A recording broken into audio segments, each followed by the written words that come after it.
Longdeath, year 60. Well, 65 of the world.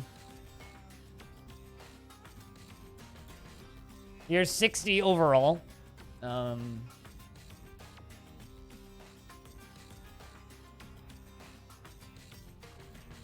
Overall, Fortress is in a pretty good spot to the point where I'm starting to get a little bit more ballsy. Be that a positive or a negative thing. I'm not entirely sure yet.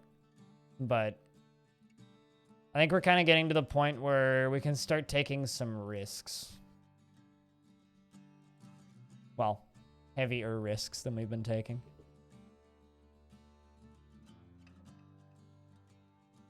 First, I gotta get this wall done, though. That's kind of my goal for today, is to get the current layer that I'm working on for the wall done. And then actually build the little tower that's up here. So just a quick query. Does anybody here want a full overview of the fort, or do we not care? If we don't, I'll just get into working on the wall. As far as named dwarves go, the named alive dwarves are Petra Wavethrash, DeBerry's Barons, King, Horny, Jellybutt, Bastet, Focal Fury, Cryo, Slipple, Sweet Sparkle Farts, Spitalier, Pispan, Jack Nurick III, Goats III, Scrumpet, Pablo, Dragonman, Suey, Polking, Screw, Animal, Squug, Rhinestone, Belug, Max, Gate Nerd, Astro Banjos, Lump, Cheers Jamie, Hobo, Eripterus, Hot Cup of Tea, Eternal Audio, Great Pedinsky, Euthyrus, Jackie, Eric Shadowblade, Aegis, Narvicious, Voozle, Pink Fluffy, Not Goffer, Nax, and Coldfire. How is your dwarf? Let's find out. Blissful remembering becoming a parent. You've got a good memory cycling through your brain, which is good. And you say, what do you care how I speak or how I live? Good question. You're married to Wavethrash and you have 3 children. And all 3 of them are alive. What is this madness? Voozle, Nervicious, and Coldfire. You have a bunch of close friends and a few family members in the fortress? Can you be reincarnated as a pet? You can't name pets in Dwarf Fortress. Dwarves name pets in Dwarf Fortress.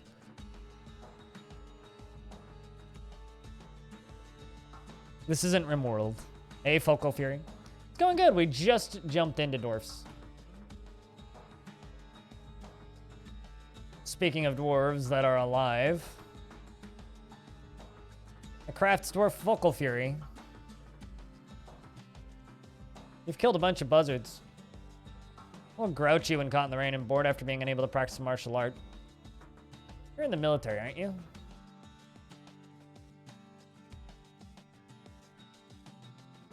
Yes, you are in the military. Means I should just get you guys training again. Alongside of the bear fighters. Why not? Looks like we're just going to go trade. Are you on the flaming bench?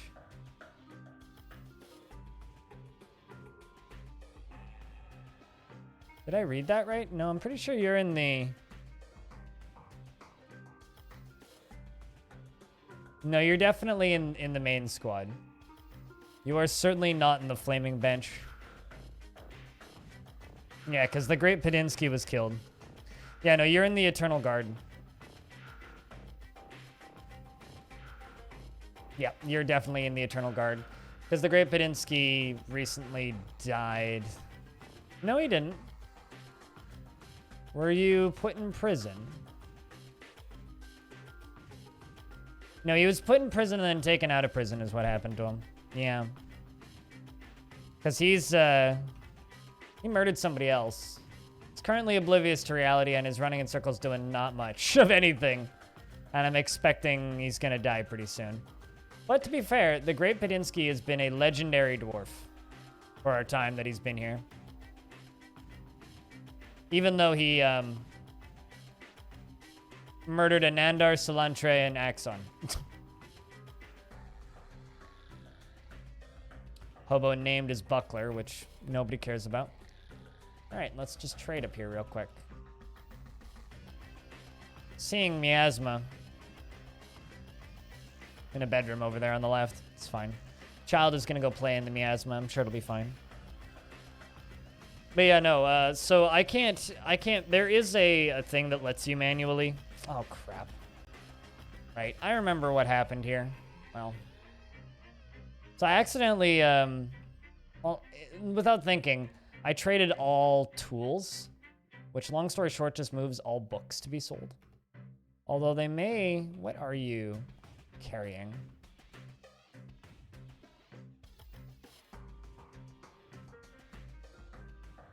Yeah, they are definitely just selling all of my books, which I don't want to do. So I just need to be careful about what I actually sell them. On behalf of the Merchants Guild, word is the same as ever. I mean, just bring us metal bars. That's fine. Metal bars and charcoal is what I've been asking for, right?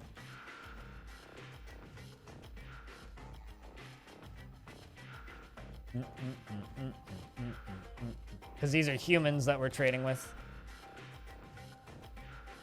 And then he says, this is what we were willing to offer you for your craft store ship. And they want prepared meals. Well, of course they do.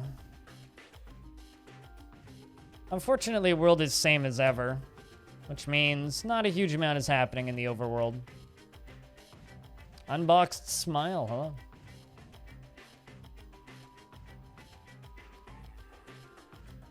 Just means I need to be a little picky as to what I actually sell them, which is fine.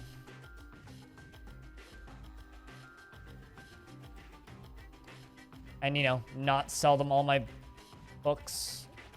Just all the clothes that I told them to bring.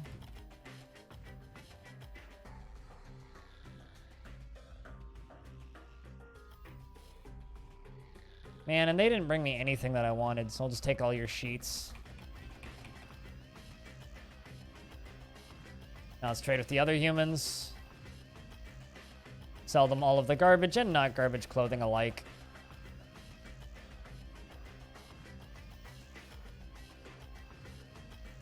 Because there's a lot of it. A lot of it. Even like the nicer clothes are falling apart. Oh, right, yeah, my human died, so I can totally just sell them the large clothing, too. That's something that, like, I never really thought about until the other day. It's like, when you're selling large clothing to humans, they can't even use it. So it's like, what are they gonna do with all of it? Like, fucking frame it or something? Like, who knows? Yeah, rip the human. The human kind of went nuts, which is sad, because, I mean, the human was pretty old. The human was in their like, 80s, like 82 years old or something. So he's pretty old, but he kind of just went off the deep end all of a sudden and never really recovered properly. It's a sad story, truly, but what can you do, right? Is large clothing or clothing? Large clothing is for humans. So there's elf, dwarf, and goblin size clothing, and then there's human size clothing. Human clothing is large. There are no orcs in Dwarf Fortress, but at least outside of Masterwork.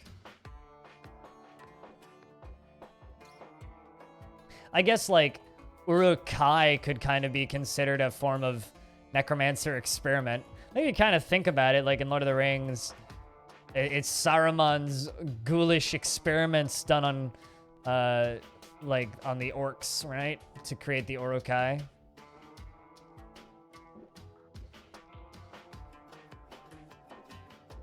It's kind of a neat thought if you think about it.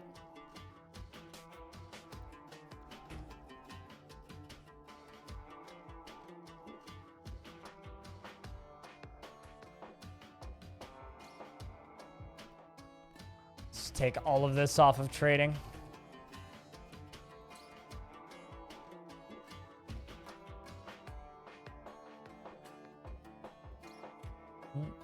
And Kibs and Britches, how are we doing today?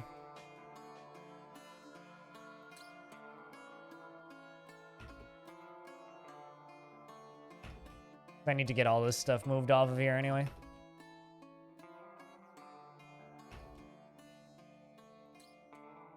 Might as well just get the dwarves on it right now and stop them from bringing the other stuff that told them to bring that I'm instantly regretting.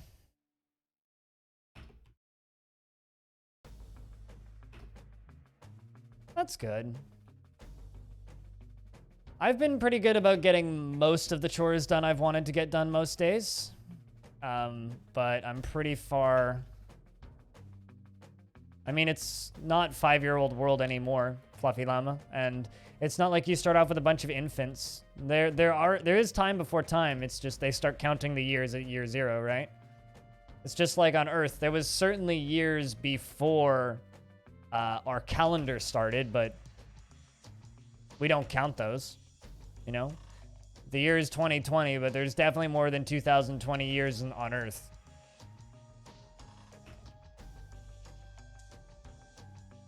So I have dwarves that are in their over 100 years old, and they're listed as being born before time itself began, right?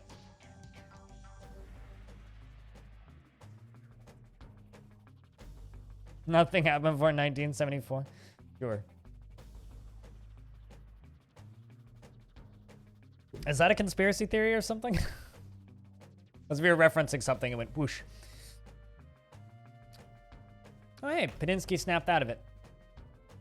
I'm hoping that you can come back, you crazy dwarf, but I'm not super much expecting it. No, that's your birth year? Ah, okay, fair enough. I was born in 94. Jesus. Making me feel like a child here.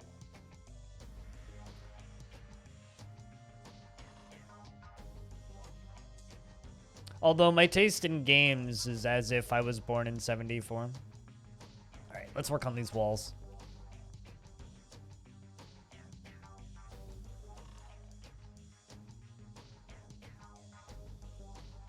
What, this channel? This channel's pretty commonly full of lurkers. Why do you care?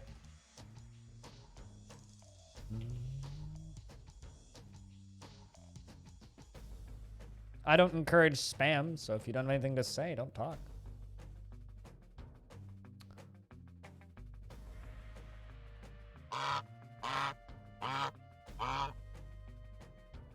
Just thought about the slow chat. I mean, who cares? Hey, chat, post beer. Not even that many people lurking today. It's a slow day in general.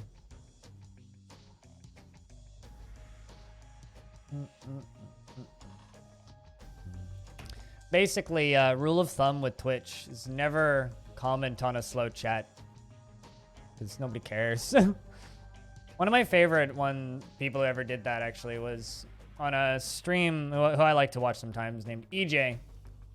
And EJ had like 600 people watching him or something. And he was playing Project Cars. And just racing, driving in circles, driving in circles, driving in circles. He was having a good time playing with some friends. He had a few people on Discord. No one had really said anything in a couple of minutes in his chat. And some asshole pops in and goes, are you fucking viewbotting? The fuck? What the fuck's going on here? Like, why is there 600 people watching and nobody's talking? He goes, hey, chat, wake up. And just, boom, just flies by. Some chats just don't really encourage pointless spam. So people don't have anything to say. They don't say anything. But yeah, just don't be that guy, Unbox. Don't be that guy. Not every show is a call-in show. And why can't I find my nice blocks? Am I out? Am I really out? There's granite. That'll work, but I only have 2. Guess I'm queuing up some granite.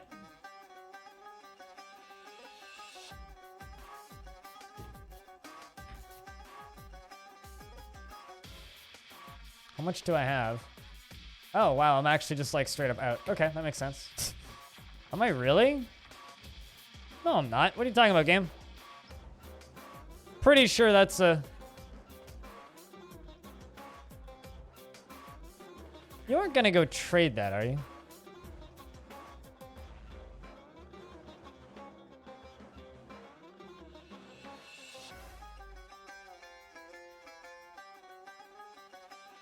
So I think I have everything set to be traded. How did I do this? What was I doing last time I played this fort? It's impressive.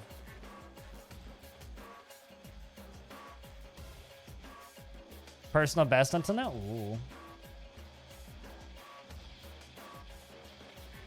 Yeah, I took my extra day off last Sunday. Scratching level 20 on CUD. I want to play CUD tomorrow.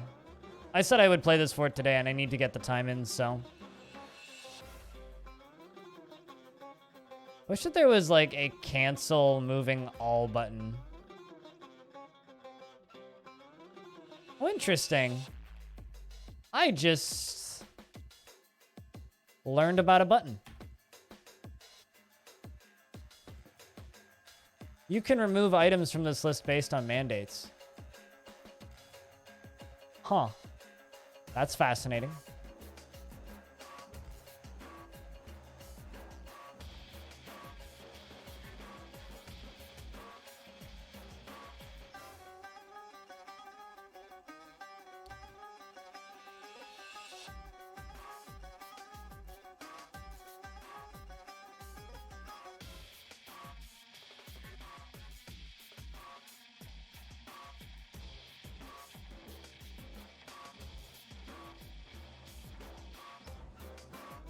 This is gonna take a minute, but it's gonna save me a lot of headache.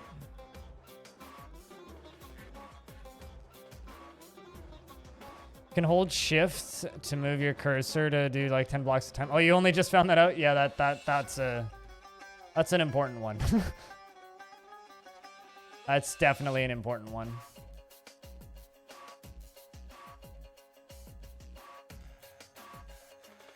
It's really funny, like, when you discover stuff like that for the first time, and it's like, oh, this is how other people do that.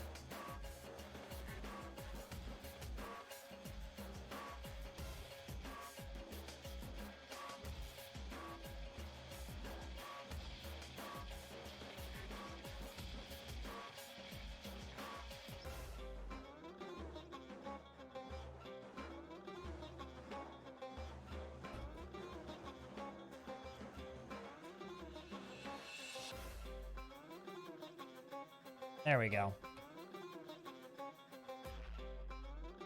Getting somewhere.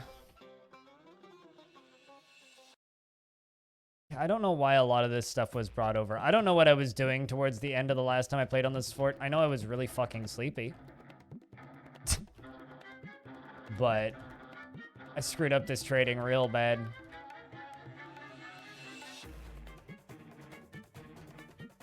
Apologies about all of just the digging through all of this crap.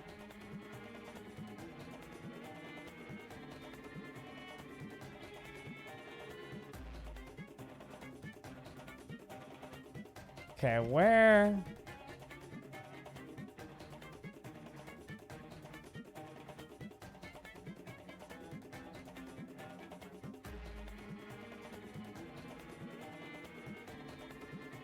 So you push the buttons to figure out how? Yeah, that was one of the, like, I've known that for about as long as I've played Dwarf Fortress. It's just like, you know, the moon thing, right? Like, in my, the moon was like one of the first things I noticed, and I just kind of figured that everybody else noticed that and knew about the moon. I'm shocked by how many people don't know or didn't know about the moon.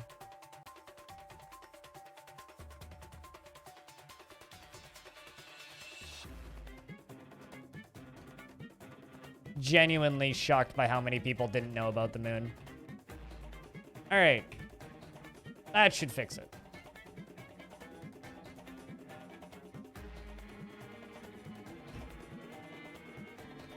There we go.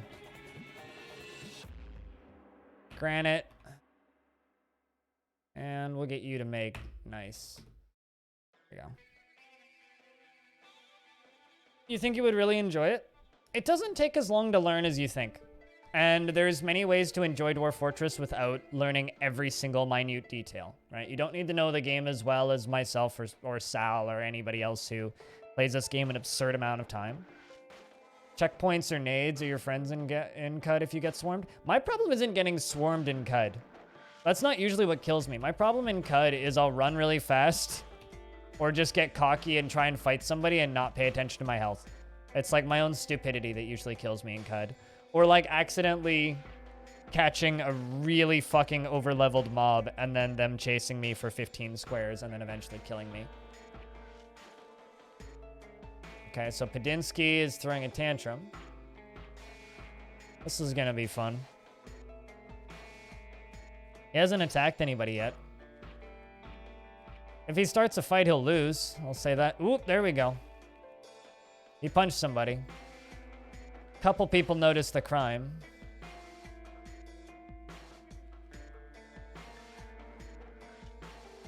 Looks like they all went and reported the crime already. He's still tantruming. There's one count of disorderly conduct. I'm gonna wait for his tantrum to end before he does anything. Okay, he's gonna go back to wrestling demonstration. Padinsky, 13 witnesses. Gonna convict him of the crime. And let's see what his sentence is. If I can find his name in here. There he is. A beating. He's been sentenced to a beating, which means our sheriff is gonna come and beat him. This is our sheriff right here, I'm assuming. Yep, there he is. Comes around, and he's beating him. And he's been beat. He's now vomiting and probably stumbling his way to the hospital, I'd assume. Let's actually look at what he did. Well, currently he's vomiting.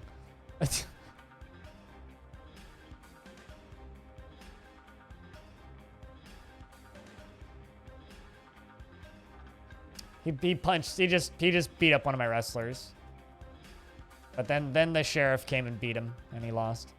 Investments are open, heads up. But yeah, no, honestly, Llama, what I would recommend, if you want to learn Dwarf Fortress, but maybe you don't want to put the full time in, just start generating some worlds. Generate some worlds and explore Legends a little bit. You don't need to know that much about Dwarf Fortress to actually get into Dwarf Fortress. Like, you can very much enjoy Dwarf Fortress from a distance without actually playing Dwarf Fortress.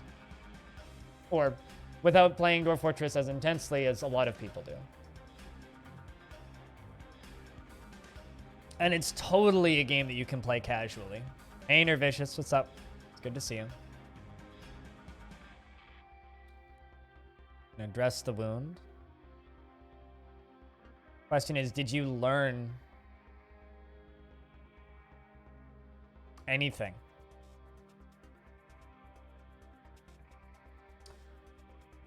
Great after experiencing a major injury. Blissful remembering a sparring session. I need you to get back to that good space. This poor dwarf. Like, he's killed so many of my dwarves, but I'm still oddly attached to him.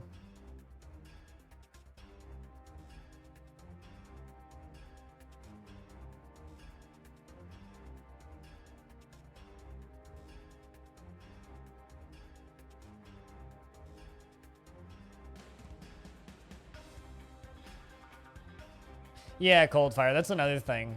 Is like, just watching Dwarf Fortress, you'll eventually start to just kind of learn bits and pieces.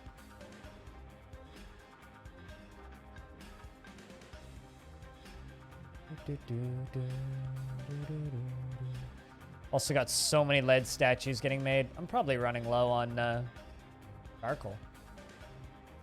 Well, we're doing surprisingly okay.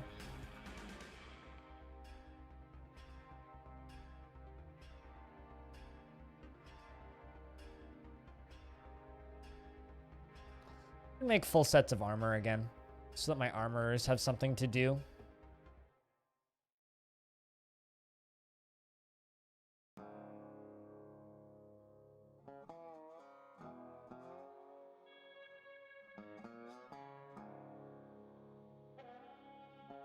Iron high boots, iron greaves.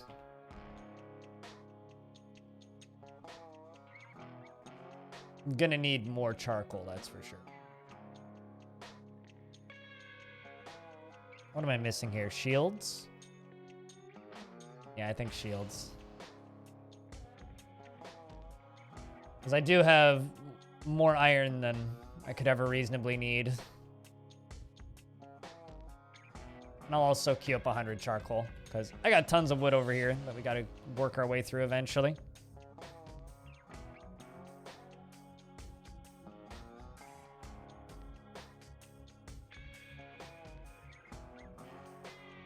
But you still play? Yeah, no, Dwarf Fortress isn't a game that you need to know every single individual mechanic, and you don't need to plan for every single possible outcome. You just need to enjoy watching and reading about your dwarves. That's basically it. And if you want to have an easy time where you don't really need to worry about military, just embark on a calm biome, right? Calm. That's the keyword there, calm. In a secluded area where there's no goblins. Like, in this world, for example, if I wanted to be somewhere calm, I would just settle, like, down here. The Hill of Raunus, down here, this lower area. You could very easily settle down here and, you know, you'd probably never actually see anything. Unless you, like, straight up went and attacked somebody. No one would come fuck with you. They wouldn't know that you're there. You're practically, you might as well be invisible at that point, if you're that far down the map. And it's very easy to kind of set up a fort like that, where you know that you'll never have problems, right? And of course, those problems become a fun challenge at a point, right? But if you don't want to deal with those problems, there's no issue. There's really no issue.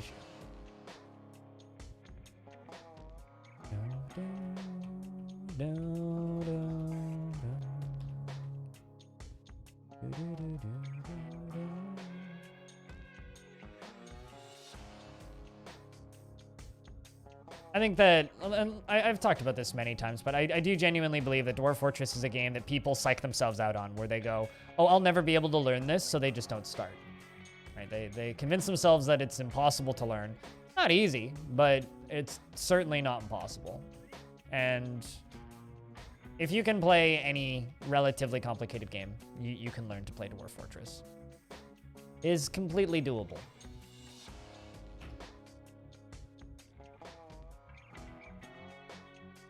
Never had a sheriff? Have you ever had a mayor? Because if you've had a mayor, you can deal with a sheriff. The only difference between sheriffs and mayors is you need to make actual prison cells, which aren't hard. You just need a chain, and that can be used as a prison cell. So B, V, chain, place it somewhere. Select what you want it to be. It can be a rope or a chain. And then just hit Q, like any normal bedroom or anything. Set it up as a room, and then hit J to make it be used by justice. That's it. And the number of chains you need are at the top right of this screen. So you hit Z, go to the justice screen at the far right, top right. And if you need to know how to make one, hit N, go to sheriff, and just select a dwarf. Generally, you want one that has high stress tolerance and less empathy and isn't nice to dwarves.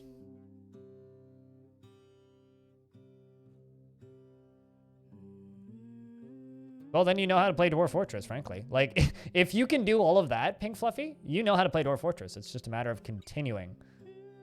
It's a matter of knowing what to do from there. Prepare for more dwarves is always a good option. But if you actually want, like... Are you one of those people that is looking for, like, a list of almost achievements kind of deal? Because there is a page on the wiki called Things to Do in Dwarf Fort, which is, like, a list of goals, kind of. I know a lot of people use that to find tasks and things to go do. Great, Padinsky is throwing a tantrum again. Ooh. Punched somebody and then fell asleep, I think.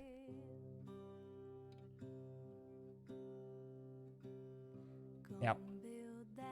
And then he's just kind of started a fist fight and got punched in the head. Two of them collided above him. Horrible.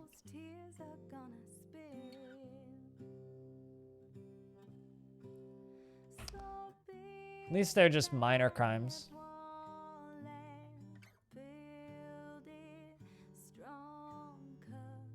You don't have a feel of any sort of order of progress to progress yet? Of how to progress? Oh, well, what do you want, right? Like, how long have I been playing this particular fort for? This is my 23rd stream of it, I think? Yeah, 23, that seems right. I'm just gonna go make sure that that's right. Is that right? Now I'm questioning it. Is this the 24th stream of this fort?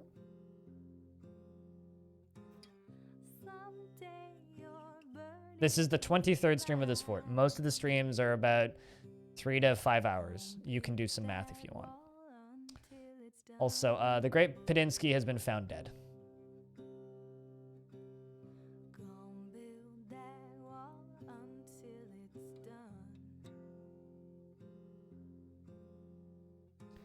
And the best part about this fort, Talon, is we are only 6% of the way done.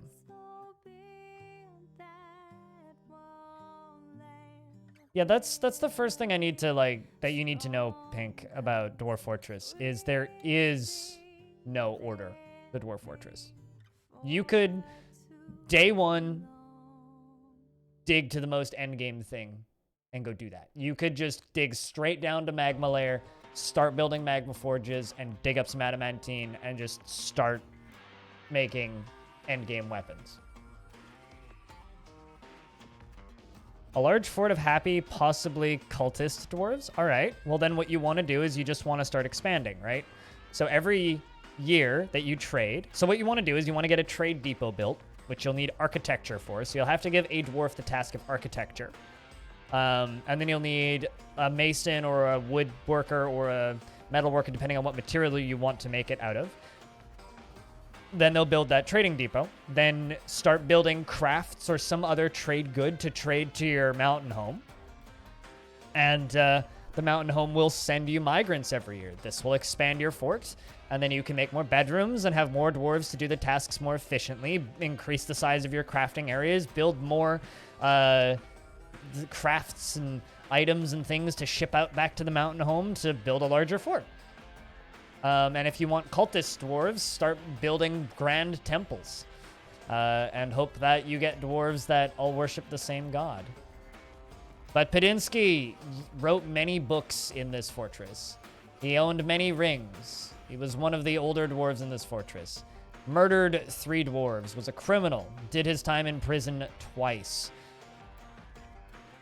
And unfortunately, Pedinsky's time has come. Can I get a round of F's in chat for Pedinsky?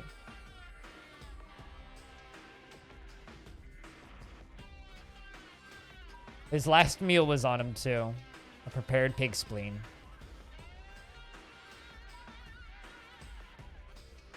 You were a good dwarf. Even though you killed a bunch of my dwarves. You were still a good dwarf. We're gonna miss you.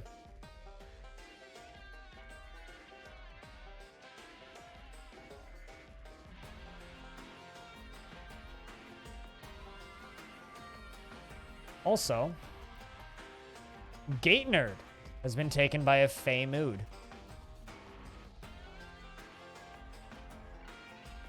And of course, he claims a craft store shop.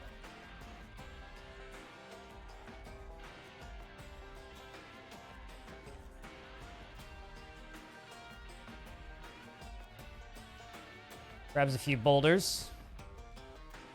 We'll check back in with you in a second. I just want to make sure I have an open tomb. There we go. Now we do.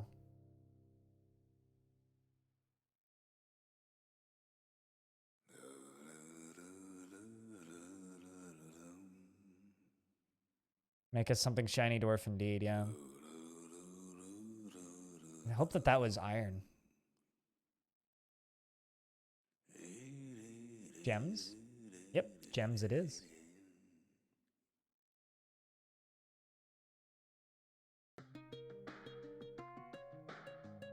Yeah, no, the purpose of this fort is we are essentially the trade hub of the world.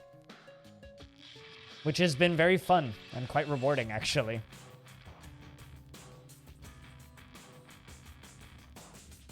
Do you ever just, like, smell something real good coming in from outside and you're like...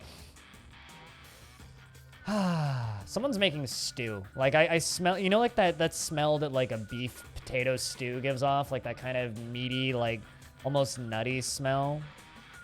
It's just wafting in from outside. Although, maybe that's curry. It smells like a stew, but it could also be curry.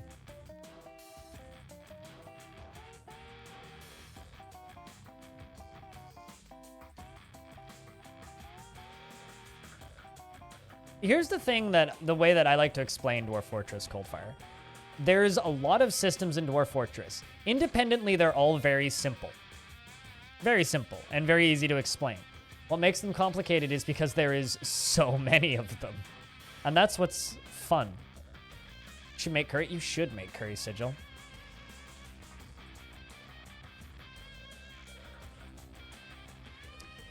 All right, so you've begun a mysterious construction, gate nerd. What'd you make? Hopper, or what are you making? Hopper, bismuth bronze, willow logs, brass bars, echidna leather, rough sards, iron bars, and 3 pieces of diorite. Well, whatever it is, it's gonna be fancy. Hey, Medius. Started watching Longdeath a week ago on the YouTubes. Gotcha, you're having a blast. Well, we're on part 23 now. So, I don't know if you care about YouTube spoilers, but thank you so much for watching those. You know, it's been interesting. I started putting those VODs up, and you know they got like 100 views each, and then like I've watched like part 1 just kind of go whoop, like people have just started watching it, which is neat. I mean, the goal of this fort, as you probably know, is to make the longest fort ever documented. So let's fucking go. We'll be here a while. If you ever get caught up, I stream a lot. So, although there's probably going to be a short break in the uploads for the VODs. I've got a few more parts to put up. But, because I want to play some of that new Caves of Cud patch. MMXSC with the 28. Thank you so much for supporting the stream for this fucking long. Even though I haven't played Spin Tires in a very long time. Vocal Fury became a Hammer Dwarf. I'm proud of you.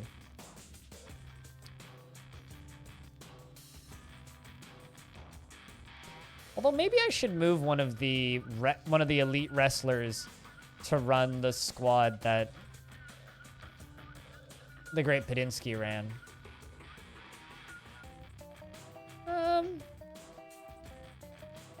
So the Bear Fighters is kind of the, you know, they wrestle for fun squad, right? I think we're gonna move Jackie to the position of militia commander, who's also our cook, by the way, our masterwork chef. So Jackie, you can get a little upgrade. I hope that you like the upgrade, Jackie. I can find you.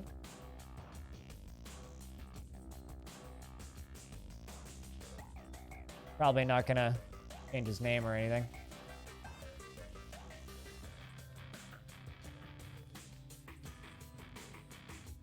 Militia captain, there you go. Sometimes they get a happy mood out of getting a boost like that, but there you go.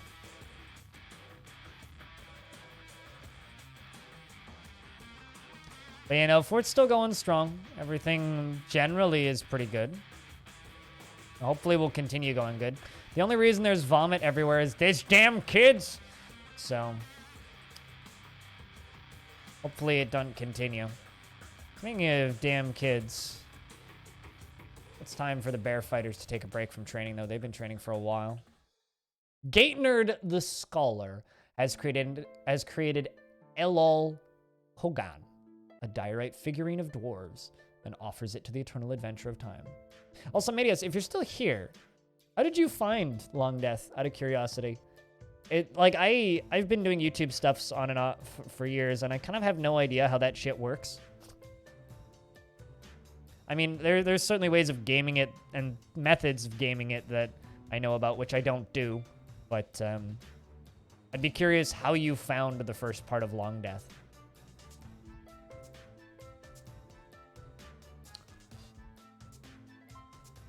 Diorite figurine of dwarves.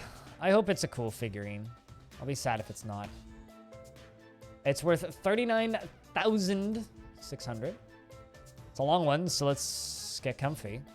This is a diorite figurine of dwarves. All craftsdwarfship is of the highest quality.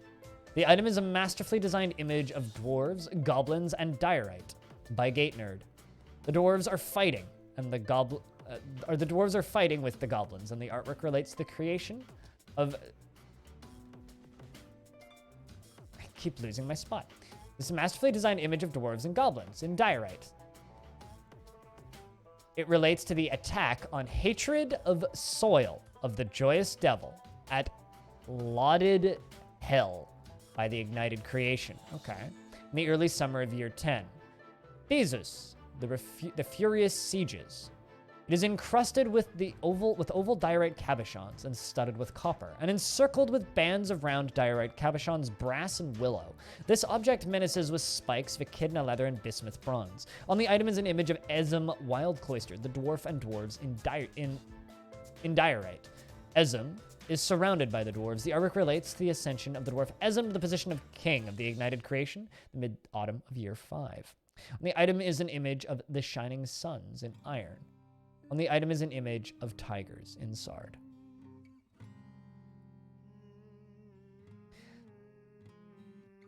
I mean, at this point, I don't mean to brag, but it's actually kind of difficult to not find me if you search for Dwarf Fortress on YouTube. Just kind of by design. Like, if you search for Dwarf Fortress and scroll down for a little bit, you'll find me. And it's hard not to. There you are. What year are we? Late summer, 65.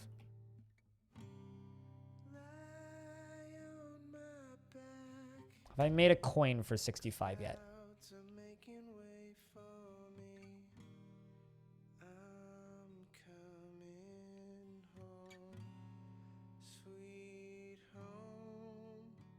$65, yes we have. Okay, so 66 we'll need to make a coin.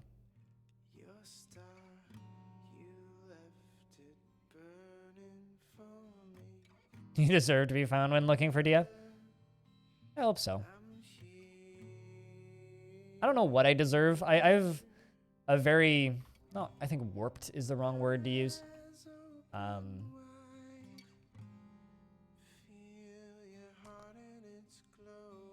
have a very particular sense of what one deserves, I guess. Like, I've always kind of been the nobody really deserves anything. You earn things personality. As true or false as that might be. So it's really difficult for me to look at a thing and be like, oh, I deserve this. Also, it is time to begin brewing alcohols.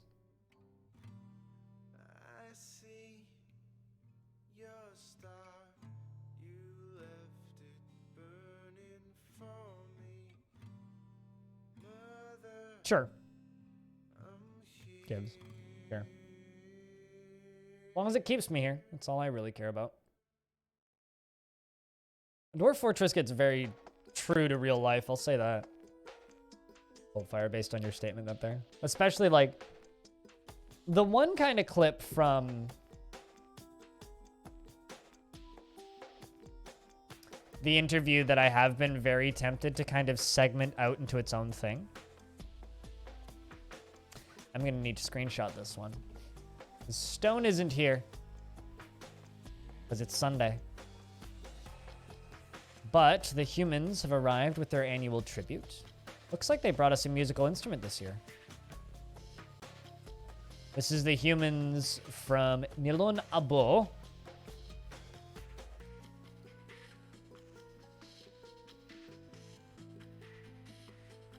The Realms of Stone.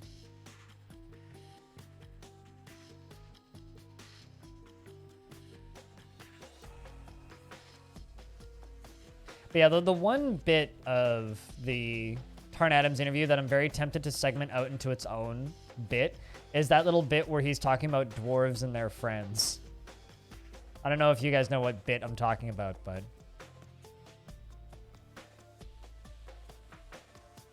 Child is kidnapped by goblins. They take them back, keep them as prisoner, brainwash them, and raise them as their own. To make an army of brainwashed dwarves.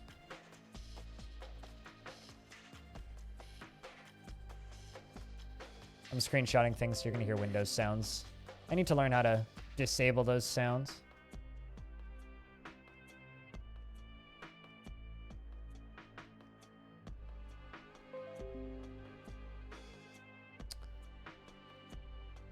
So the items. 1 goosebone tapestron. 5 cow cheese, 1 hemp thread, 1 silver bar, 25 bronze bolts, and 1 iron toy hammer. From the realms of stone. I'm really curious about what a tapestry is.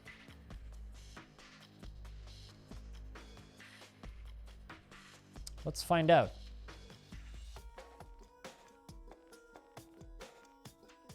Dwarves need to be better friends, yes. They certainly do.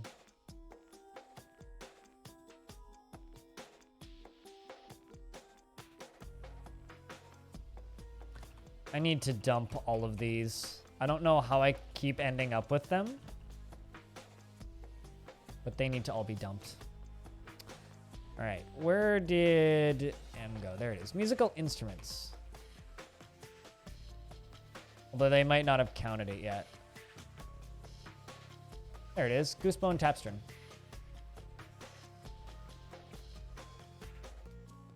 Covered in water, but it's a large handheld percussion instrument. Okay. It consists of an hourglass bone drum with a leather head. The musician strikes the head, and the instrument has an 1 octave range, going from middle to high pitch. Tuning is accomplished by adjusting the tension of the head. The instrument has a strong, even, piercing timbre.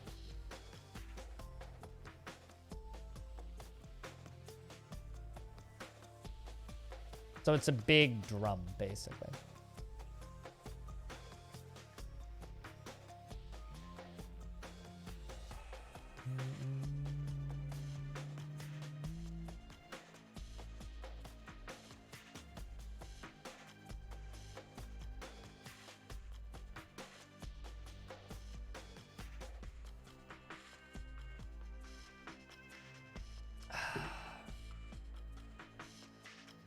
Yeah, no, and I really want to see, like, at some point, I really hope Tarn adds dwarves as better friends at some point, because I really, number one, want to read the patch notes of that, but good God, I really, really, really want to just sit there and get to watch a dwarf tantrum or get depressed and then watch other dwarves and run up and check if they're okay, you know? Like, I want to see that happen. Desperately. So Hobo was incredibly depressed, but after training for like 2 years, he seems to have come back from it almost entirely, which is really good.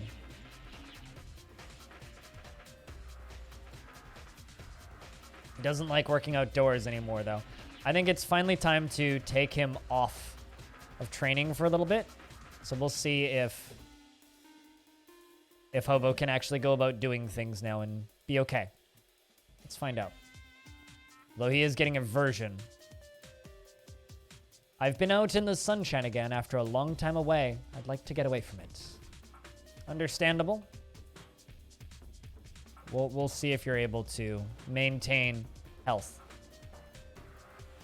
Physically. And mentally.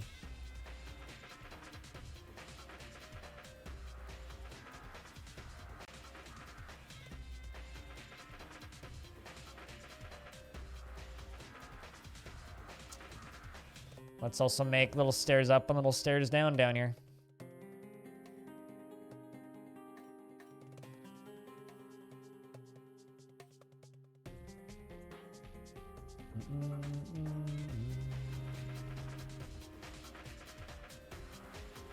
Kind of feel like I should put a bar stockpile up here, but just for gneiss and granite. Or a block stockpile. Might not be a bad idea to help with construction. That's one thing I don't care about. I don't really care about dwarves naming shields. It's not really cool until after they have a big kill count. Usually, well, in this fort, they certainly won't end up with a fun big ol' kill count. So granite. And nice blocks. That's it. which will help with construction.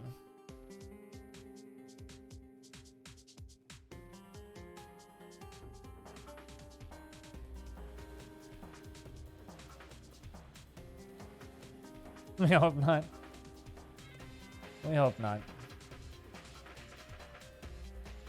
And more than anything, I hope that I'm able to continue doing this 5, 6 years from now. You know, that's my biggest concern.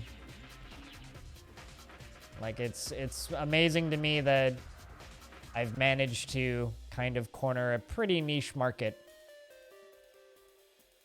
of creating content around DF and live streams around DF, and hopefully I'll still be here continuing to do this.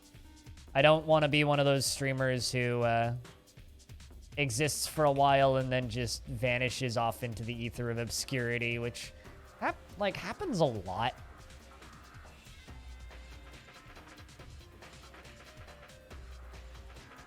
Because like there's a lot of times where there will be a game, right? And then the game will blow up and do really well for a little bit. And then people will get really bored of that game and stop watching it. And then like the kind of little cottage industry that has sprouted up around that game vanishes. And I don't want that to happen with Dwarf Fortress. And that's kind of my biggest worry, I guess, is that could happen. Like Steam version comes out, it gets really big for a little bit, and then everybody stops caring. That's what I really don't want to see happen. I don't want to see it happen for the people who make Dwarf Fortress, and I don't want to see it happen for people who make stuff about Dwarf Fortress. Because like a video game in 2020 is so much more than just, you know, a game that people play in their free time. It's like also a mini market in and of itself if it's big enough, you know? Like, look at all the people that are creating animations of Among Us right now. It's like, if that game's, like, ceases to be popular, suddenly they don't have animations to make anymore, right? Speaking of, I don't really have that much interest in playing Among Us, but god damn, there's some real funny animations about that shit. God damn, there's some goddamn funny animations. Also, reading what they're actually doing with that game is fascinating. It's like that game was not a failure, but they had like a decent player base in not Western countries. So they had a decent player base outside of Western countries. But it was enough that they were like, you know, maybe we can make a sequel to this and it'll take off. Let's start working on a sequel, and then it suddenly just becomes the biggest game on the goddamn planet. And it's like, oh. It's kind of neat seeing the power of streamers, I guess.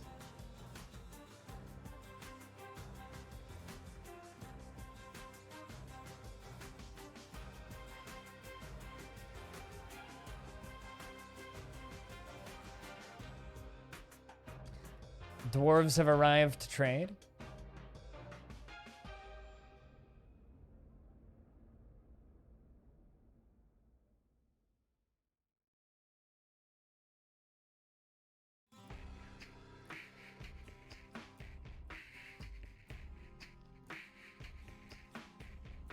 As they take the very, very precarious route down. Should I make this safer looking? I don't know. Kind of like the absurdity of this walkway that they have to take down. Master Banjos is hunting a chinchilla.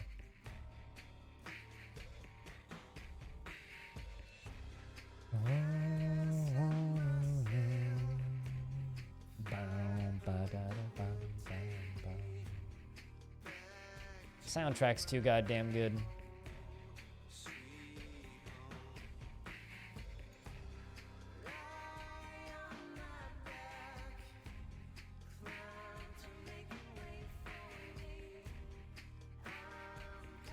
So what are we gonna trade with you, dwarves?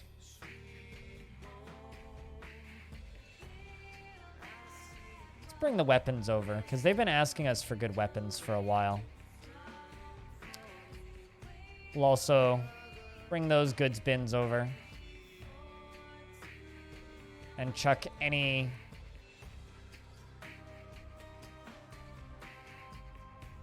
of these crappy shoes and socks in there that I can.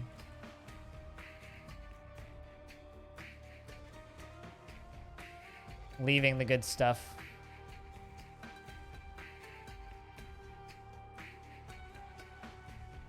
We'll just sell whatever's in the bins plus this stuff. Because there's so much of it.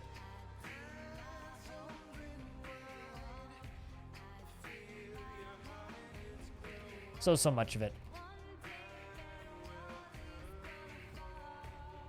I'm also excited that there is a chance that we could potentially get stuff like a DF soundtrack on vinyl. Even though when Victoria was in the chat before the interview, I asked Victoria that, and her response was just cold sweats. Sal, thanks for the raid. Welcome, Raiders. We're trying to keep this fortress alive for 1,000 years, so it's a lot of trading. We've become a... oh god, I hope a Vile Force of Darkness doesn't arrive, because that would be bad. We have had Vile Forces of Darkness, just not in a long time. Hey, Oafs, how's things? Shadow Mark. I wanted to say Shadow Work. Looked like work, but that's an M, not a W. Shadow Mark. Tome, what's up? Trumpet Dog, hello, hello. How many years are we? I started at year 65, so that would be 60 years in. So 6% done.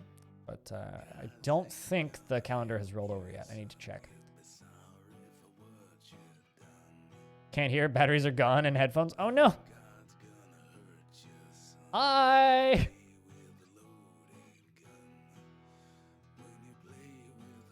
If you guys don't know Sal streams quite a bit of DF. I think she's foregone the rest of her schedule for just Dwarves because Dwarves is best. And if you don't know me, I stream a lot of Dwarf Fortress and other roguelikes. That's me. Like, I stream an unhealthy amount of Dwarf Fortress. But that's what I do. I stream an unhealthy amount of things. And I hang out with my candle.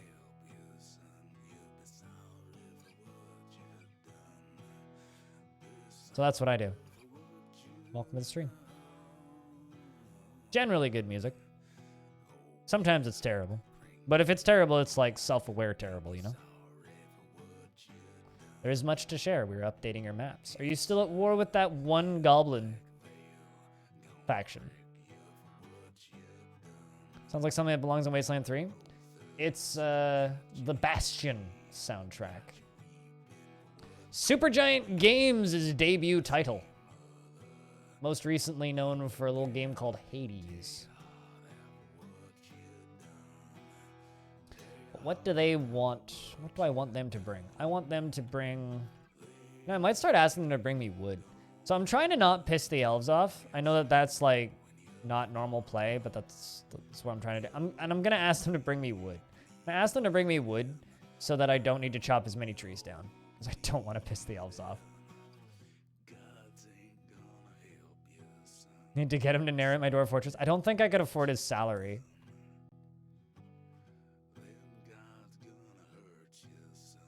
I can't play their games. Which, actually, that's not true. There's one of their games I've actually finished. And that's Transistor. I played through that with my ex on my TV. And very much enjoyed it. But I've watched the entirety of Bastion. I can't play it because of the way the camera angle works in like relation to the enemy units. It's like I came to terms with it very quickly that I don't see well enough to play it. And it's the exact same problem with Hades. A lot of people are loving Hades right now, and I wish I could enjoy it with them, but unfortunately, because they use a very similar camera angle and because of how colorful the backgrounds are and how colorful the projectiles are, I can't discern things that I'm supposed to dodge and punch versus things that I'm supposed to dodge. So it very rapidly has become yeah, I can't get past the first boss. And everybody's going on about how easy that first boss is. And I'm just like, nope. Can't play it. Maybe if they did the thing that this game did.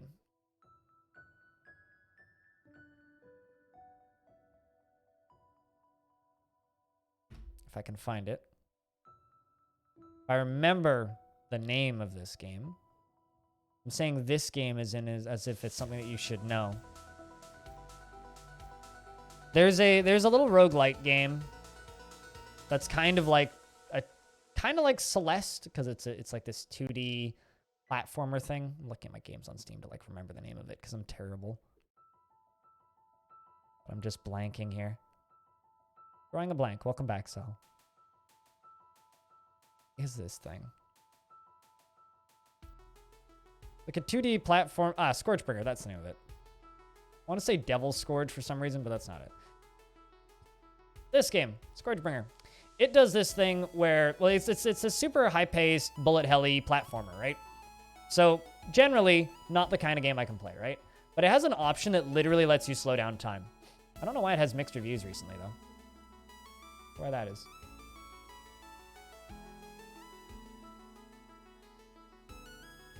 Oh. People are complaining it doesn't have enough content. Well, the game ain't fucking done, so duh. But you can literally slow down time. So you can just play that game in slow motion, so I can see all the content in it. And I wish that they would do something like that with Hades. There's a thing with Hades where every run you do, you get stronger, and I'm like, I don't want to do that, because that doesn't help me.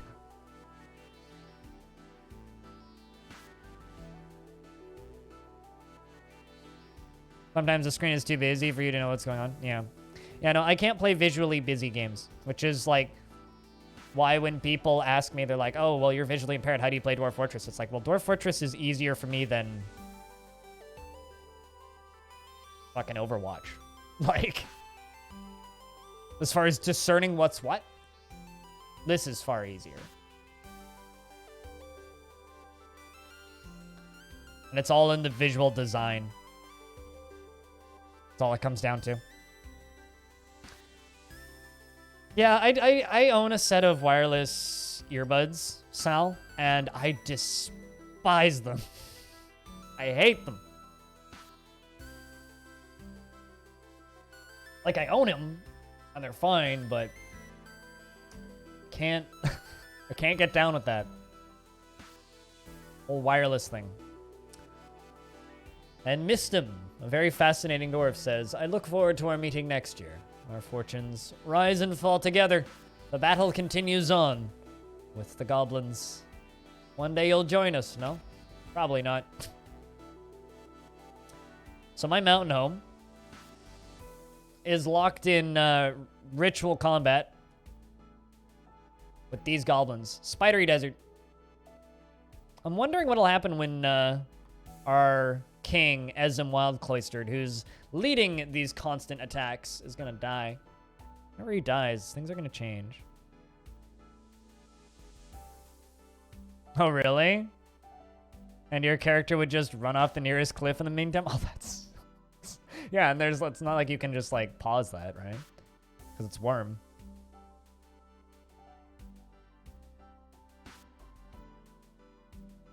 You've been streaming rather longer recently? You haven't quite collided with my number of absurd hours yet. When you do 250 hours a month, call me, and then you can say you've been streaming a lot. Although then Bellinair, my teammates, all just like, yeah, fuck you, I'm just gonna stream 350 hours in a month. I'm like, how do you do that? Ugh. I can't keep up with that shit anymore. I used to be able to do that. The most I ever streamed in a month was 330 hours, I think. I was streaming like 14-hour days, basically. I can't do that anymore, unfortunately. God, there's vomit everywhere. Who's puking? I think it's Hobo. At least dwarves are cleaning it. I had a dwarf who was going a little nuts, and I kept him inside for a very long time, and it made him sane, finally. I love how all... Okay, so I had a dwarf die right here. This was his old bedroom. Some of you might know him. His name is the Great Padinsky. Okay, he finally completely lost it, tantrumed, and beat somebody up, and now he's actually still dead in the hospital. Why hasn't anybody put? Okay, someone's coming to go get him. He's been dead for a while, and it's an unfortunate reality that he finally died, but he also kind of deserved it because he murdered 4 of my dwarves. So good riddance, I guess. But regardless, we're now emptying out his his stuff.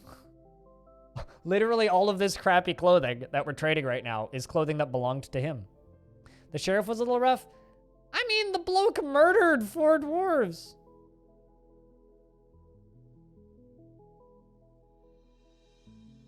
So steel clutches. I mean, it's not that bad. It's not like we've created vomitite or anything. It's just the children. They go and they play in the bedrooms for like 6 months. Then they come out and they vomit everywhere. And then they grow up to be adults, and then they run around and they vomit for like a year, and then eventually they stop. So right now I know exactly who's doing it too. It's Hobo. Because I had him training indoors for about 2 years to get some sanity back. You know, you gotta train your dwarves so that they maintain brain. Is somebody coming to get you? Supposedly.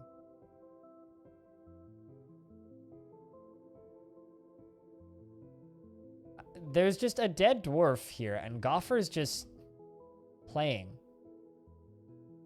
Like, doesn't seem to mind the fact that there's a corpse on the bed. He's just playing. You okay there, child? Do you... I played make-believe. I enjoyed that. Like, do you not see? I mean, he does... Okay, he doesn't feel anything. So you do see him. Huh. Just doesn't care. Okay. We'll roll with it.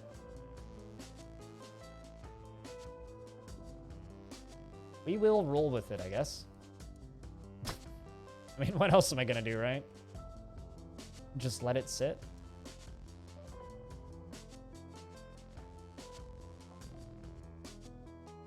In adventure mode with sound sense? Oh yeah, I believe that. I find most of the sounds in sound sense to be horrid, so I don't use it. I mean, I don't even have DF hack installed, but, well, I have it in a separate installation of it, because I have, like, 5 installations of Dwarf Fortress, but there is a current version of DF installed on my PC that has that, and I can't stand it. I don't know how anybody tolerates it. It just bothers me. It's just poorly recorded, poorly mixed sounds at different volume levels. It's like, ah! Like, it just annoys me. Like, I've seen streams where, like, the streamer will just be like, God damn, that stupid sound, and, like, turn off sounds in it. So it's like, I'm clearly not the only person who's viscerally annoyed by it, but god damn. All right, let's... Okay, so there's certainly a lot of nice clothing in here that I don't need to be trading.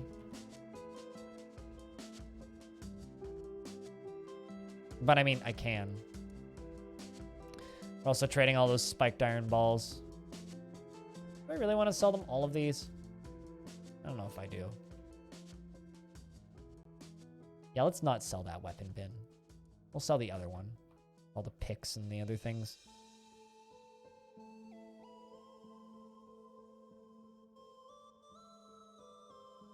He says that and then changes his mind. How many years in are we? We are 60 years into this fortress.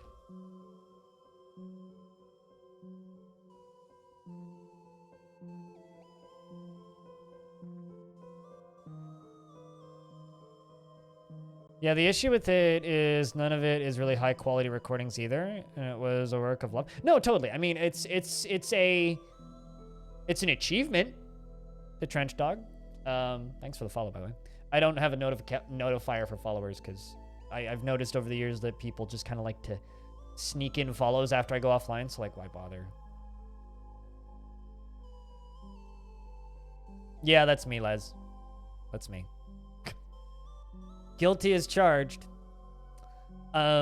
Yeah, no, it's an achievement, but the problem is there's a lot of like sounds that weren't recorded well or free sounds. Like, you know, if you're using sounds from, say, just public libraries, and then you don't, like, let's say you're a programmer and not an audio engineer.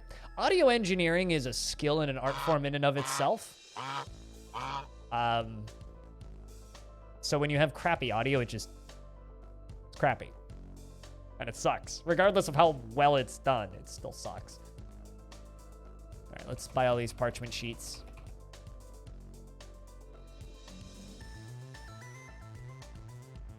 You're an audio engineer and a voice actor? Gotcha. Face recording is everything? Yeah. I mean, I've been forced to learn audio over the years. Actually did some volunteer audio engineering for an orchestra for a little bit there, but it wasn't for very long. Everything else is just self-taught. Yeah, we'll trade. And have a couple balls as a gift.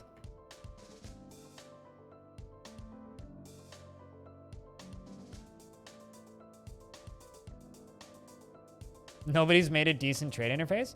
You know, I'm going to go out on a limb here and say I've never played a game with a decent trade interface. So I think the trade interface is, by DF standards, fine. It's not the interface I have problems with.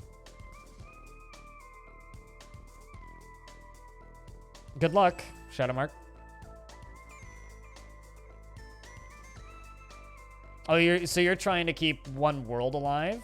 What year are you on? And how many forts have you done?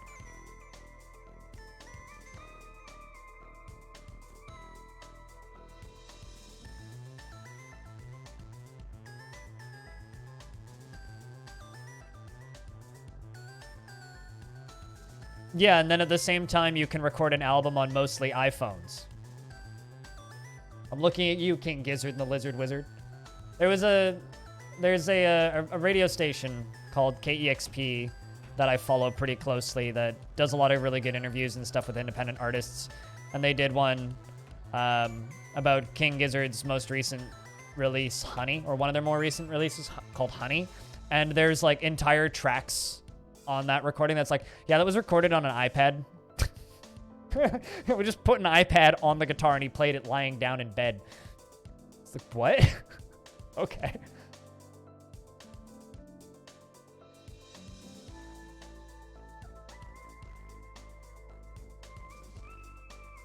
Of history, you're on year 30 or so last you checked? Gotcha. Yeah, no, I'm trying to keep one fort alive. We're on year 65, mid-autumn. But the whole thing's recorded and up on YouTube, so if you want to follow it, feel free.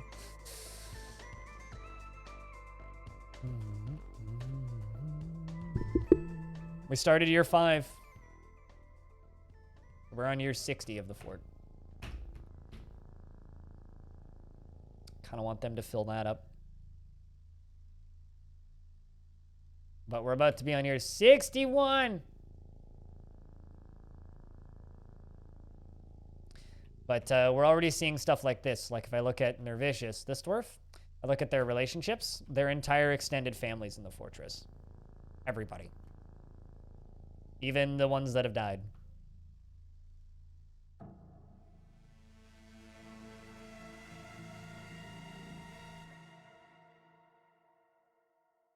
He had cave dragons and conquered hell? Yeah, I know him. His name's Seth.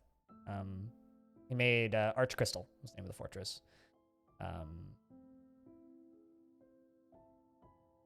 Yeah, Arch Crystal, it didn't last 1,000 years, though. Arch Crystal was 470.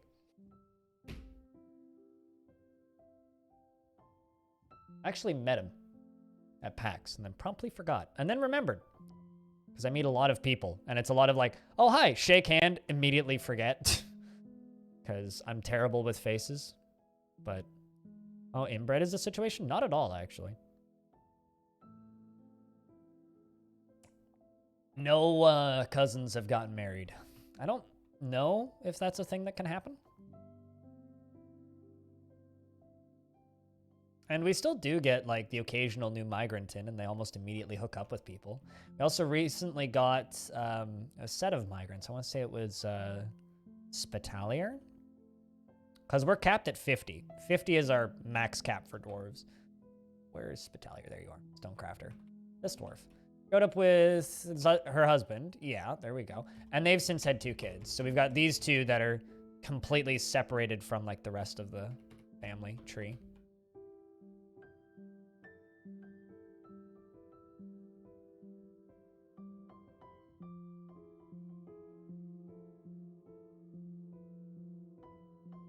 Am I going full sales with the mechanics? What do you mean? Like, are you asking if I'm quantum stockpiling and shit and demolishing stuff? I mean, I'm certainly demolishing stuff because you have to. But I'm not cheesing anything. We're not using quantum stockpiling or anything.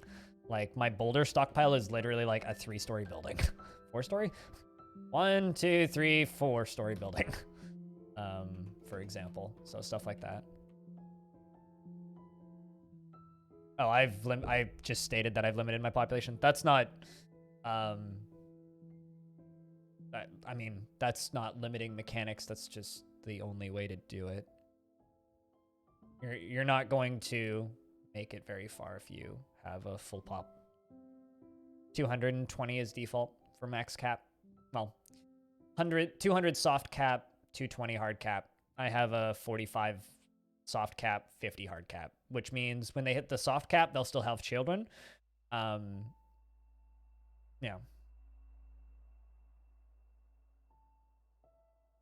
To make a non-quantum minecart drop-off? I mean, I'm not using minecarts. I don't want to accidentally kill anybody. And that always happens when I make minecarts.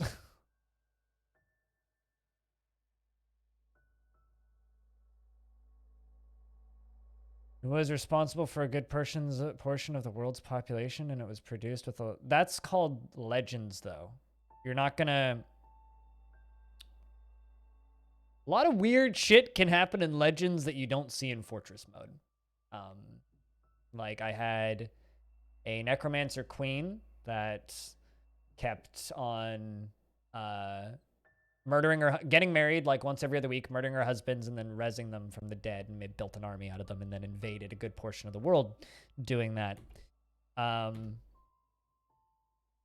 But that's not something that you can really do in Fortress mode. So if something shows up like that in Legends, that's one thing, but actually having it happen in-game is a completely different thing. Because Legends and World Gen Sim are rather different.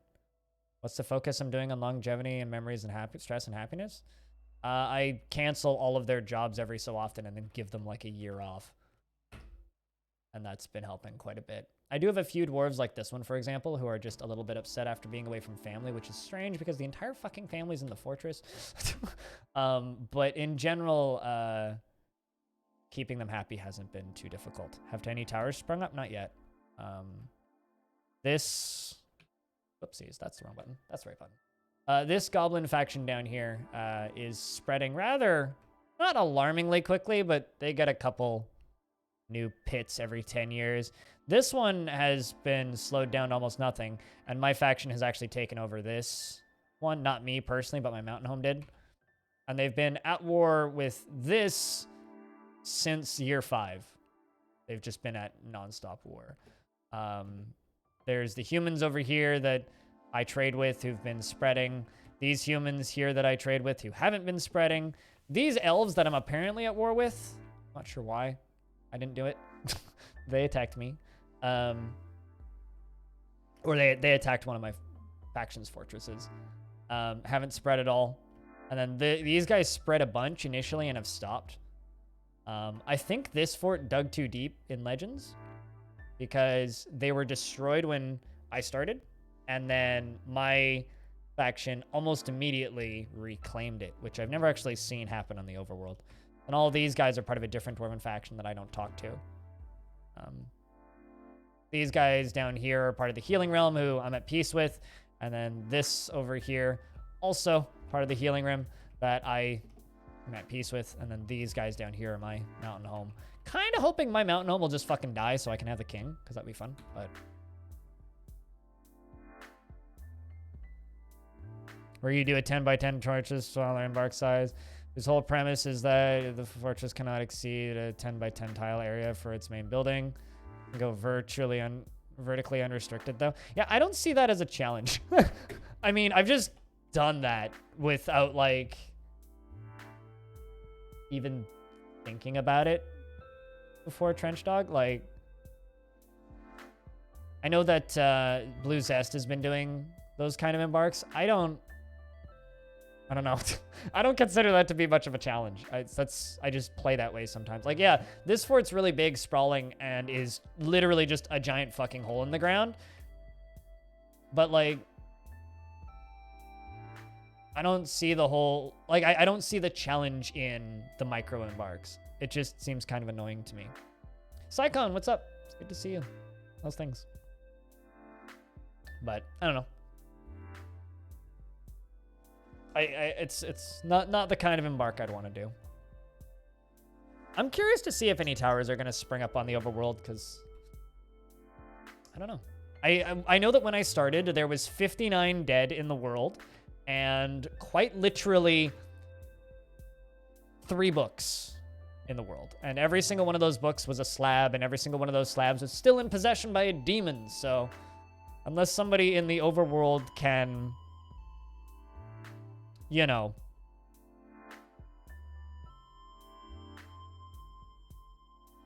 smaller the embark, the smaller the wall.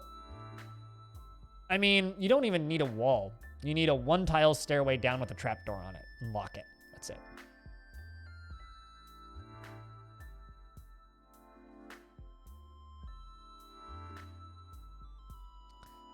You might make a sort of tower city fortress though. I mean, I built this because I got bored one day. Where did it go? There it is. I still haven't done anything with it though. Where every tower is connected by bridges. I mean, that stuff's fun. Yeah, I built this tower and I have no idea what to do with it. It's just there.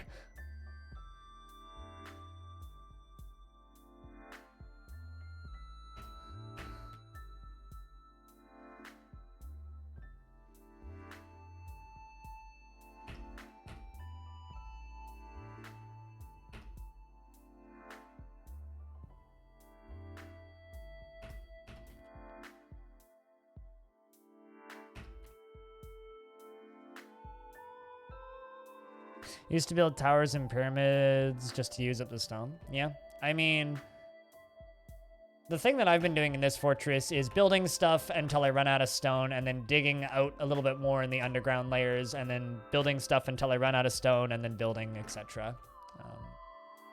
That's just kind of what I've been doing.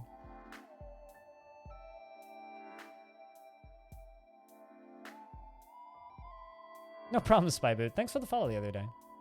Good to have you back. I'm hoping that the translation of your name is correct.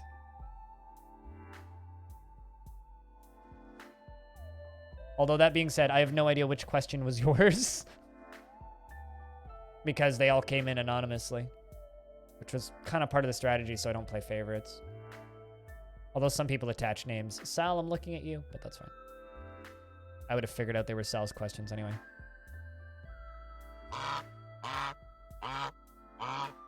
In one of your forts, you made an artifact barrel. We traded it for much needed food and booze.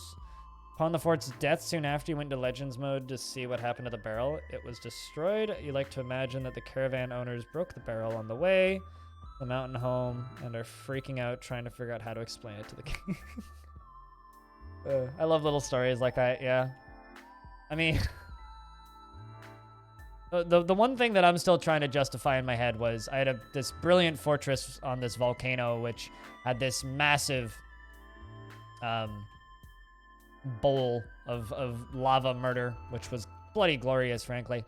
And then it got destroyed, and I really wanted some of the artifacts back from it. And because I was a genius at the time, I decided to flood my fortress with magma to kind of have the last laugh at the zombies that were invading through my back door. And I flooded the fort with lava, right?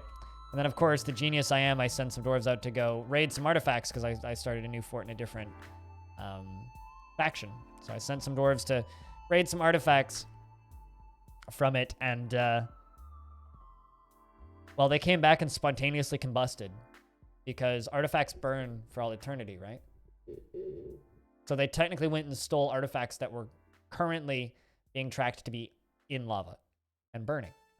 So the dwarves come back and just immediately burst into flame, catch my forest on fire, burned half my fortress down.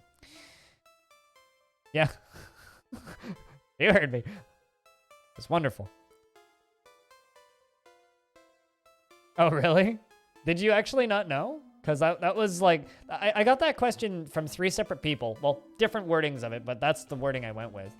And, yeah, I mean, it was a good kind of general place to start because that was about what I was planning on doing. Yeah, apparently it's a known bug. I'd never encountered it because you kind of need to go out of your way to find it. But yeah, if you drown a fortress in lava, don't fucking steal your artifacts back because... Not gonna end so hot for you. It's not gonna end so hot, trust me. You're gonna have bad time.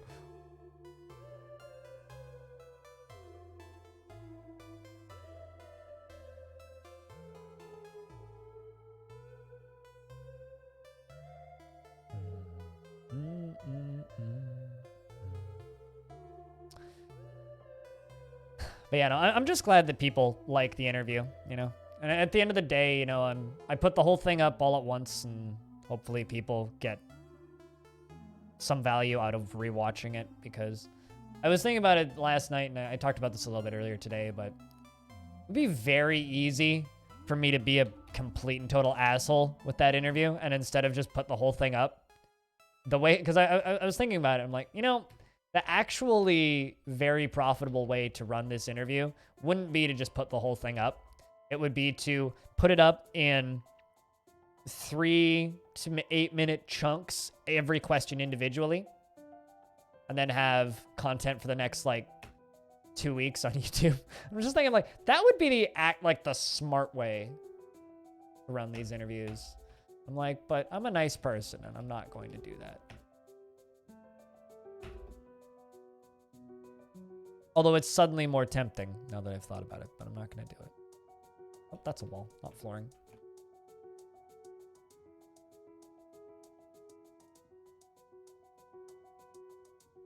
Put up a highlight reel and lock the whole one, lock the full interview behind Patreon? Yep.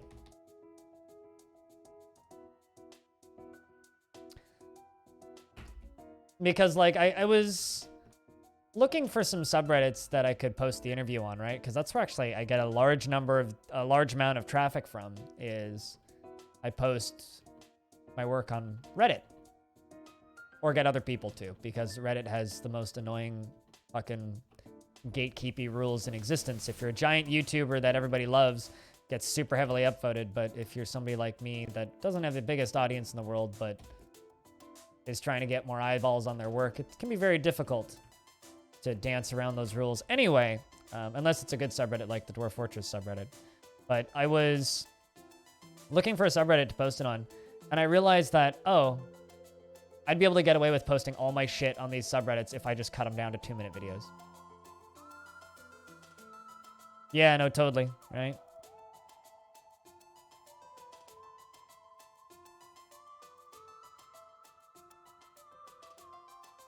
I mean, let's chat. Like the thing that I talked about before I did this interview, because this is the second time I've had him on, right? I get paid to play video games for a living by people. I get to actually be employed during a pandemic. I get to work from home. I get to set my own schedule, which has its positives and negatives. Like, it's not all happy and butterflies, right? I have a shit ton of things that I get to look at and be like, man, I'm not quite just living off of a community, but I'm basically living off of a community of people. And the least I can do is just be honest with how I make money doing it, you know? And there's so many people out there that just kind of twist that towel to wring out as much as possible. And I look at that and I go, fuck it. It's not worth the extra, what, $3 I get in ad revenue.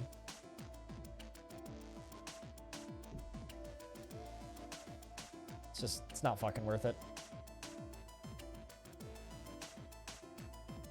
People all live at the mercy of other people. Yeah, but some people have a much larger stability.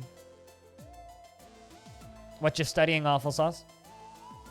Hopefully it's not awful sauce, because that would suck.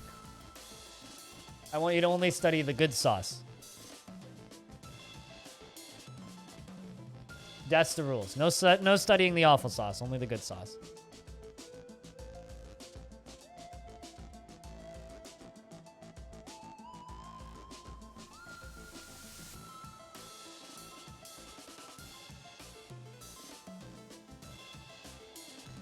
Mechanical vibrations.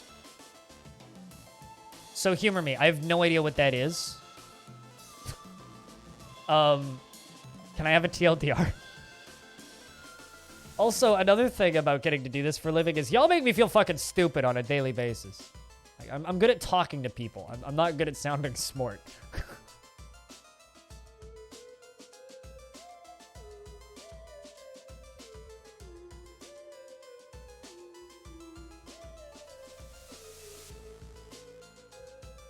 No, it's like, why are you studying mechanical vibrations? Like, how is that helpful to anyone or anything? Because I have no idea.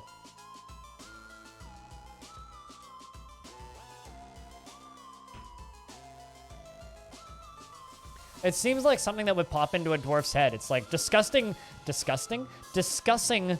justification, right?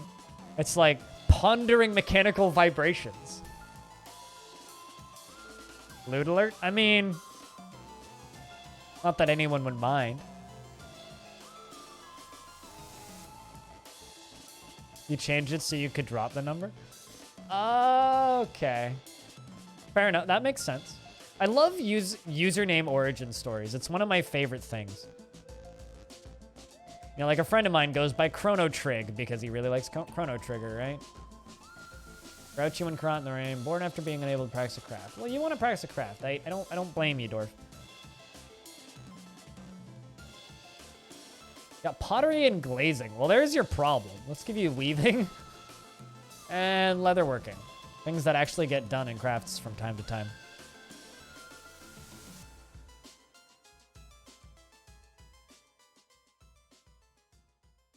Vibration is a fourth-year class almost done?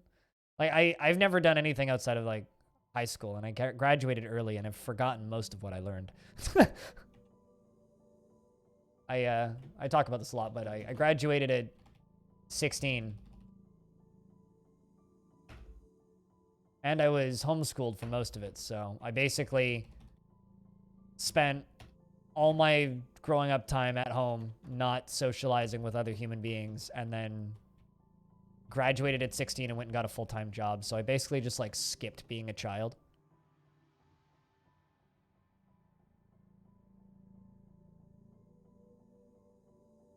Okay. So, like, in engineering, I'd assume?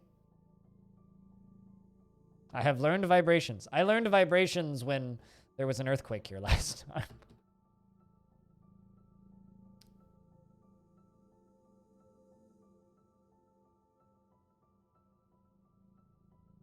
Like the Tacoma Narrows Bridge. Oh yeah, I guess that would make sense for bridges and shit. It sounds fascinating, but also absurdly fucking boring. You know? Like, it's like actually really interesting, but also fucking hell, I want to tear my brains out because I'm so goddamn bored kind of thing.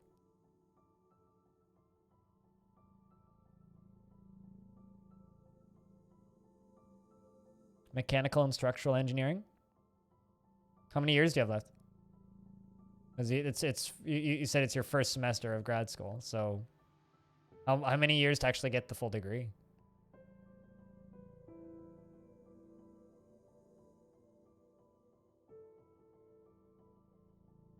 To not let a cat walk on over bridges? Okay. Gone from Comrade Crimson. Hey, comrade. Sweet. Alteration to Trench Dog. And now you're thinking of Cosmo Rat. Comrade Crimson was due to you liking red. a lot in liking Hicks history and sort of fixation in studying the early 20th century history and other stuff, especially the Russian Civil War. Trench Dog was sort of a move beyond that, and you like dogs, and you like did a lot of World War I projects and VA and stuff. Okay, fair enough. A lot of military research stuff. That's cool. Yeah, mine was a self-referential joke based on my disabilities. It's, you lost to a blind guy. I won't click on a YouTube link if I don't know what it is.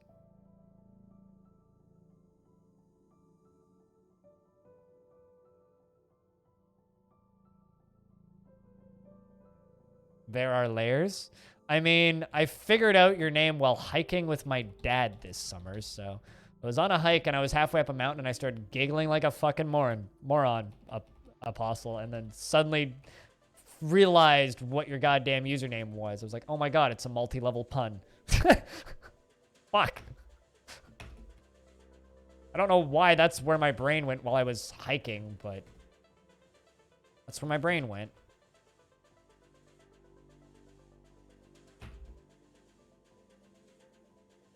It worked eventually, it just took a while.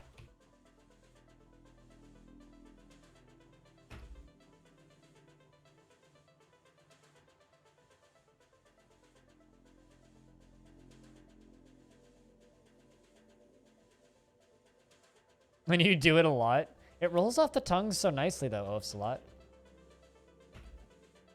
Although it kind of feels like it's like a joke version of Lancelot. You know?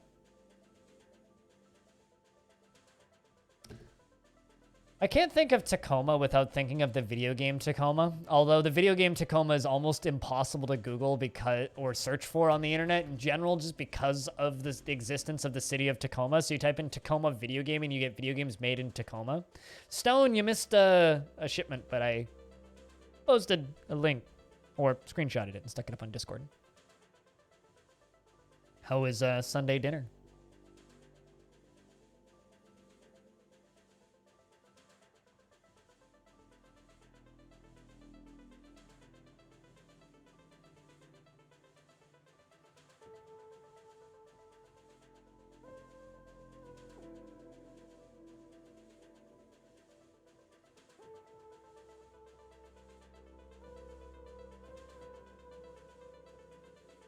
It was good. Chicken this week. Good shit. Glad it happened. Might as well just follow a dwarf. Making blocks for us, eh? How are we doing on the booze? 2,600. Excellent. Still working on all those mittens. I wonder. Am I out of cloth? That we are.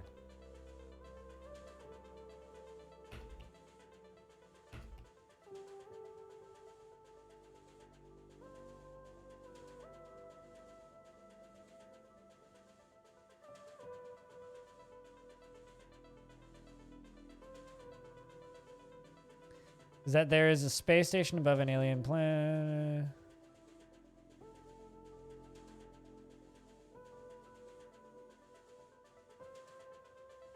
Reading this wall of text. Not rats, and it was forced to the evacuation station. Cosmo Rat just makes me...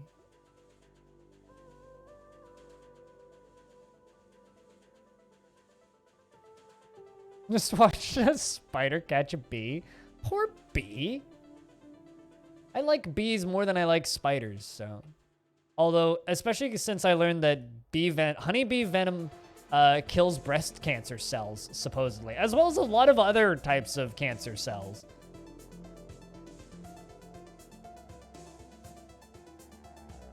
Which is fascinating, I should add.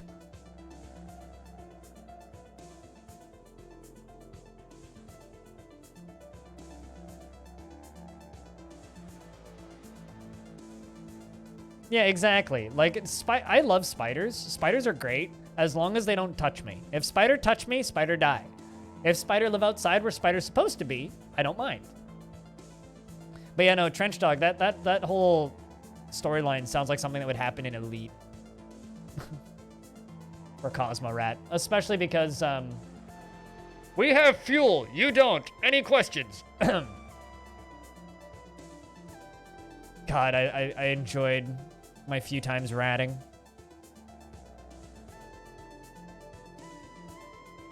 Yeah, spiders are allowed to kill any bugs except for honeybees. Honeybees, no die. Honeybee, good. I would have probably saved the honeybee.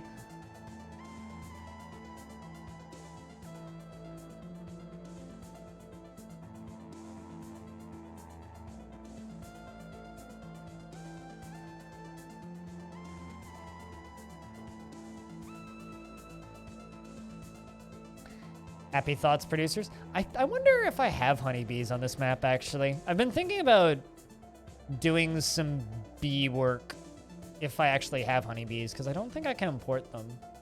Termites. I was thinking about this last night as well. I was like, I wonder if I have honeybees on the map. I haven't looked. Well, it's the wrong time of year anyway. Ants, probably not. If I have ants and termites, I'm not gonna find bees. More ants. Bumblebees, not honeybees though. More bumblebees. More termites. Honeybees, okay. I could do honey. What do you do with them? What do you guys think? I have this tower all the way the hell up here that I built and then did nothing with because I couldn't figure out what to do with it. What do you say we put some hives up here?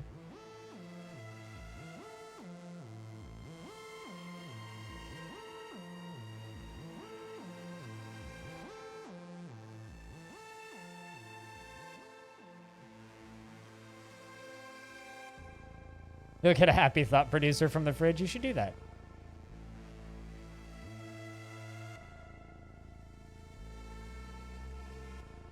Forced vibrations. Oh no, not the forced vibrations. I don't want things to go splat though. That's bad moods.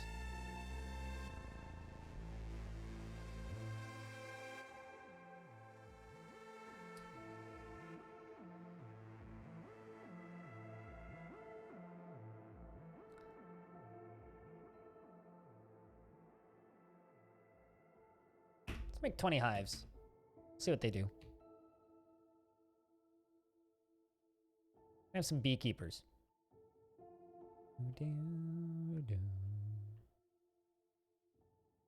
Whoa. Am I out of pigtails? Am I not planting pigtails? Would I not be planting pigtails? No, I'm planting pigtails.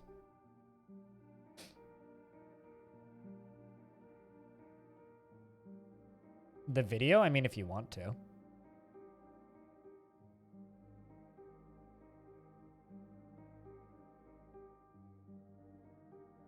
You'll probably get sad reactions for the bee dying, though.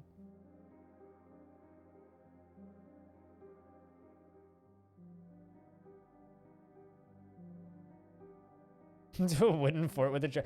Wouldn't it be amazing and terrible if termites could cause structural integrity issues with wooden structures? Like, over time. Like, if wooden structures could get infested with termites. It's like, that's the real sieging technique, is just catapult a couple termite colonies into a wooden structure and just watch the elves collapse. Oh no! Alright, I need to take a quick toilet break. I've been streaming for 3 hours and 15 minutes without standing up, so I'm gonna go stand up and take a toilet break. I recommend you do the same. I will be back in a minute.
Game paused. What happened?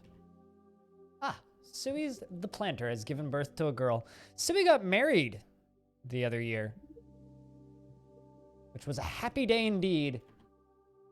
And speaking of happy days, hot cup of tea, her husband and them now have a daughter. Well, would you look at that?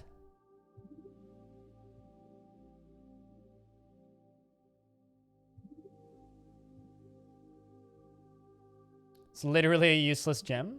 Gems aren't useless. Also, Shadow Mark. Why do I always want to say Shadow Work?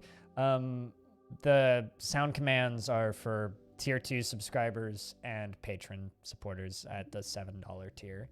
It's how I pay the bills. But yeah, that means we get to name a dwarf into the fortress. So if somebody would like to join the fortress as a dwarven baby. Sui. Yeah. Sui's daughter, Eurypterus. Yeah, is your granddaughter? Yeah.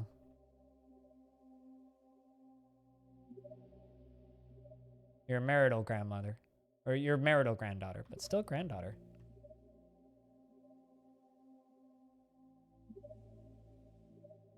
Could you be reincarnated? I'm trying to bring new people in rather than reincarnate people.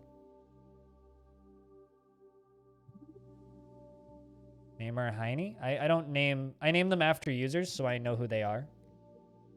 So if you want the name, you can have it. But otherwise, I'll give it to Apostle.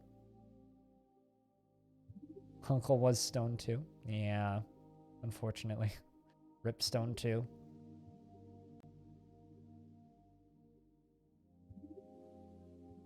I'll give it to Apostle. Welcome back, Apostle.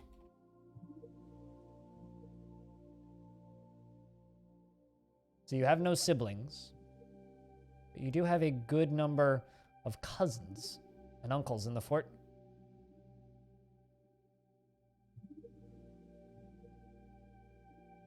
Stone 2 would have been your uncle if he didn't die. Yeah, currently we're listening to the Celeste soundtrack, which is absolutely fantastic. First words are dabba dabba dabba dabba doo. And you are born today, which makes you very young indeed. Your ears are somewhat short and your hair is a crew. Her long hair is neatly combed and her skin is sandy taupe and her eyes are cobalt. I kinda... Also, this will be Apostle 2. I kinda wish that... Maybe after year 75 or so. Oh, there will definitely be a Stone 3. There will definitely be a Stone 3. Probably in this generation, too, I would say. You're keeping track of the family tree? That's awesome, Riptris. She is sloppy with her living space and dour as a rule, and finds helping others emotionally rewarding. Tends to be a little tight with resources when working on projects, and isn't given to flights of fancy. Doesn't tend to hold on to grievances and can handle stress and is not particularly interested in what others think of her. Generally quite confident in her abilities when undertaking specific ventures, and occasionally overindulges and tends to form only tenuous emotional bonds with others. Stiffens up when she's surprised and needs alcohol to get through the working day.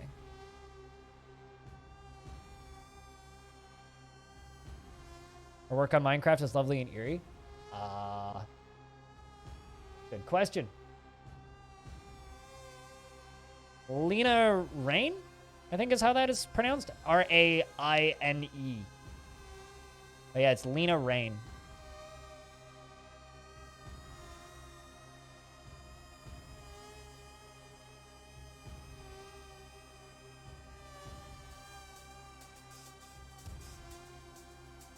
But yeah, no, her music is fantastic. I own the Celeste B-sides on vinyl. I want to get the actual Celeste soundtrack on... I might actually buy it on cassette, because it's available on cassette, and it'd be fun to have that on cassette and then the B-sides on vinyl. But... Already confident in your abilities? Only when undertaking specific ventures. We also already... Oh wait, no, that's silly, rather. Wonder if you've met anybody yet. Nope, no friends yet. Oh. You were born today, though.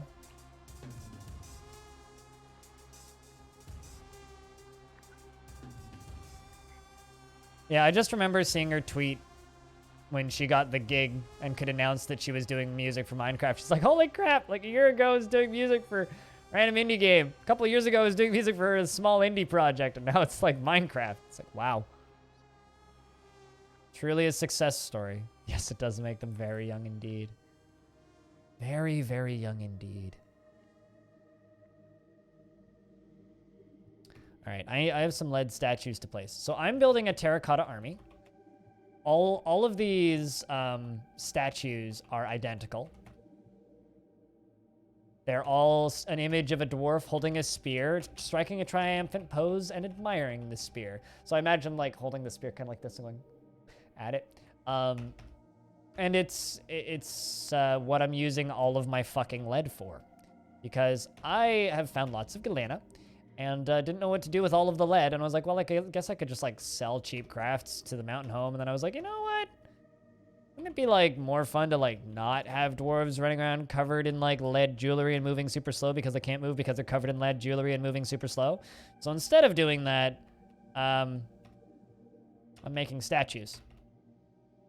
Admittedly, it would probably be pretty good dwarven strength training, but you know, we don't need to be Dragon Ball.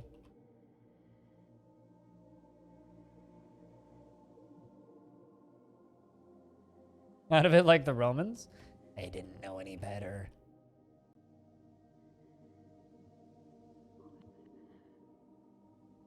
Lead is no match for mudstone. I mean, we still actually have some mudstone. Oh, by the way, if you're wondering, Stone, the musical instrument that was brought to us by the humans is like a large drum type thing.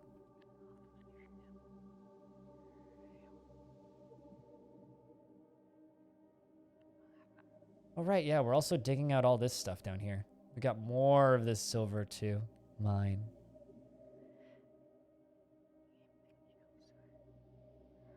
You're still so lost. I mean, just Google them. Whenever you see one that you don't know what it is, just search it. They're all real, except for adamantine. But, like, literally normal-ass Wikipedia can teach you a lot about Dwarf Fortress.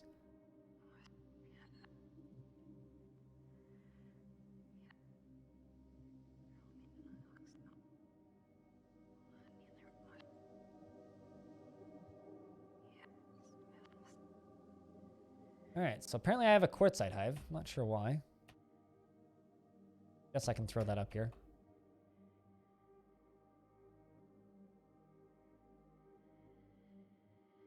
I just don't want my animals to get stung by bees.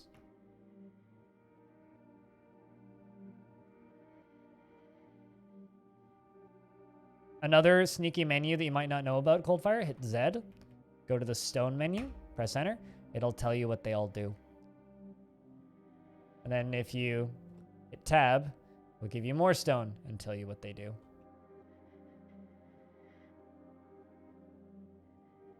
Very helpful. So it's like ore of aluminum, sharp blades, ore of platinum, whether or not it's magma safe. Yeah, no, dwarves are pretty knowledgeable about what stones do.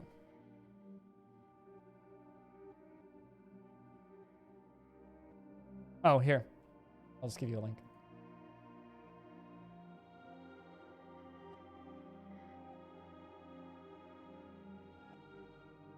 Like, it's funny because I'm a bit of an audiophile. The first 2 hours of, hour and a half to 2 hours of my streams is literally just me playing records on my record player right here, because you can't really see it because it's dark in here, but that's a record player.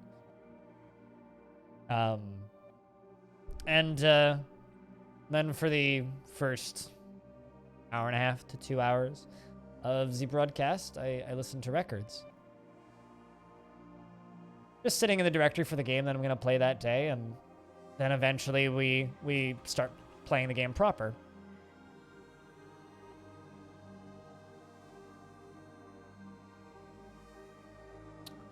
Discovering pulleys.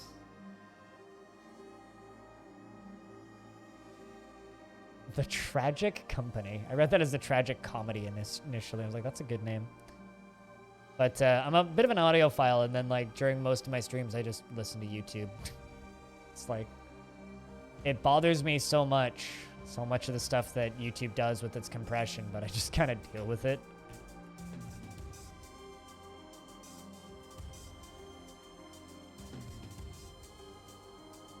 I have about 100 records, and about 30 of them I have the rights to play on stream, and then I have like 12 cassettes. It's actually, yeah, it's sold better than CD for the first time in 2020. It's outsold CD in the first time since like CD was introduced. Does it sound better than CD? Do you want the asshole answer or the actual answer? Because there's like two answers to that question. Both are true.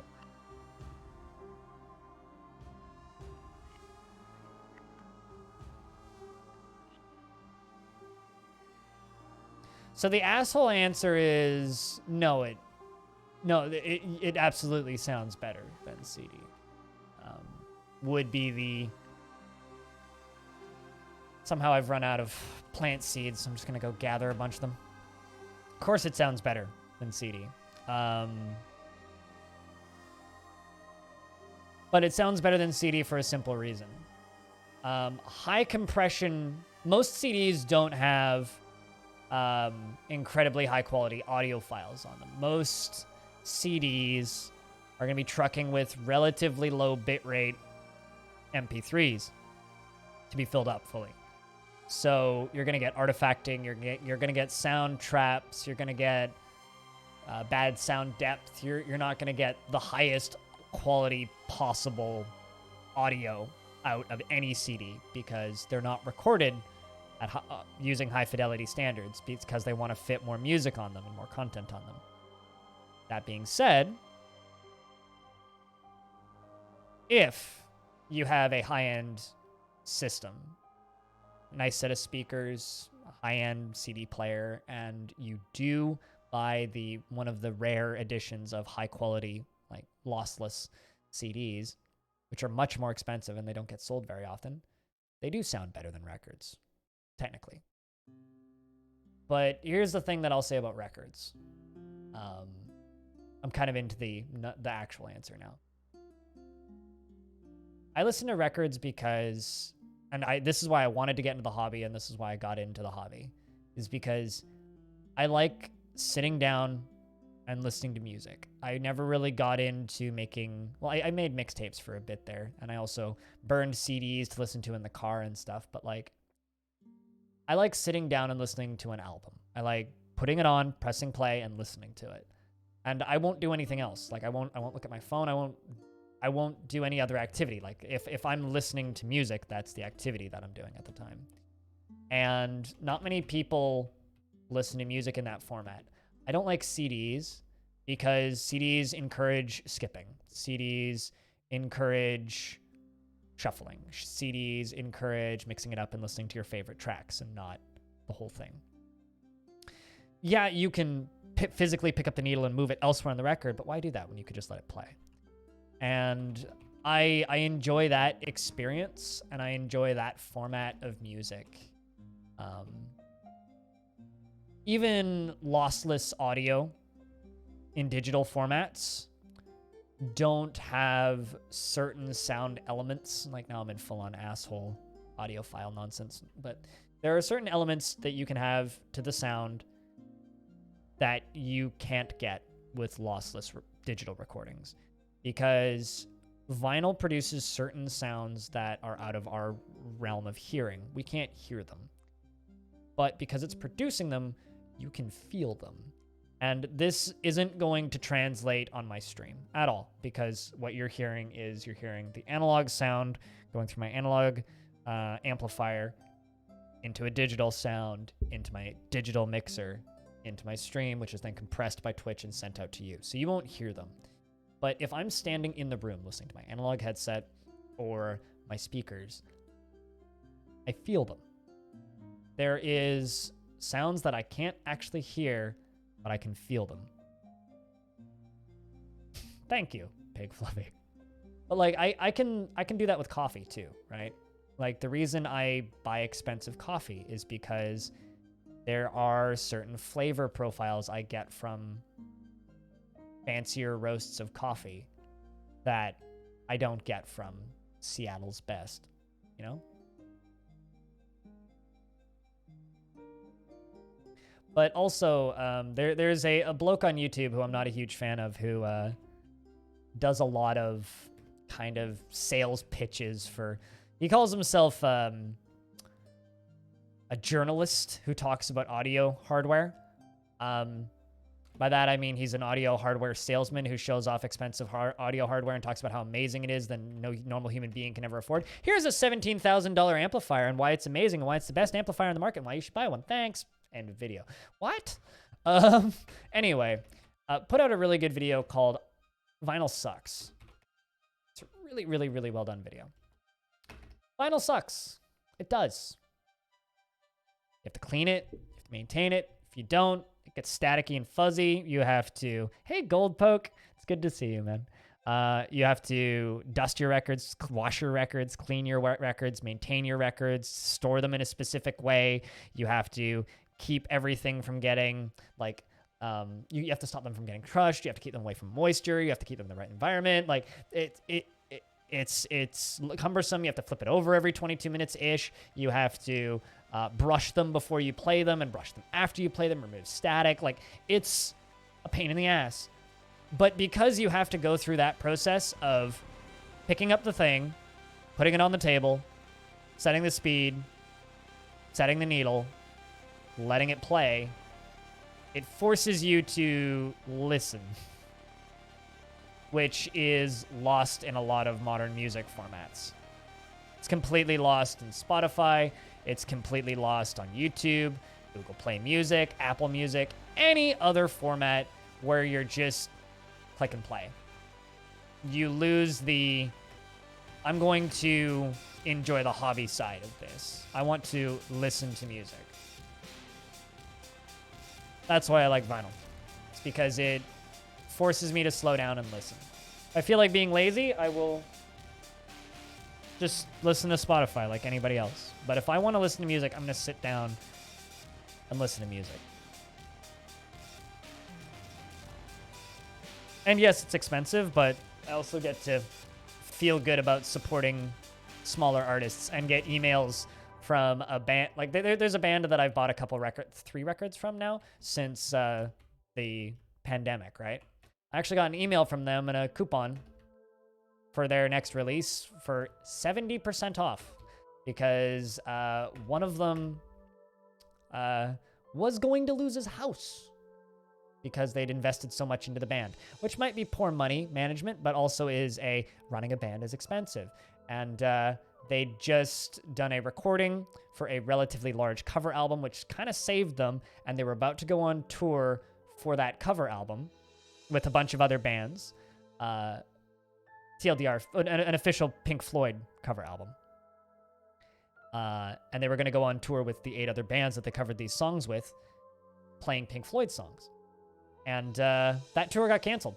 It's supposed to start in March.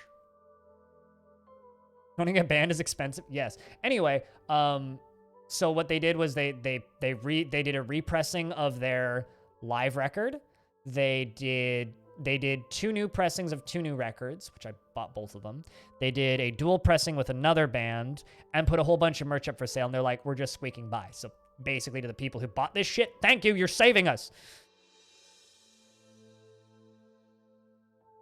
You used to be the money man for your former band for years. You just buy all your music. I use Spotify because... How do I put it? Most of the music I listen to on Spotify, I own physically. But the way phones are set up, the way iPhones are set up, the way MP3 players are set up, it's all their own walled garden systems. And I've given up, I honestly just given up with the tedium of having to load MP3 files onto a phone manually. It's just, I'm just fucking done with that shit. So I will often listen to music through Spotify, but that I've purchased already on other platforms, just so I can have it. The Confederacy of Sport have brought their annual donation to our dwarven cause.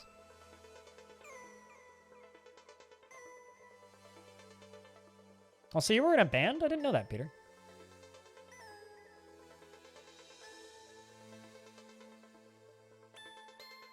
Tribute from the group of Alchemy. Could just download it to the phone? Yeah, what if you want to remove it? I mean, I download it through Spotify. I'm just, like, I buy music on Bandcamp. That's where I buy music. And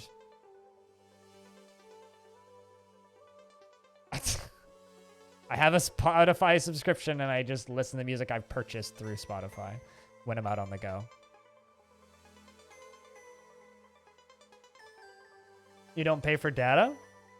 I mean, data is stupidly expensive, but I don't use data for Spotify. Spotify lets you download it.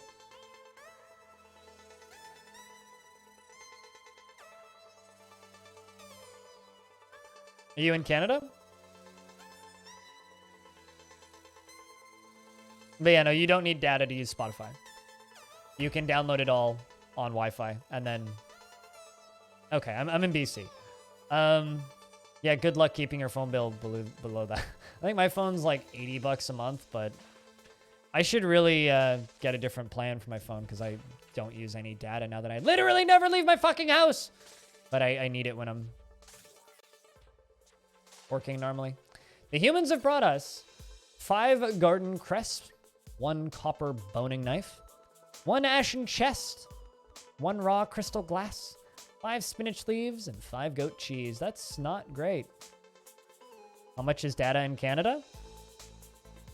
I get 5 gigs a month, unlimited talk and text, global, and unlimited data between the hours of midnight and 1 a.m. And my bill is about $80 a month. You don't have Wi-Fi? Why?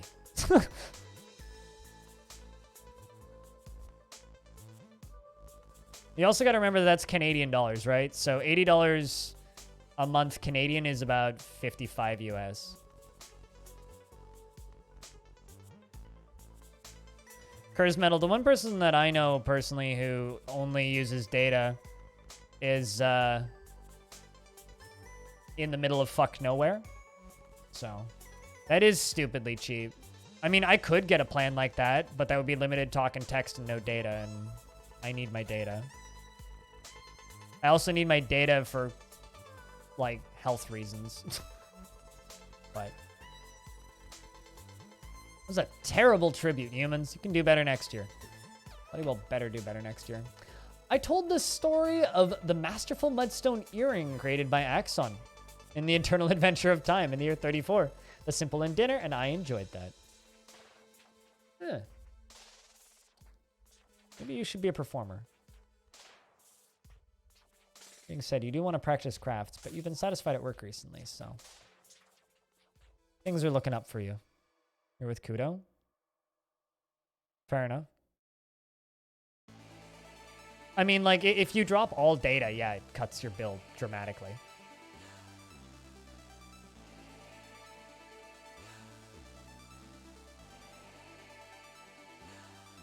So there's no Wi-Fi here? I'm assuming you live with your grandpa? I mean, I would just pay for my own line, but... Yeah, no, I have, I need data on my phone, because I essentially have, like, a direct wire to my doctor. Which I need access to.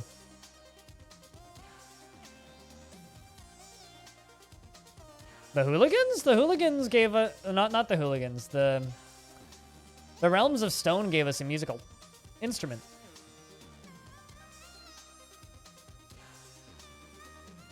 And also... But at the same time, I don't need as much data now. I really should down my plan for a bit, but...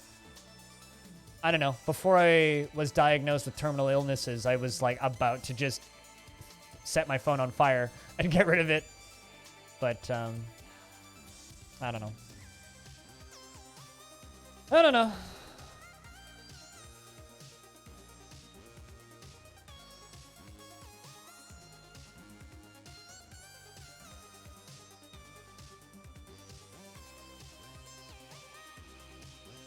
Unless you need to. Yeah, that's fair. How did we even get onto this? Like, why are we talking about phone data? I'm confused. But yeah, no, I think a lot of people think that data and internet's really expensive in the States. It's actually, is way more expensive in Canada than in the States. But if you actually do the math, it's a little bit cheaper in Canada. It's just our dollar is worth less. So it looks like it's way more expensive. There's also a lot more healthy competition between the ISPs in Canada than in the States. It's still not great, but it's better.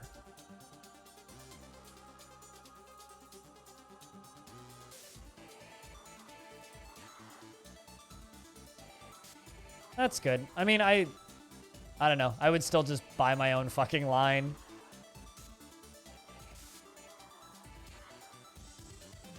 Yeah, because you live in one of those magical countries with, like, socialism, if I'm not mistaken, right, Oafs? It's okay. We're getting there.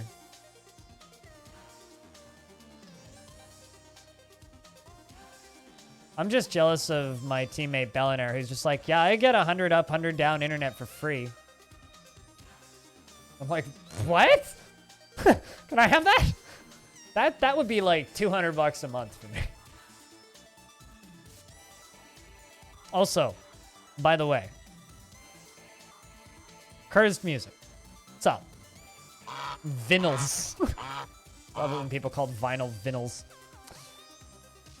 Spotify data cost? Fair enough. Yeah, I don't know. Spotify doesn't cost any data, though.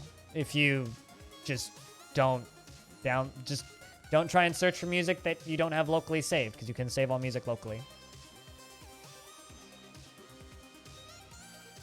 That being said, Spotify is a horrible company. Support your artists directly. Don't just listen on Spotify, for the love of Christ. All right, elves are here to trade. Means we should prep to sell them stuff. Speaking of selling things stuff, how's the, did they ever install those? Or do I need to make a beekeepers? I need beekeeping. I has no beekeeper. Cryo, you're not a legendary anything yet.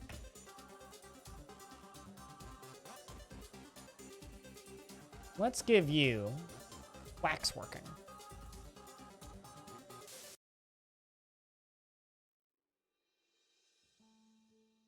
Give you beekeeping. Not the bees.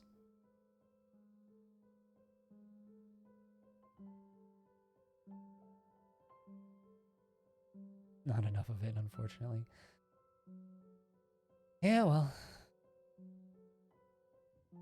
A lot of Canadians who want a lot less of it, but I digress. I will just never get...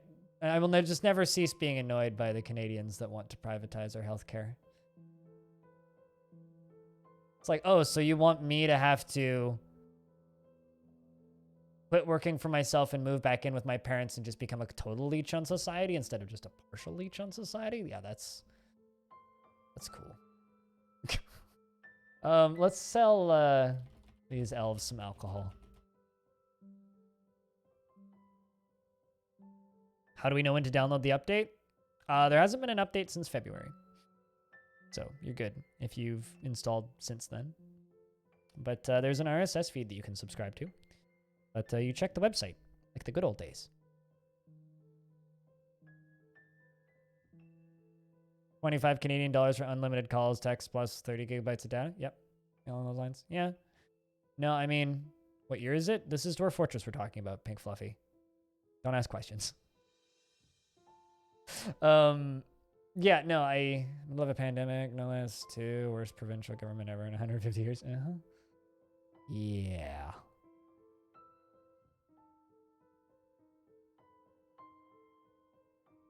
I have a friend who's out in Alberta, And every now and again, I just see him tweeting out gifs of him of somebody just smashing their head on the wall. He's like, me right now. It's like, yep.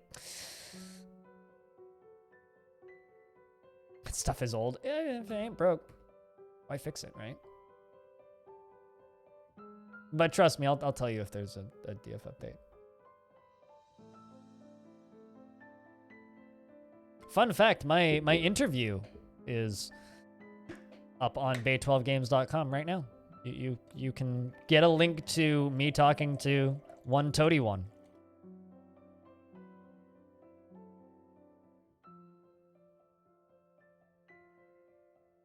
I made a good cup of coffee today. Yesterday I overbrewed my coffee and I think it burnt it a bit. What, in this fortress? I mean, we'll see. We'll see. All right, that's enough alcohol. I know that's a weird thing to say, but Dwarf, you've brewed enough alcohol.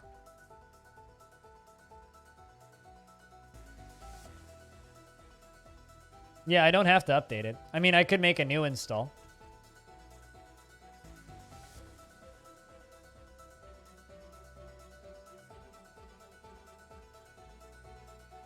I should spell expletives with animals. True story. I built an arena for fighting once. And the elves say, by the way, we are enchanted by your more ethical works. We have come to trade. Anyway, I built a tournament arena, right? And I had a bunch of different things fighting in it, right? And a beak dog fought with a human and fought with 2 trolls and a few other things, right? They all eventually bled out on the ground. And the beak dog, which is a capital B, was lying right next to the human, which is a capital U, which is right next to the troll. And then I think a cave toad? Or it might have just been another troll. Troll. I actually can't remember. There was some cave toads in there. So it's spelled butt. And then I went and engraved on the ground a image of a giant cave spider. So I engraved an S on the ground. So it said butts. I am very mature, streamer.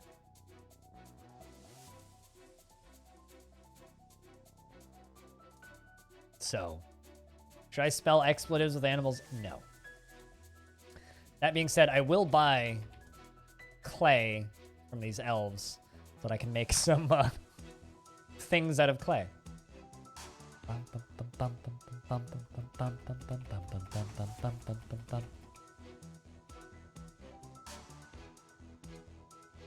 But yeah, I'm glad that you think I'm brilliant.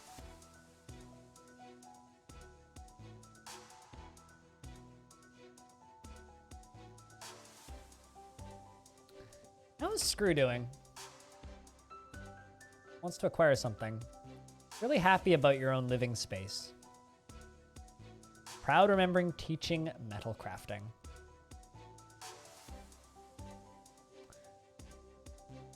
Happy Dwarf. It's good to see. Who's you? Max, still upset, but content after discussing individual happiness. It's good to see. How about audio? Blissful after sleeping in a good bedroom. I want to acquire things. Fine. It's time. Rock crafts.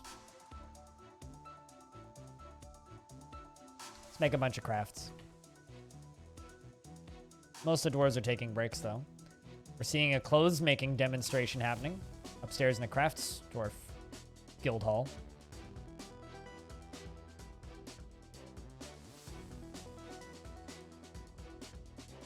Can you decorate with pots? What do you mean, can you decorate with pots? Are you asking, can you put pots everywhere? Pots get alcohol and stuff put in them. You could make clay statues. You could make, what can you make from clay? You can make statues. You can make hives. Make crafts, and they'll make, like, rings, I think. Actually, what do they make with clay crafts? Actually don't know. I do not know. Maybe toys? I generally just make them into statues or hives. Or pots. Clay pots are kind of fun to make.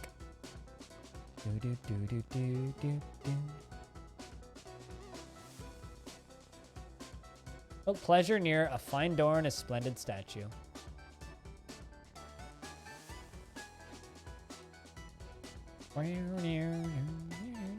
You're socializing all alone. And he didn't feel anything after getting into an argument. Well, you're probably getting into an argument all alone. I'm not entirely surprised there.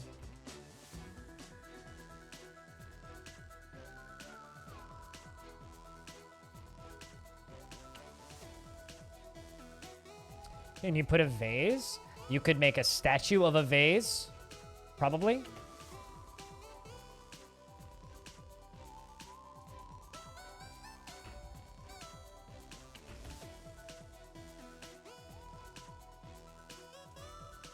It's not letting me set the details of that for some reason.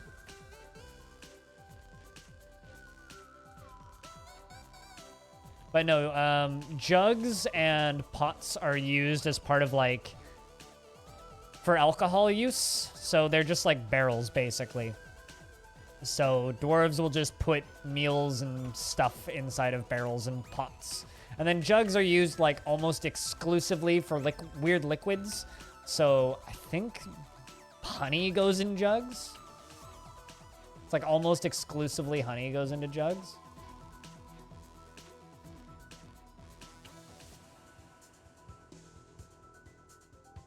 Like, I'm almost at the point with Dwarf Fortress where I'm like, why do barrels exist? Like, at all? Like, they have, like, no practical reason to exist.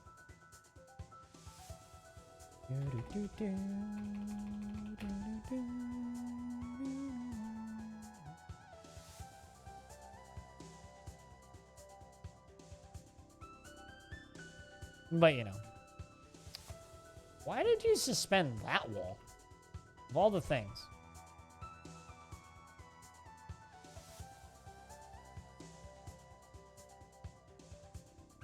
Yeah, I'm pretty sure it's lye. Although, I thought, actually, isn't lye buckets? Nope, you can put alcohol into pots, which are made of rock.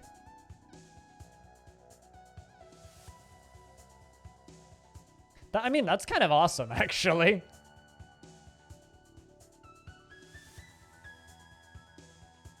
I don't know if you can put... I think milk goes into barrels and buckets, right? Does milk go into pots? I mean, they won't take it down from the pedestal. But you could put a masterwork pot up on a pedestal.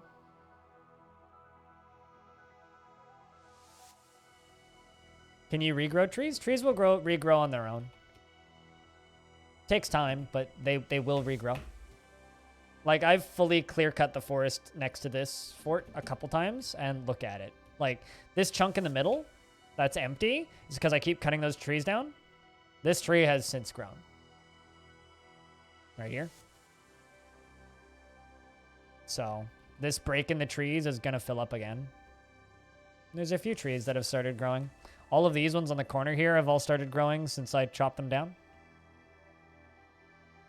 Yep, takes a few years, but they'll grow back.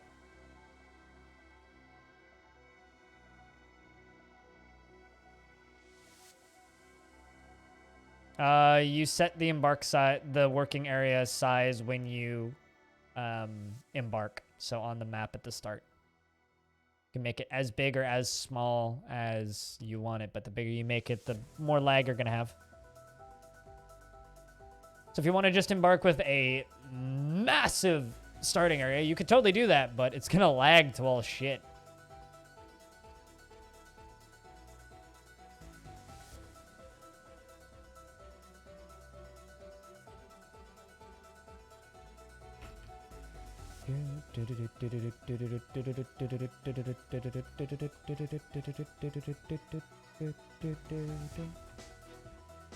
Speaking of,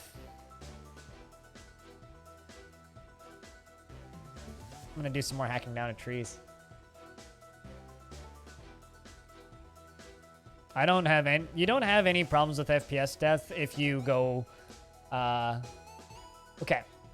Main cause of frame rate death is the player, not the game. Not the dwarves. It's not the guests. It's the player. The main cause of frame rate death is rapid overproduction of items. And the lack of destroying of items. So if you have crafts on repeat, for example, and you're not actively getting rid of them. If you're just stockpiling clothing and not annually getting rid of them. If you're stockpiling drinks and not annually getting rid of them. If you're stockpiling anything and not annually getting rid of it, you will frame rate death yourself. If you have poor pathing and you're funneling all the dwarves through single tiles, you will have frame rate problems because dwarves are trying to path through each other. Frame rate death is almost always caused by the player, not the game. Almost always. There are some exceptions. But generally, when I see people going, I will play this game when they fix the frame rate problems. It's like, well, learn how to avoid frame rate problems. That actually doesn't cause frame rate death anymore. Kibbs. Because I had it happen in this fort, and the frame rate didn't die. But the dwarves certainly did in the tree.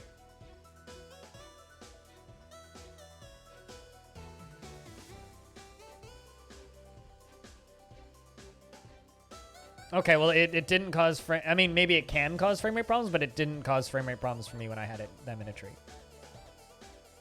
Have you had that happen recently, Elfs, or seen it happen?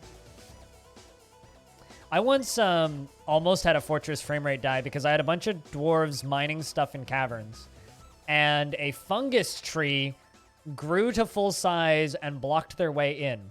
And they got stuck in there. And my frame rate suddenly drops down to a crawl. And I'm like, what the fuck is happening? Like, why is my frame rate dead? Like, I was getting like a frame a second, maybe. Like, maybe a frame every 2 seconds. And eventually, after like a little bit of examining, I found that only 2 dwarves didn't have jobs. And it was because they were stuck behind this spore tree that grew up behind them.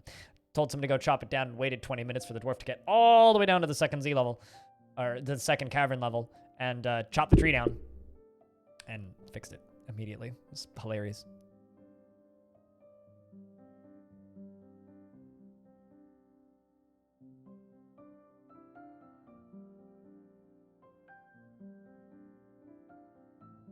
We're all masters and worship the god of war and fortresses, and he built a temple out of pure iron on the tip of the fort's hill. I've tried to do something like that. Didn't work so well. We got invaded really early and we all fucking died. But that's awesome.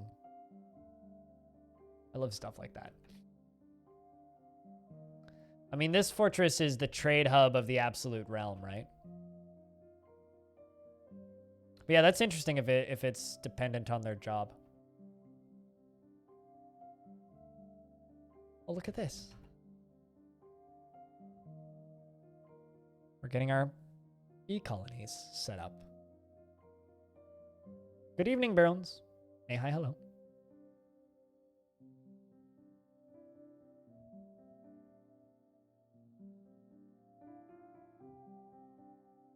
I mean, I've also had, like...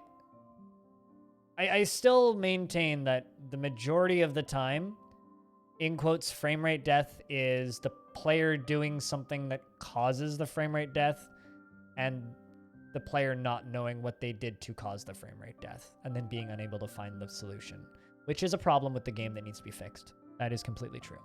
But I do think that the frame rate heat death of the universe problems that I see a lot of people talking about is a bit overblown. The export was master fighters and you exported them to other places where you'd murder them, I'm assuming.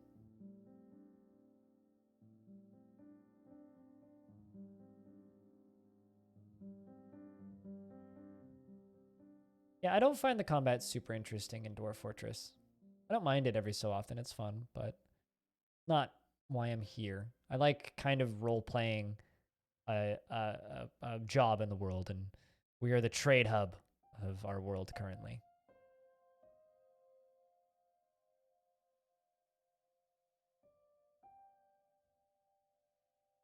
Says what processes are taking up the frame rate. Yeah, I have no idea. That's beyond me.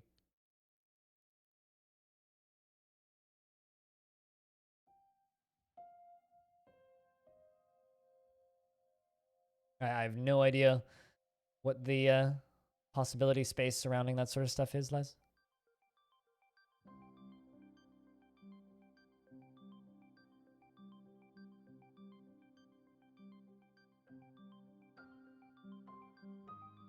I'm just waiting for the naysayers to start believing that I can actually complete this fortress. Oopsies. Because I've got enough people that still are frequently saying, you're not going to make it. I think we are. I think we are. It's going to take some doing.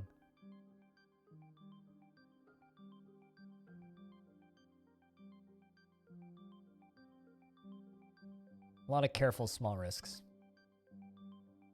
Kangaroos. I think when we hit like 30%, people will start believing. Actually, once I pass Arch Crystal, people will start believing, which is like 50%. I mean, I know what a profiler is, but I don't know how they work in the code base, whether it's possible or not. That's what I'm saying.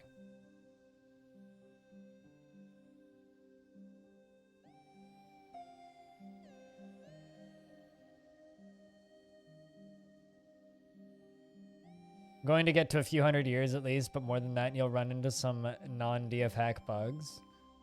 I mean, unless there's bugs that I'm not aware of, I think we'll be okay. Because I'm not trying to military murder the whole world, and I'm avoiding the caverns. It's like if I was trying to be a murder hobo and was sending out squads of people to go fight on a frequent basis, then sure, I'd agree with you, but unless there's something that I'm very much not aware of, I don't see that happening.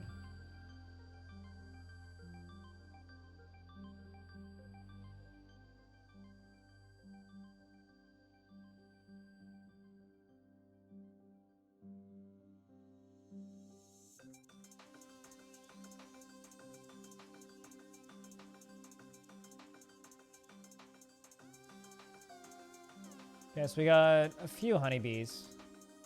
A few hives, like what, 3 or 4 of them are full? 1, 2, 3, 4, 5, 6. 6 of them are full. Also, silver coin.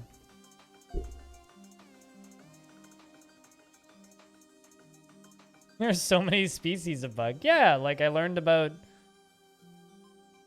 what were they called?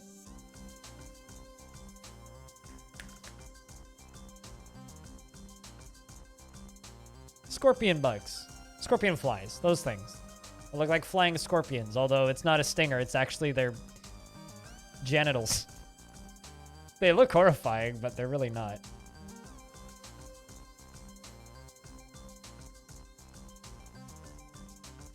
Monsters died to sim the demon, and given how many dwarves were killed, mega beasts without a scratch, I bet they could kill a demon if it came to the fort. Oh, yeah. Fort died due to a tantrum spiral.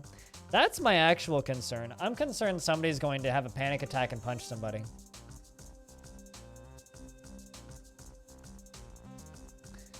That's my actual concern. Is that someone's going to punch somebody's head off and that's going to tantrum spiral and everybody's going to murder everybody else. That's my concern.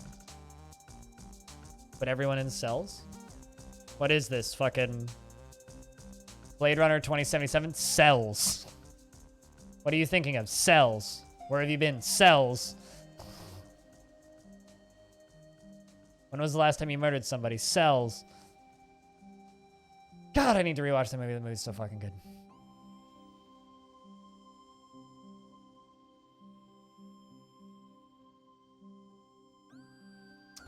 Let's have a look at those silver coins that we just minted.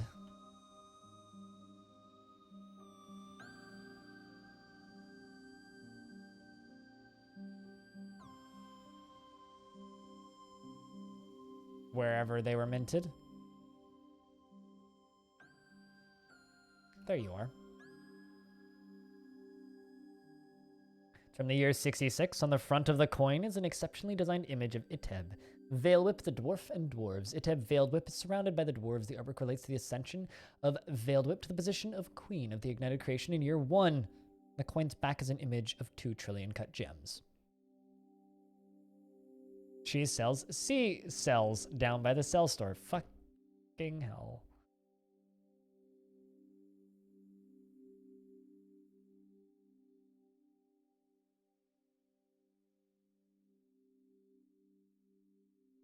Oh, no, totally, right? Like...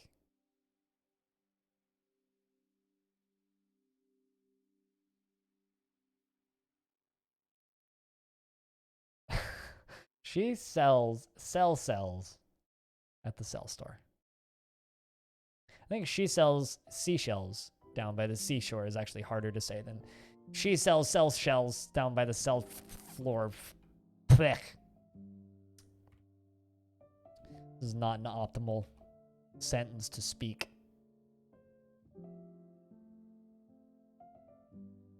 But yeah, there's bees up here now. A beehive.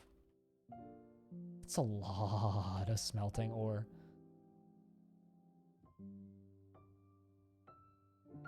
But what's a cell then? How do you sell a cell to someone who's looking to buy a cell? Is it so that you can charge your cell?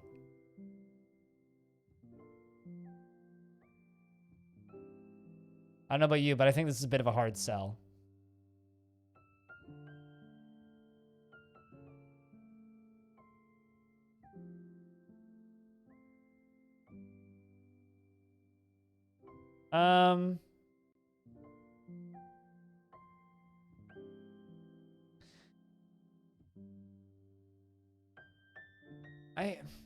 I don't know.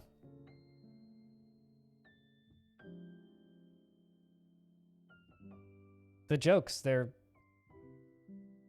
so funny. You could get a paper cut from them. I don't know if I want to do that. Cold fire.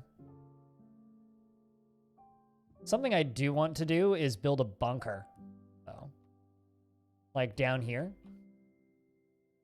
Like, actually, that's not a bad idea. Let's do that.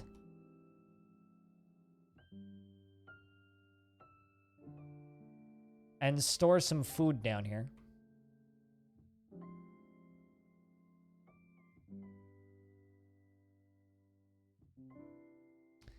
And make it completely sealable from the inside. In case, like, a flying mega beast or something shows up.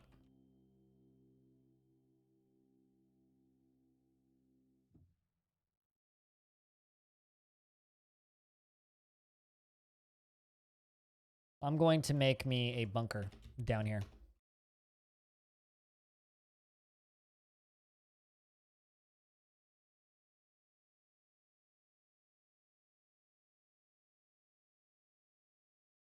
So we'll have food and drink storage, sleeping room, and a place I can make into a tavern.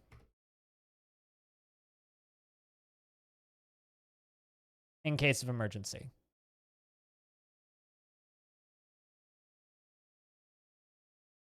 I don't want to do that.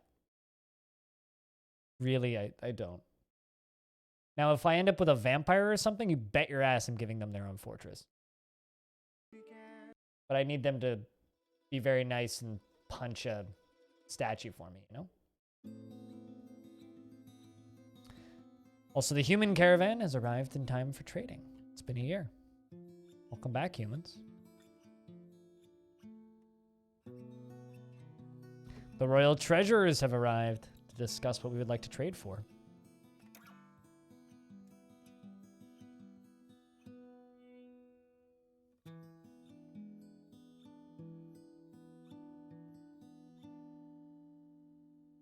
I feel like it'd be kind of precarious, especially on a windy day, to walk around in this world. Or in this fort. Viable to make a zombie defense. I don't think there are zombies in this world, so I don't know how you would propose I would go about doing that. Because as far as our knowledge of the world goes, there is no necromancers currently. And if there are, they don't have any towers yet. So there's probably very few books. Also, sup, Vin? How's things?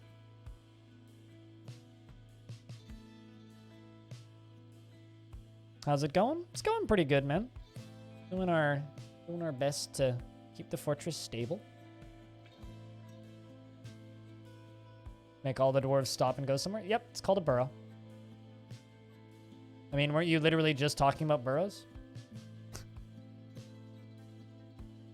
On behalf of the Merchants Guild, let me extend my greetings to your people. There is much to discuss. Why are you asking dumb questions, Shadowmark? We all know, we've all read that Wikipedia page.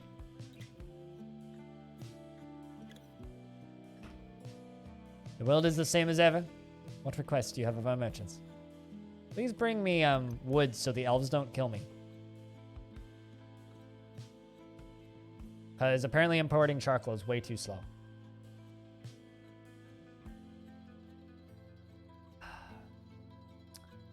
We've finalized the import agreement. Feel free to go over the documents. Let's discuss the export agreement. On behalf of the Merchants Guild, let me bid you farewell. To you and our stout dwarves, Longdeath is the trade hub of this world. Hopefully it can be that way for years to come. Light RP, good discussions, quality music.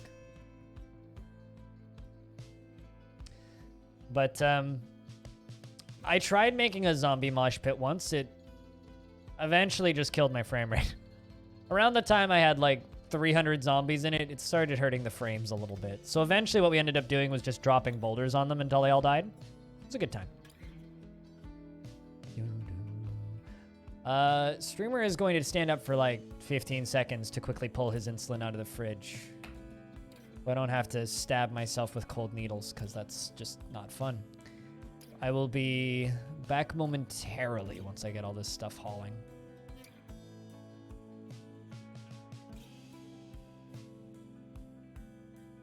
There we go. Back in a sec.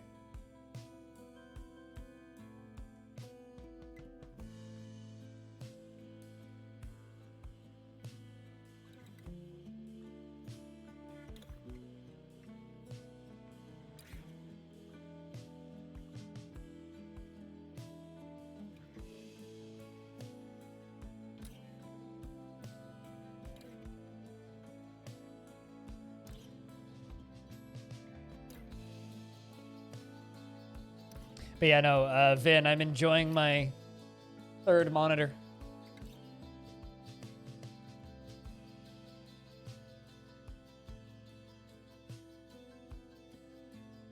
All we had to do was intimidate the humans into trading. I mean, I have a feeling the humans are actually profiting from us.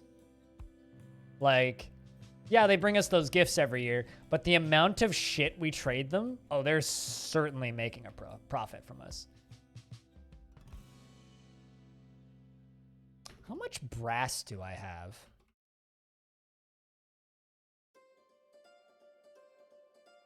$90, okay. Brass jug. 50. Make 50 brass jugs.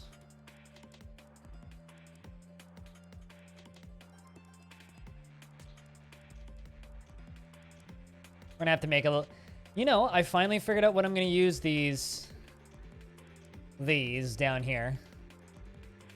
This room and this room for. This is going to be our honey and meadery.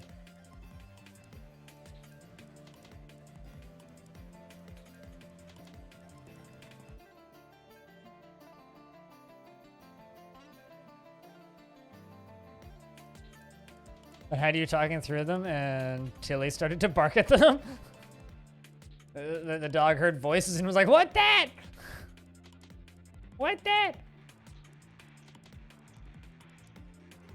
Our jugs listed as finished items.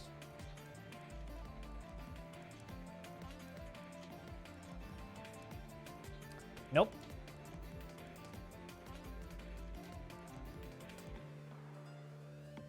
Although...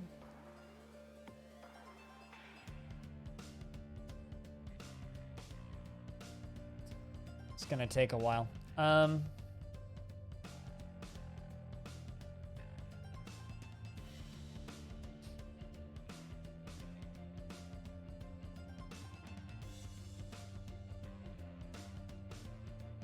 Milk of lime, lye. You can make hemp seed oil in Dwarf Fortress? Okay.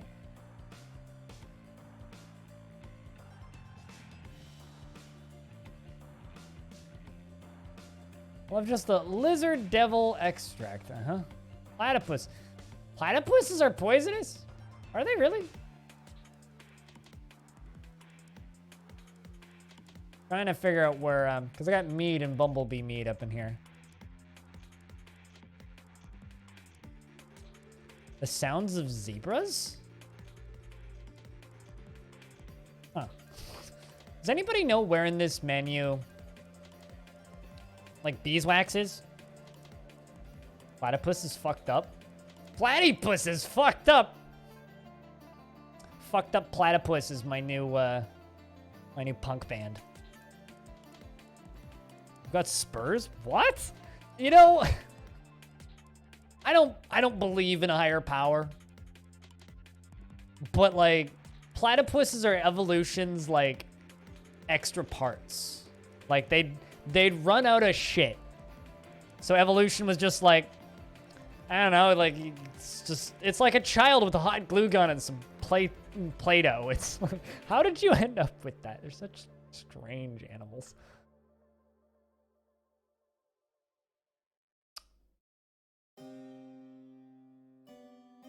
Like, they're not animal drinks.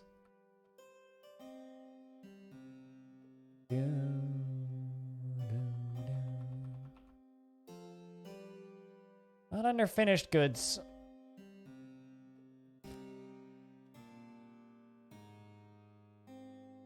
Kind of feel like that would count as an extract, but it doesn't. Oh, there we go. Bee honey, there it is. Royal jelly. Honeybee venom. Don't know how I would get that. Or bumblebee honey for that matter, but, you know, I'll allow it. I don't know how they'll get it, but if I happen to get it, I can certainly put it there. All right, let's put this custom stockpile down here.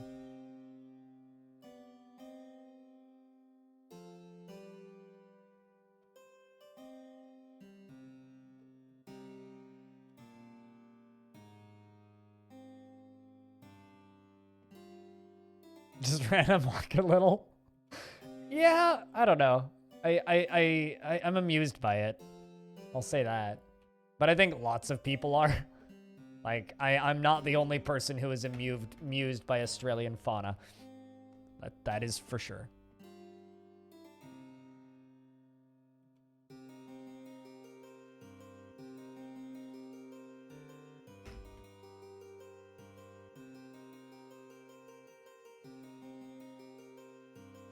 Look at all of them crafts.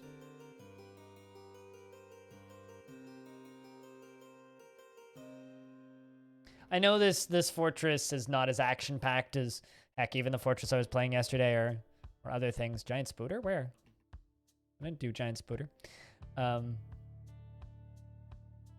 But it's got its own kind of fun soap opera vibes. I hope you enjoy this fortress, because I'm having a lot of fun with it. It's kind of hanging out and letting it do its thing, and I don't know. It's been a rewarding, fun time. I enjoy this fort a lot.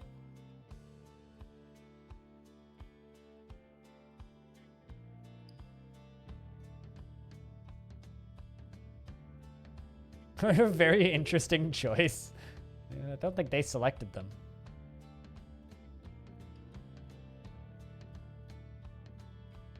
This I'm very annoyed by this candle. It's burning in the wrong direction. There's a bunch of wax around the edge. At least it smells nice. You need to like go in there with something and break off the wax and put it in the middle so it lasts longer. Wow, wow. At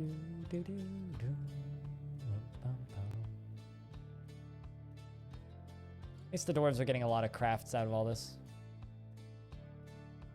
Frame rate's slowed down a little bit because of the pathing, but it's nothing major.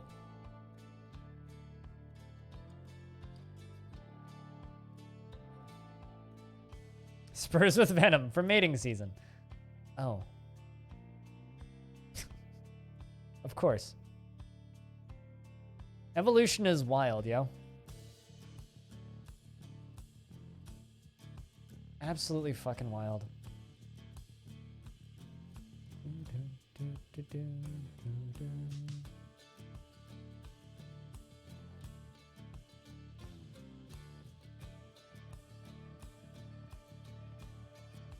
Oh, colorful feathers of a peacock?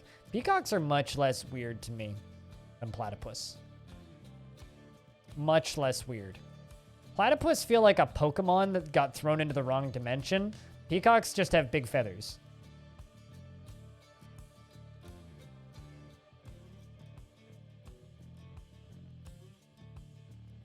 That might just be your what, death before beauty? I don't know about that. I mean, we can learn a lot about the inner workings of our own brains looking at nature.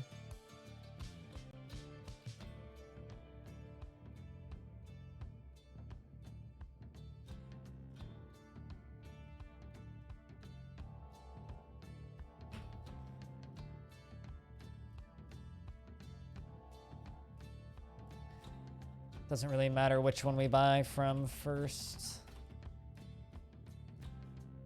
Don't need those opals. Did you bring any wood? Oh, I'll buy that clay. I think I can make clay pots out of that. Bow, bow. You know what? Sure.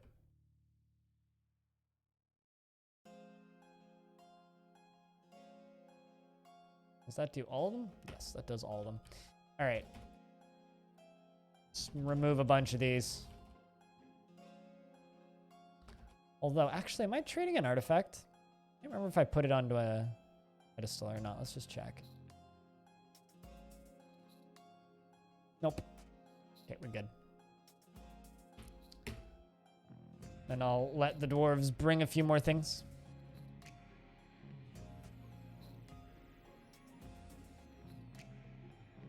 Yeah, exactly. Like, birds dancing isn't that weird. Like, I can never remember the name of it, but there's that one bird that does the incredibly vibrant dance, which involves like tail feathers and like strutting back and forth and all sorts of crazy sidestepping and things, which is way more intriguing to me than a peacock. But then again, I guess like growing up, I went to the zoo quite a lot, and they had like 12 peacocks that would just like wander around in the zoo, just like walk right up to you. And there was also the wildlife refuge that we would go to where they just had like straight up ostriches and shit, which was also equally fascinating for a small child. So to me, like, peacocks aren't that crazy. I should have traded with these guys first. They had all the real shit. Did you actually bring any wood for me? Because that's what I asked you to bring. Did you? Do you actually bring wood? You brought lots of random shit. Nope. Something that I've noticed, actually, which is very interesting, is since I've started trading with the humans, their factions have been spreading. So they didn't do any major growth until I started trading with them. And then, like, their populations all tripled, which I think is very interesting.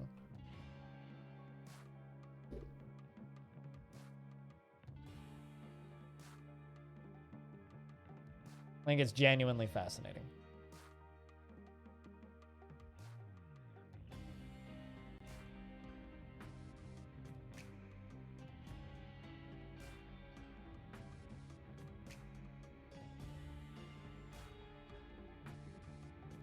The Dwarven era is viral?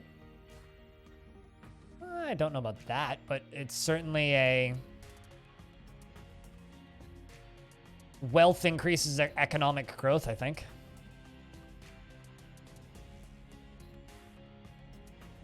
Or at least it certainly seems to be. Forge brass jugs. I don't know if brass is a good material to keep honey in, but that's what we're doing. It's interesting to think what the future of dwarves think. What future dwarves think of engravings. I had one dwarf who I played favorite with, and I wanted to fill his room with things he liked. I had an engraving of a human with a shield.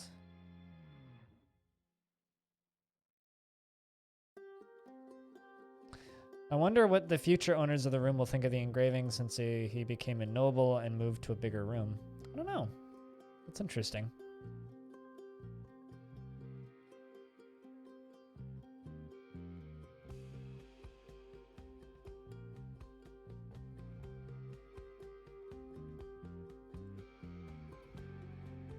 Lover and or sweetheart? Huh.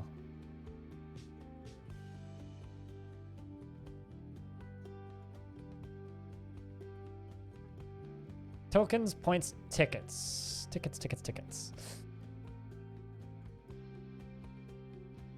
I know every channel calls them something different. Apologies.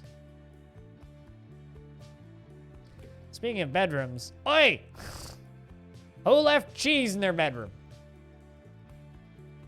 Ah, prepared pig spleen. Found the culprit. Speaking of culprits.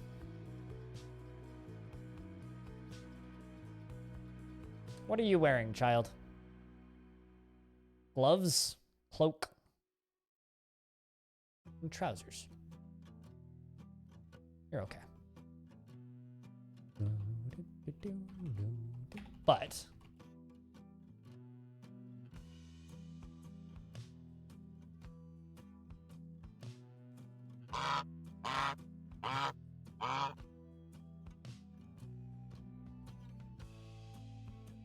how much plant stuffs do I has?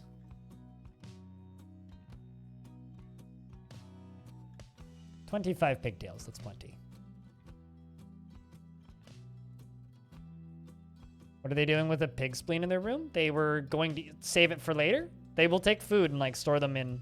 They will claim meals that they like or want to eat, and they will store them in their living space for later. And sometimes they forget about them and then they rot.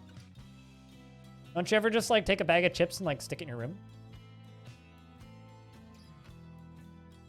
For that like need of late night munchies? And then that bag of chips just starts rotting like the stench of rotten flesh. Totally relatable.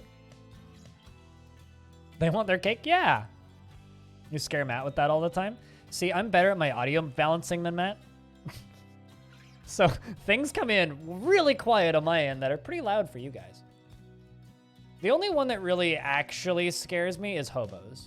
Because hobos comes in like fucking all out.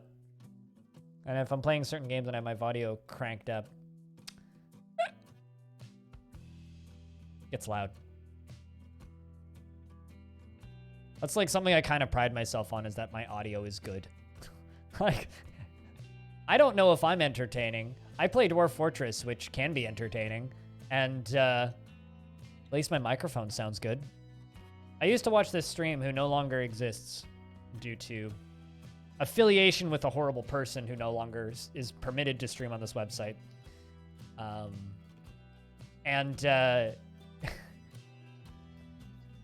He used to title his streams something along the lines of uninteresting older fat man streams video game but has excellent audio. Kind of miss his broadcasts because his mic sounded really nice. Let's play Diablo late at night and just have really good sounding audio. My audio sounds almost as good as his, I just don't blow out the bass like he does.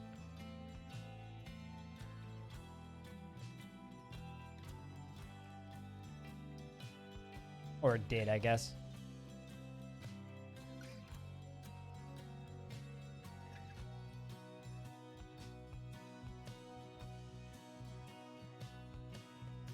Sorry, everyone. Why? Oh, because you're the only one who won. That happens. The bot is a thieving whore, as chat has taught us over the years.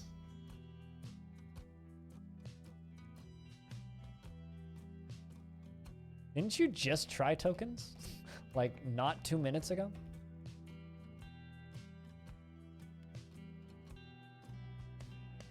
Like, I can't even, like, blame my own, like, weird naming of tickets on that one. Like, that one's just on you. Hate to break it to you.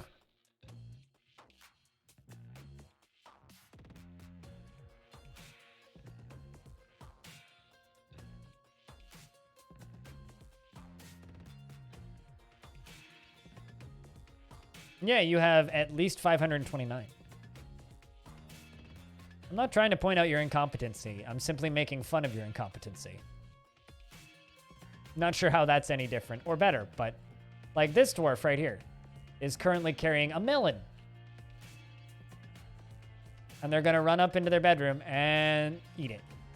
But this dwarf over here, whoever owns this bed, has left a prepared pig lung, a prepared pig lung, a prepared pig lung, horse cheese, and prepared pig lung. And it's goats. And goats right now is... do they like melon? I don't know. Goats right now is not going to his bedroom to eat it. So someone is going to his room to eat his food for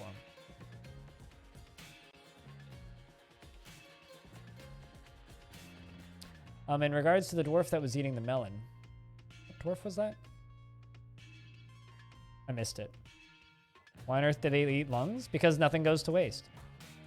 Oh, there it goes.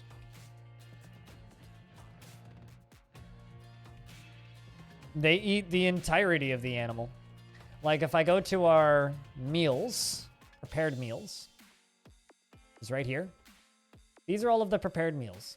We have pig meat stew, emu tallow stew, pig lung stew, pig spleen stew, cranberry stew, fisherberry stew, apricot stew, plum stew, meat roast, tallow roast, herring roast, pig brain roast, pig lung roast, pig heart roast, pig liver roast, pig tripe roast. This is not a very halal fort.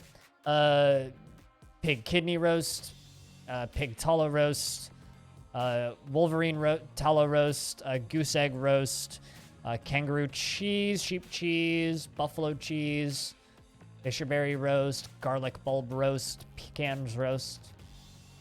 Can you have vegan dwarves? Sure, but like, why? Some dwarves like eating specifically meat.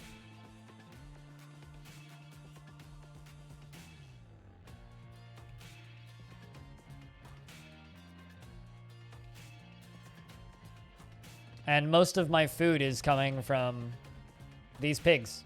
Those peas right there. That is my pig pen. They all live there. They're very happy.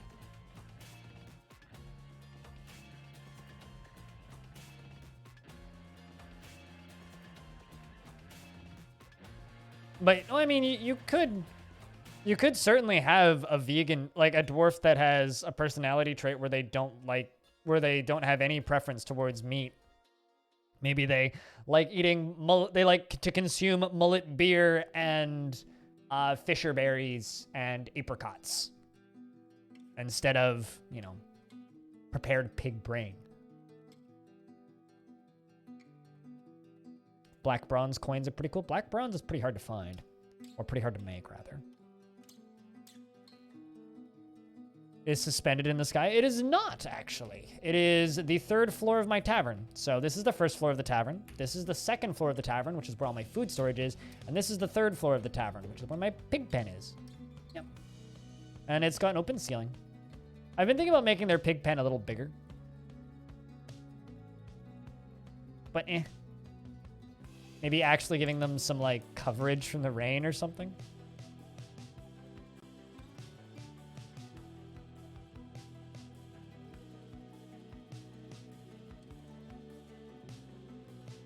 Why is it illogical to keep them on the roof? Right, Trumpet? I mean, like, It's like going to a... Yeah, you know what? Actually, let's make them an indoor pen, so I feel a little better about this.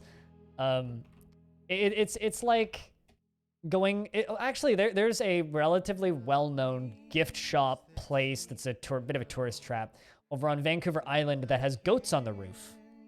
Why is there goats on the roof? I don't know, but they keep their goats on the roof.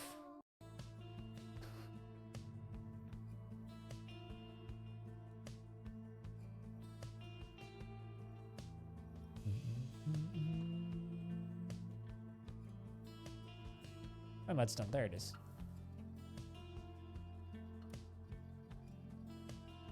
Bacon, pork loin.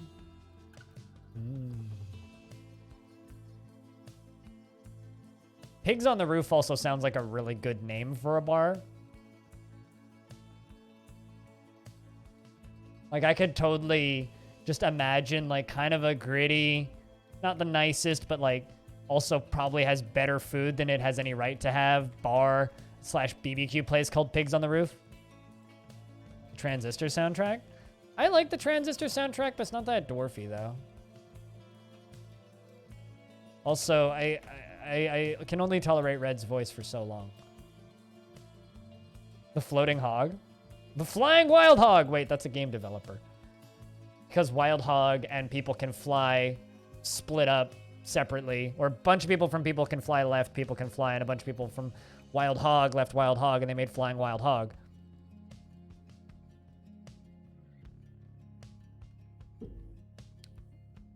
And Tapioca, what up? How is things? And then they went on to go make Shadowrun. No, not Shadowrun. Has Lo Wang in it. Is first-person shooter published by Devolver. Not Shadowrun. What are the E's? Those are, I'm not sure why they're still there. Those are altars. They're just kind of old garbage from when we caved in the ceiling. Port Town bar called Chicken on a Raft? Ooh. Will they give you a whole chicken on a raft?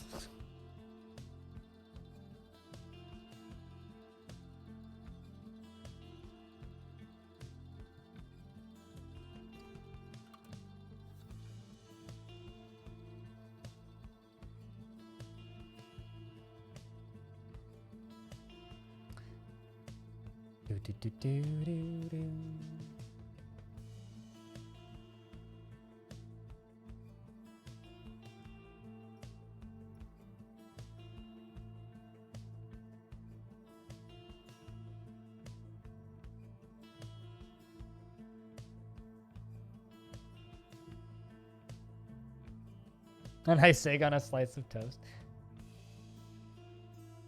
Although I'm more of a fan of a chicken in a blankie. Where you take an egg, you cut it, you cut the center of the toast out, and you crack it into the center of the toast, flip it over, and then you make a sandwich out of that. So you have like toast with egg in it, and toast, and then you put ham on either side. Maybe some cheese. God, I'm hungry. It's lunchtime. Fuck.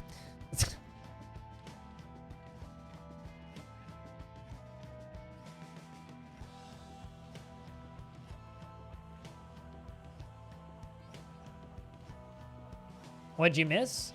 The great Padinsky, author of many books and murderer of 3 dwarves, died. He was killed by our overzealous squug, which sucks. Hobo has recovered from his stress, and we have begun farming bees up in the really tall tower that I built for some reason. So that's what's happened so far today. And I've decided that I'm tired of staring at my piggies in that tiny little spot, and I feel kind of bad for them, so I'm making them a bigger space to kind of actually go inside a little bit.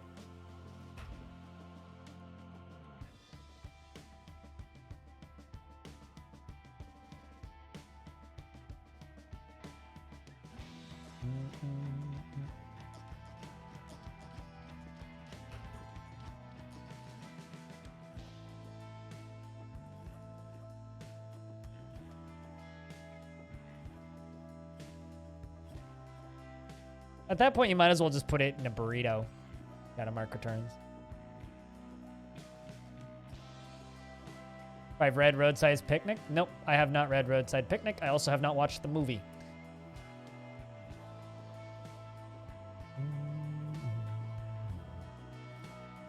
But I'm familiar with the book and what it's about. I have not read it, though.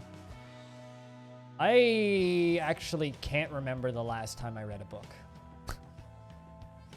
Well, I can't remember the last time I read fiction. I remember the last book I read. It wasn't fiction. Actually, that's not true. Last fiction book I read was Flatland. It was like 3-4 years ago now. Yeah, it's the book is called Roadside Picnic, which is what the movie was based on, and then the game Stalkers were based on the movie, which were based on a book called Roadside Picnic. No, the movie is based on a book, and the game isn't based on either. So this is the Realms of Stone's annual tribute.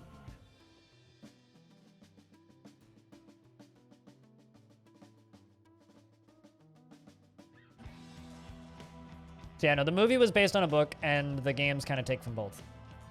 They take some like art direction and design ideas from the films and some ideas from the book. But yeah, it's on Audible. It's called Roadside Picnic.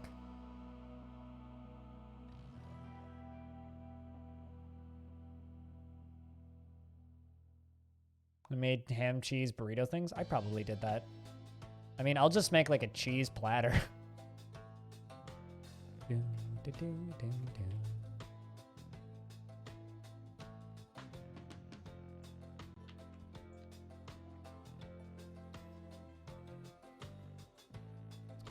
All right, let's see what they brought us. 1 raw clear glass, 1 iron pick, 1 copper pick. Wow. Huh. 2 rope reed socks. How generous. They're sized for dwarves, too. 5 yak cheese, 1 llama wool bag, 5 prepared yak eye. That's a lot of yaks they had to kill to get those 5 eyes. I like that they didn't bring us 6 eyes. They brought us 5 eyes. 1 bronze meat cleaver, and 1 goat parchment sheet. Damn.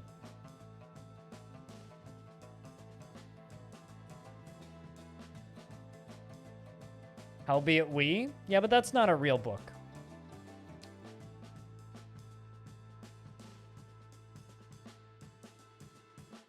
Maybe one got squished on the way, or they got hungry and ate it as a snack. Yeah, exactly. Like, Besides, Treasure Planet taught me that eyes make great stews, so.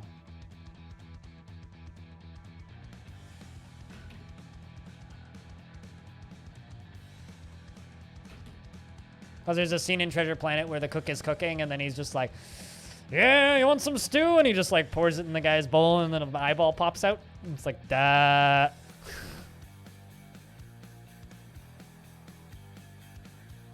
Maybe they wanted to get rid of the 5-eyed yak. Yeah, they're on the edge of a very spooky biome, and they're just like, nope. They're not actually. But.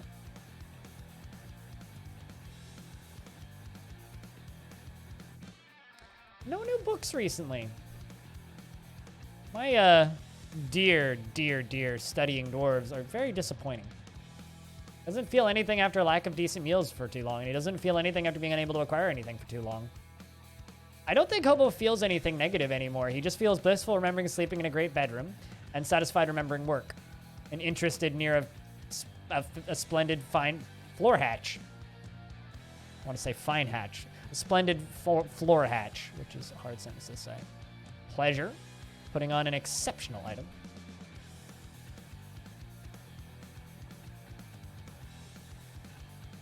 Very happy, Dwarf. 5-eyed yak sounds like the best. Yeah, I agree.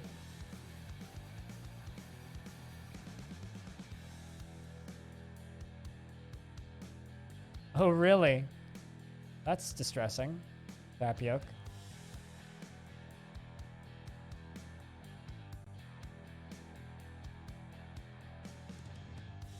Yeah, or that. Or like a were creature gouged out one of the yak's eyes when it was a baby. Or maybe they killed a six-legged, six-eyed yak with a round shell and scales that are overlapping and deadly blood. I don't know. Then they butchered it. Although then they would be Forgotten Beast eyeballs, which would be incredible.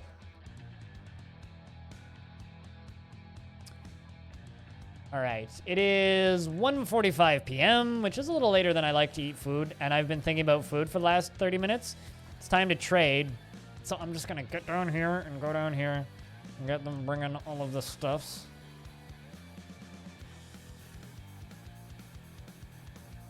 All of that crafts.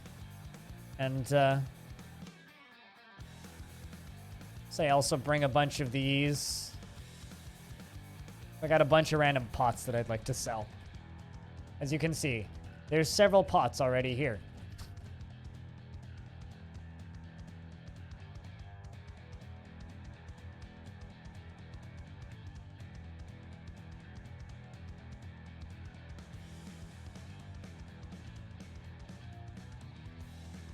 I'm realizing I'm not hating everything, but that's fine. All right. I will be right back in a minute or two. I just got to do my injections and stuff and grab my sandwich. I will be back with a ham and salami, I think, sandwich. See you guys in a minute.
All right. Yeah, I would like to inform all of you that here we welcome everybody who makes terrible puns. This is a pun-safe zone. There's no pungin or punitentiary here.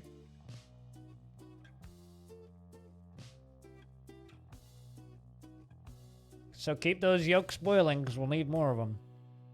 Might as well crack it and eat it for breakfast. I am your liaison from the mountain homes. Let's discuss your ongoing situation. We are still at war. The streamer's mouth is full.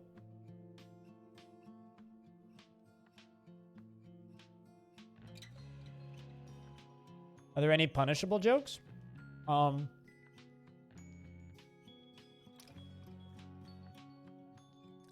Make a Holocaust joke and you'll never speak in my chat again. Be a bigot and you'll never speak in my chat ever again. Be an inconsiderate twat and you will never speak in my chat again. That's basically it. Pretty reasonable all in all. Respect other people in the chat room or go away. We have finalized the import agreement.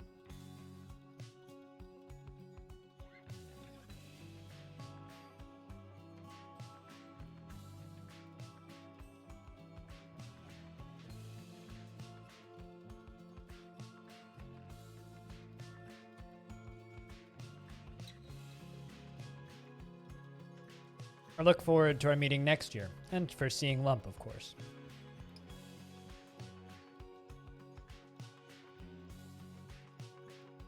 This is still the same liaison, yeah. We've had this liaison Vin since we started. This liaison is, like, this liaison started off as a general, initially. The first time we traded. And ever since, and then we got the notification that they became the outpost liaison, and they've been the outpost liaison ever since.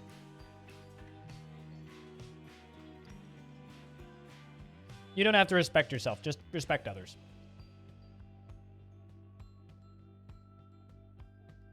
You can disrespect yourself, your own well-being, and your own body as much as you like. I just don't want to know about it.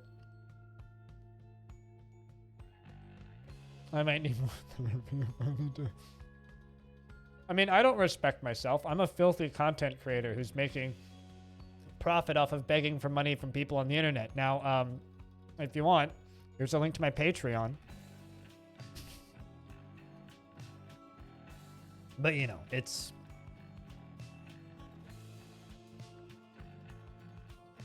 Be an adult.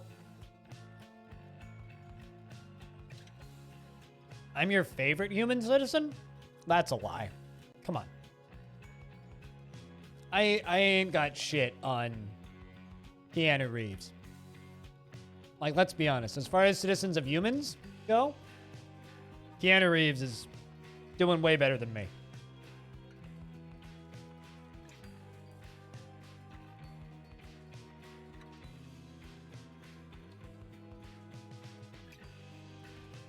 Oh, dead.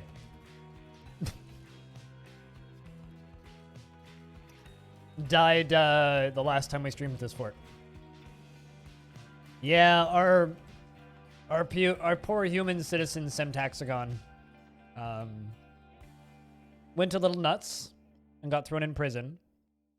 Was a little moody for the last 3-4 years they were in the fortress, and decided that it would be a good idea to punch somebody in the head. Did that, and I got put in prison and then never really quite recovered, and very quickly fell into depression and died. I miss our human.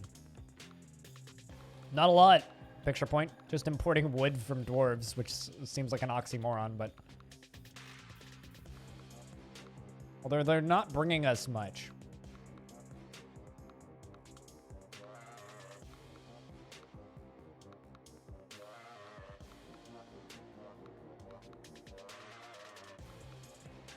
Like, I just need you to chop down trees and bring us trees. There we go. That's what I need. Excellent. Now I won't need to chop down as much tree. Oh, hey, they also brought us lots of clay.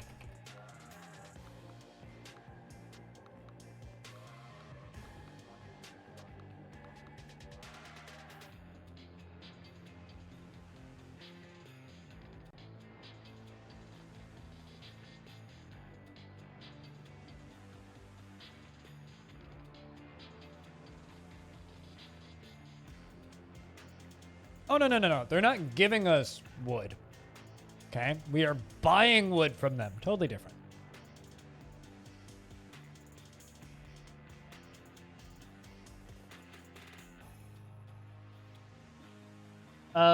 No, but a lot of them have engravings.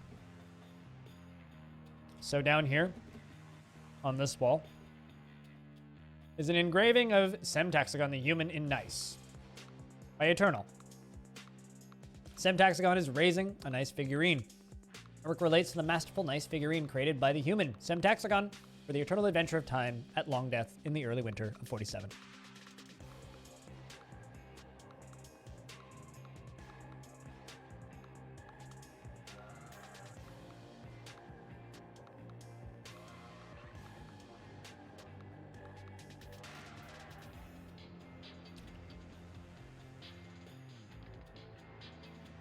Oh, I'm paying for it with many, many, many, many, many figurines.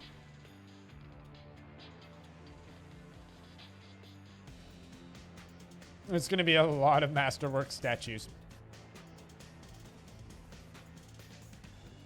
Legends for this world is going to be long.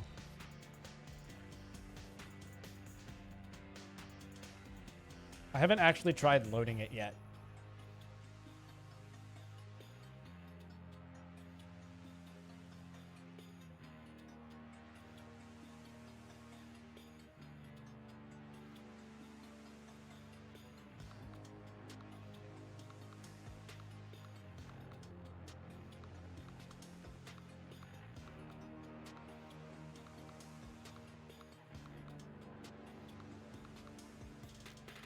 Once trading is done, we're going to have a lot of stuff to bring over.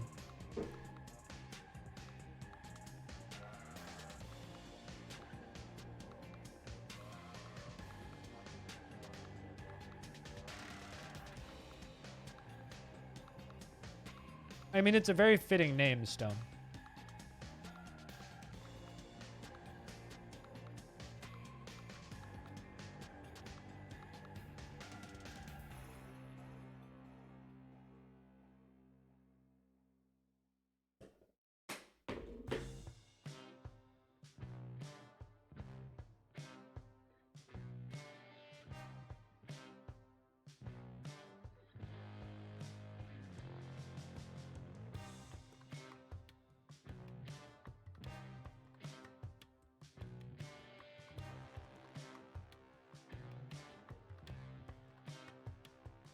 Yeah, this is perplexing to me.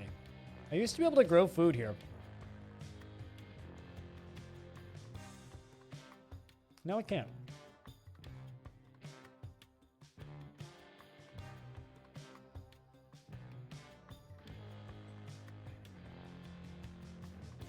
I think it was a combination of a few people's suggestions.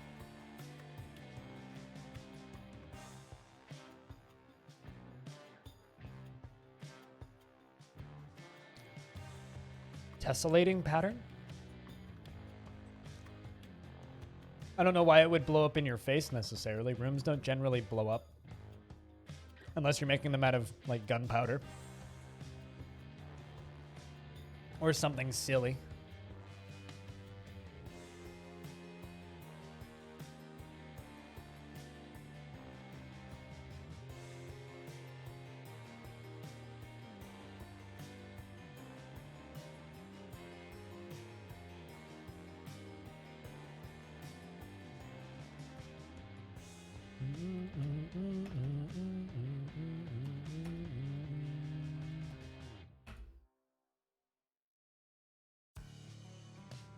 Long fortification.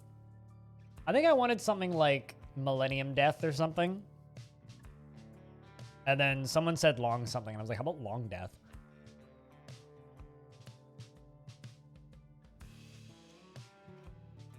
The thing that I'm curious about this fortress is, will I succeed? And succeeding means, will I make this fortress as legendary as a lot of those other forts that lasted a very fucking long time, you know?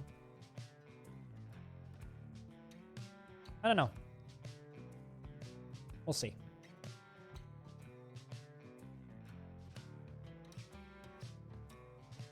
No, they don't care. They occasionally get a mild debuff about getting caught in the rain, but it's totally usable. They just override it with other thoughts.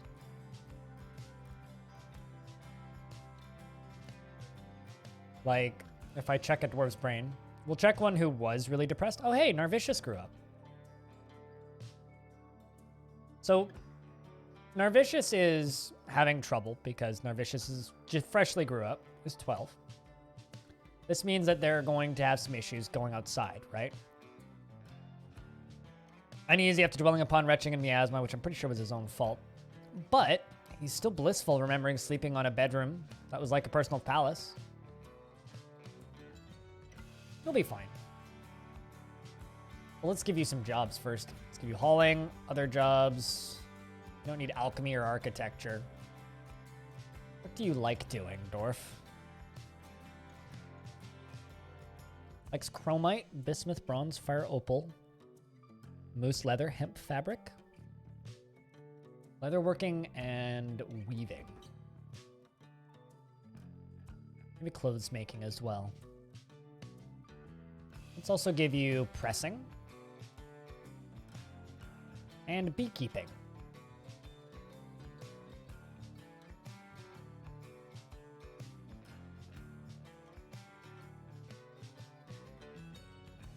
All right, but if I say go to a dwarf who's been in the fortress for a long time, let's say Eric Shadowblade, right? Yeah, gets a little bit annoyed when caught in the rain. But those are all recent thoughts. His long-term thought, or her long-term thoughts, are a lot of satisfied remembering producing a masterwork, enraptured dwelling upon, enraptured remembering communing with their god, exhilarated remembering getting into an argument, euphoric due to an inebriation, blissful after sleeping in a bedroom, like. You make up for the occasional shitty mood about the outside debuffs with putting them inside a lot and giving them happy things to do. Hey, Tranquil, how we do? You wanted to do a strictly beekeeping fort? That's really impractical. It's hard to do. It's not... Beekeeping isn't anywhere near as overpowered as, say, farming or fishing.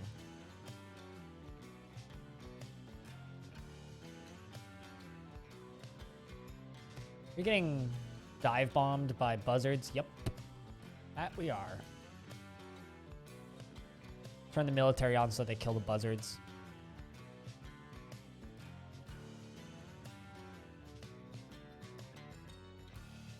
No, it's not. The only problem with rain is if it's the only thought they ever get. And then they dwell on it frequently. As long as they have many positive moods to overwrite the occasional negative buff, it's totally fine.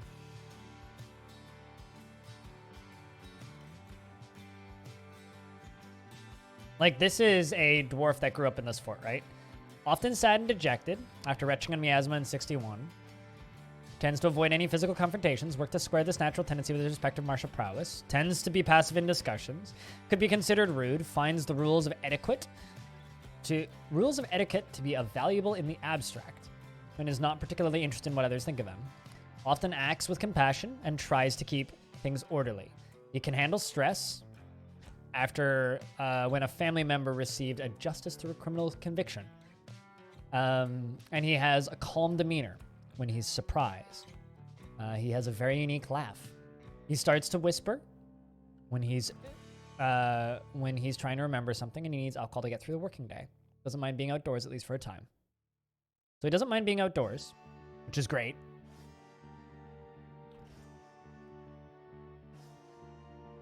We live on a mountain of platinum forts, so we're hoping it brings us what you need. But yeah, no, this dwarf is like a very calm, collected dwarf. And it's something that I've learned, feels vengeful when joining in an existing conflict. Were you fighting with buzzards? Probably.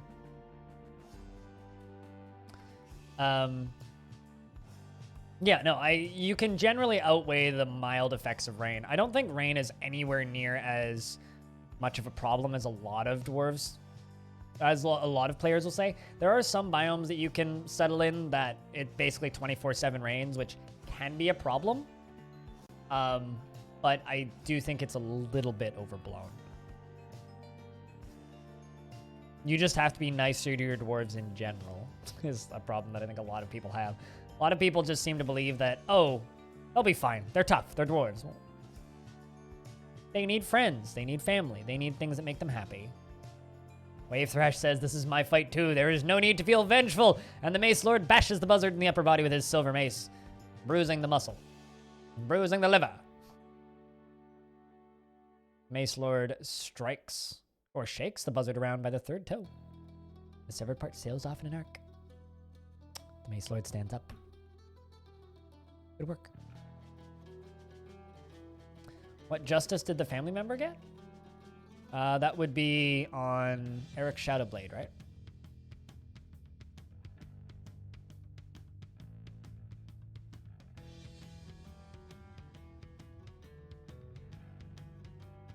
Or no, that was on Narvicius. Because that was after receiving justice through a criminal's conviction. Well, their family member was Axon, and Axon was killed by Padinsky.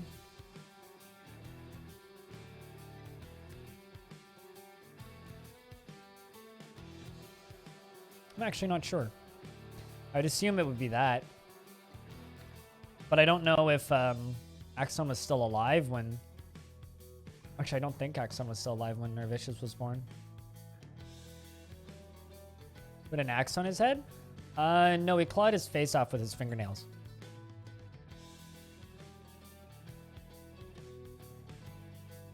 Padinsky was very much a beat them to a pulp murderer.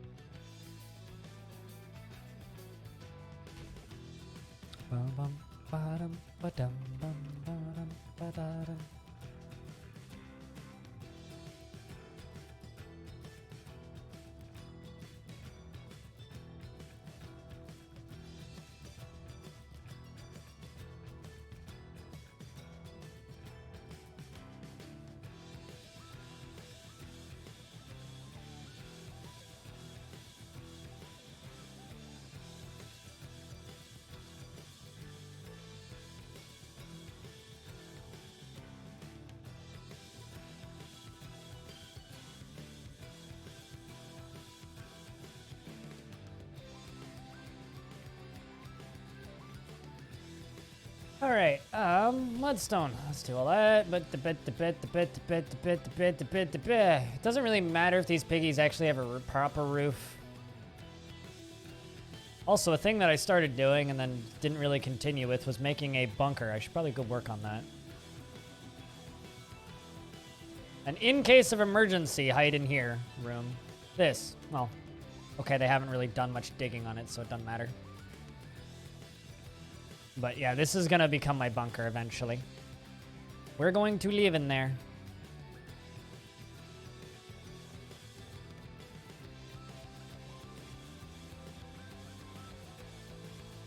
Also, you spelled Padinsky's name wrong. Spelled with an E. I have plenty of time. Oh, yeah. Most certainly.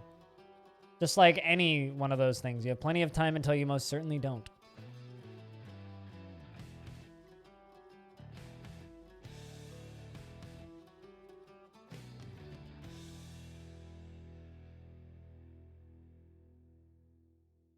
Oh no. My teammate Bellinair has fallen into a certain Final Fantasy MMO. I don't think I'm going to see him for a couple months. Shit. When Bellinair plays an MMO, yeah, you don't see Bellinair for a while.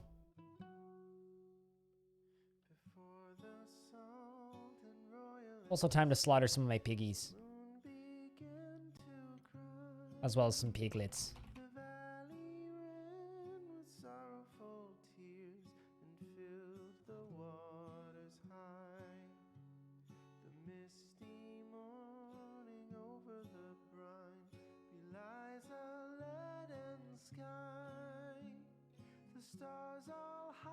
Make one of those pigs available to be kept as a pet. What about you?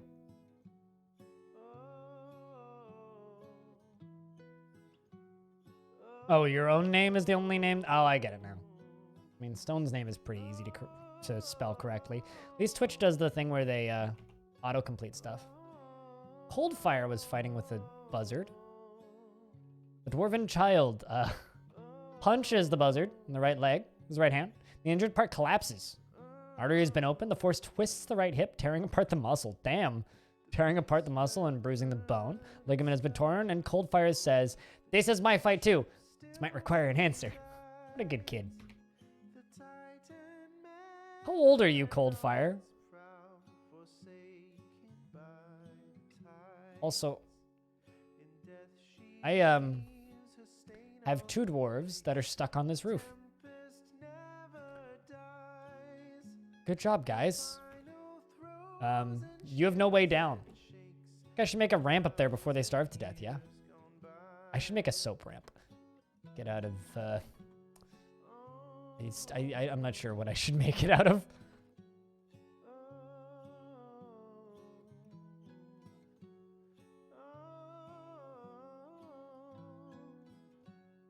But yes, you are 2 years old. You are correct.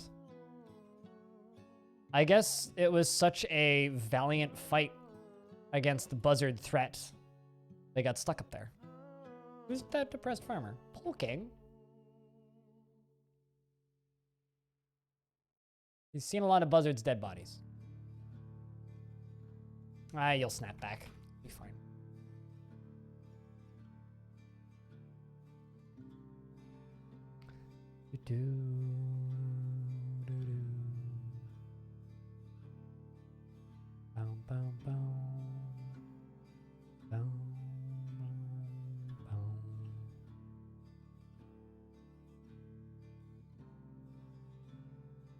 And there they go. Now they can get down. Good thing I noticed them up there. Otherwise it would have been like, dwarves disappeared. What?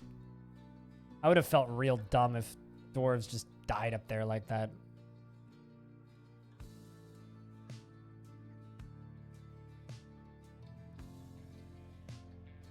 Yes, Little Miss Coldfire was fighting with buzzards and killed one. And that's why you're on the roof. At least I'm assuming that's why you were on the roof.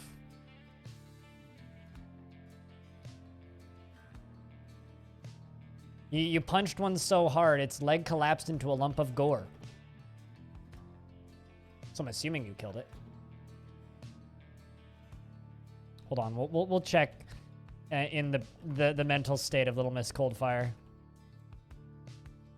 as you put it. She's still up on the roof. Doesn't, what was that? She doesn't seem to, okay, no, she didn't kill it, but she did fight with it. She didn't feel anything after seeing a buzzard die. She didn't feel anything after seeing a buzzard's dead body, but was blissful after sleeping in a great bedroom like a personal palace, and felt pleasure putting on an exceptional item, and pleasure after putting on a truly splendid item. Just like running around going, I feel pretty. Just like punching buzzards to death.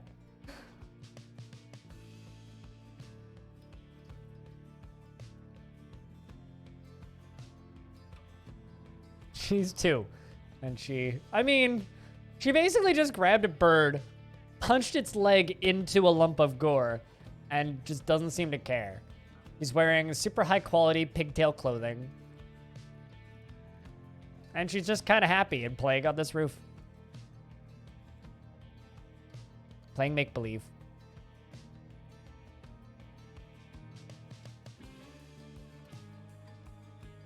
Is that a buzzard? Hey, go kill that goddamn buzzard, which is... Okay, never mind. It's flying away with my food.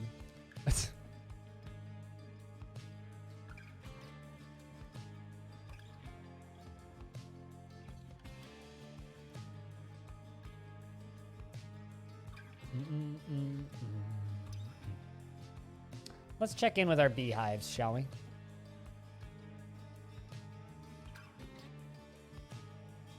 Were you just cleaning or doing beehive-related things?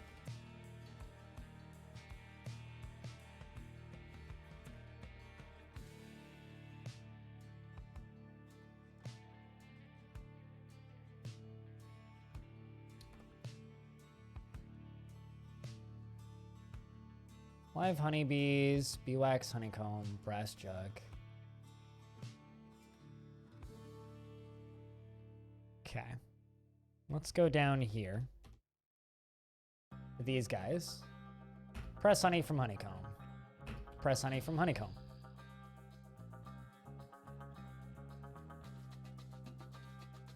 Just leave them on repeat and we'll see how well they do. Because this is one of those...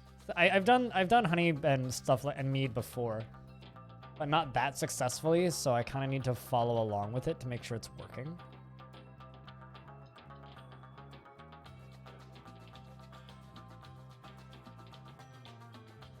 Feels like a sociopath.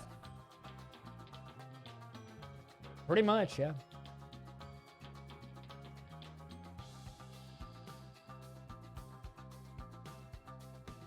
Did you intend to add me as a friend, Ocelot? I tend to just ignore these. Heads up.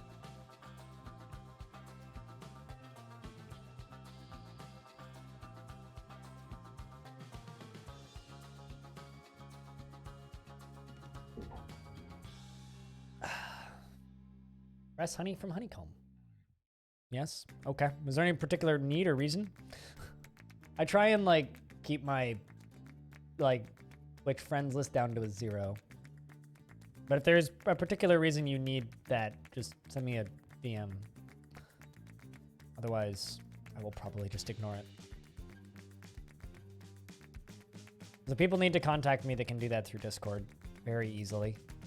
Whereas Twitch's friends list system is just kind of awful and broken. So cheese for everyone.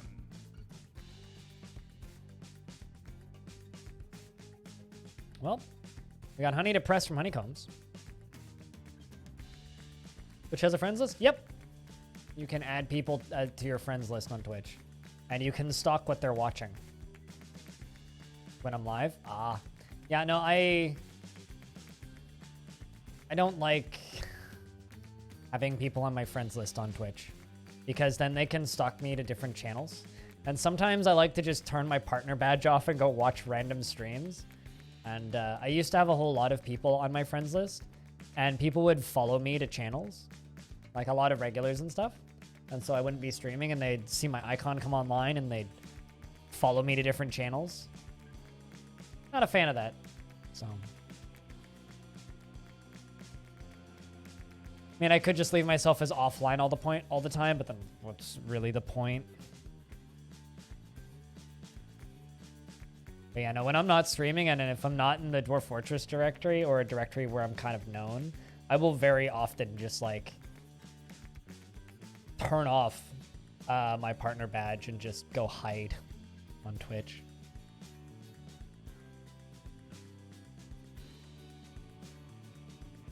I think it's Make Mead.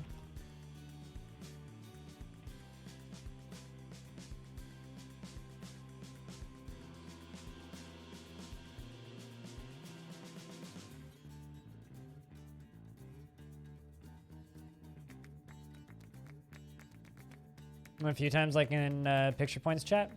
Yeah, but you don't know about like the city skyline streams that I watch that have 3 people watching, you know? Like, I'm on Twitch a lot. I just often don't like to...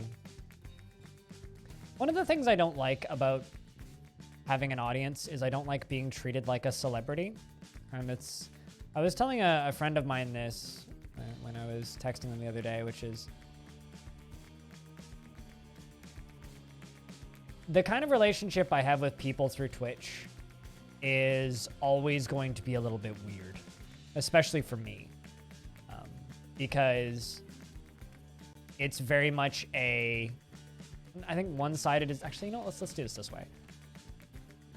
It's very much a one-sided relationship. You guys know me, and you know me pretty damn well. I don't know any of you. What the doof is going on here? Good question. I'm not sure what the doof is going on here. Fit, thanks for 22 months. Almost 2 years. Holy shit. Chat, can I get a big round of beers in the chat? For Befit. Continuing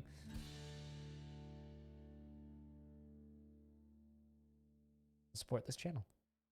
Thank you. Cheers. Good to have you around.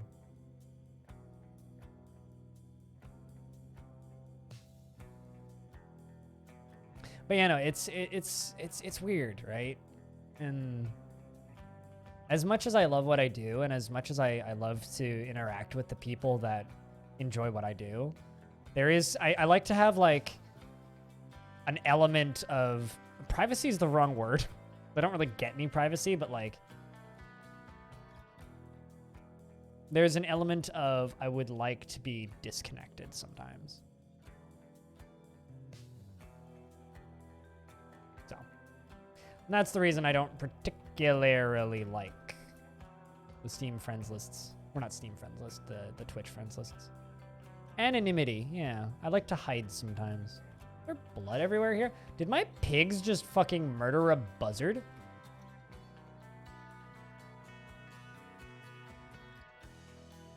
No. It's a lot of buzzard blood, though.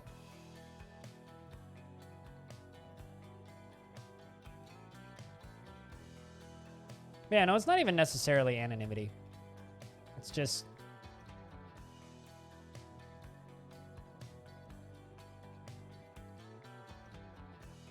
it's impossible to describe unless you've had this kind of relationship with people, right?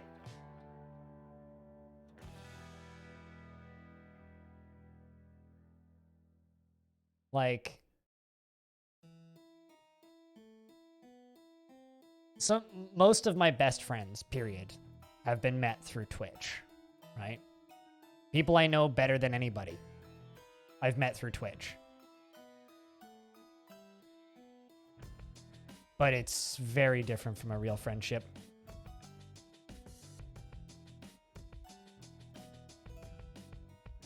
Where you just don't want to be social.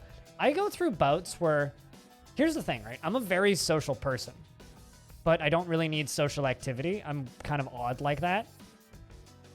That being said, there are times where I want to be social with people that I know versus being social with people that I don't know. So it's very easy to just kind of talk with somebody in Discord, right? But at the end of the day, I don't know any of you. Like, really, the only person that I would say that I kind of know, and even then I don't really know, is Stoned Hobo. And yeah, there's people like Diagman, who I've hung out with a number of times. There's people like Audio Coaster I've hung out with. People like Ready, Set, Game, who hang out in the chat, who I've hung out with. There's plenty of people that I've met in real life, but I still don't really know them. And so I like to kind of have that, the ability to disconnect and be on the other side of that sometimes. I love this. Wouldn't trade this for anything, but sometimes I like to be able to turn it off. Which is why I try and keep my Steam, why do I keep saying Steam? My Discord and Twitch friends lists empty. There is a honeybee hive in the middle of my fucking pigs. Why? It's funky.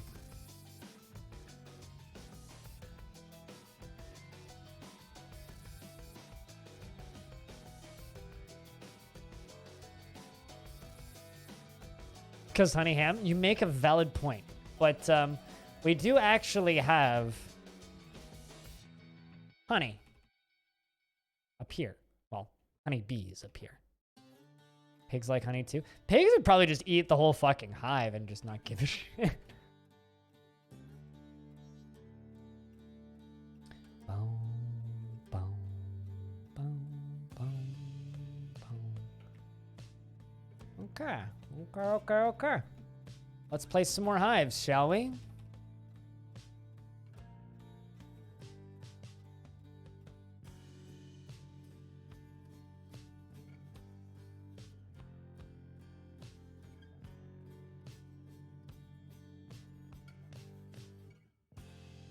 Yeah, no, if Twitch's friends list was different in its setup, or if I could limit what people could see, I'd be more interested in using it, but...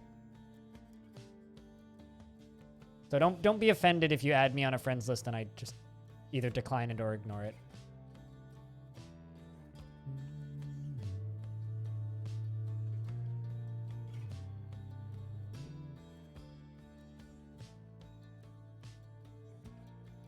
Because I don't mean anything by it.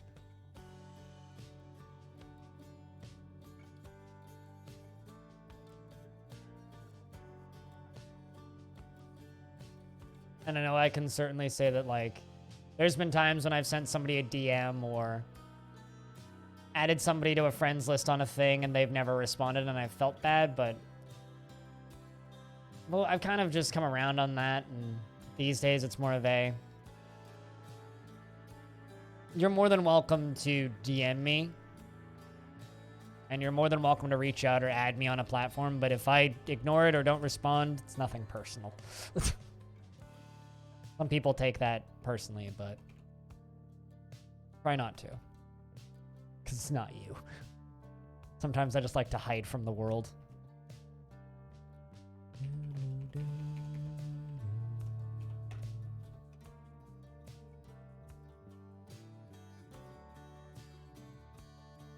I feel like almost everything in the world likes honey, and that's why bees have this thing called a stinger. Because everybody wants to steal the bees' honey. It's not you, it's me. Yeah, kinda. That and, like, then there's the rare opportunity that I get where I actually get to talk with somebody who doesn't know what I do for a living. Which is something that actually the thing that I miss most about the pandemic is I desperately miss being able to just go talk to random strangers, either like in a bar or in a coffee shop or just outside, because I could talk to them not as somebody with a microphone with an audience, right? It's something that I genuinely miss. Just being able to have a conversation with somebody as... I'm trying to think how to word this without just sounding like an asshole. But without sound... It's weird to have a conversation without an advantage in the conversation, right? Because in my situation right now, in anything I say, I have people watching that are listening. And I have not necessarily all of the power, but I am the rule maker. This is my place, right? Like, I am in charge here to a degree. Outside of, you know, Twitch's terms of service and whatnot. So to a degree... I am the equivalent of God for my chat, right? And it's nice sometimes to not have that advantage in a conversation. Precisely. Here's the thing, Findale. I don't have a personality. On my stream, I'm just me. So the way I act on stream is exactly the same way I react in person. Although I will probably make... slightly more offensive jokes to somebody I know in person than I will on stream. Like, I'll keep the edginess of my humor separate. Because I certainly will throw around some edgy jokes from time to time, but if I know the person. Won't do that on stream, though.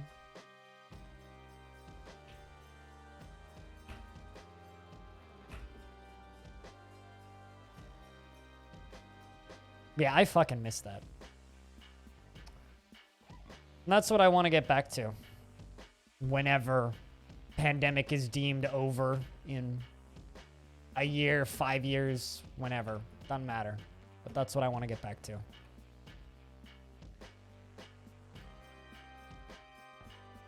No jokes about lepers and prostitutes? Oh, trust me, lepers are a joke. I mean... I'll make more politically charged jokes. How's that? Things that I'd avoid. Like, I'm not just gonna go throwing around Trump jokes on stream because it'll get fucking annoying.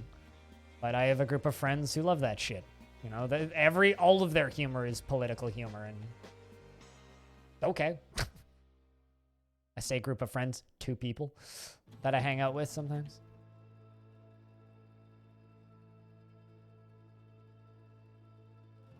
But it works because we know each other.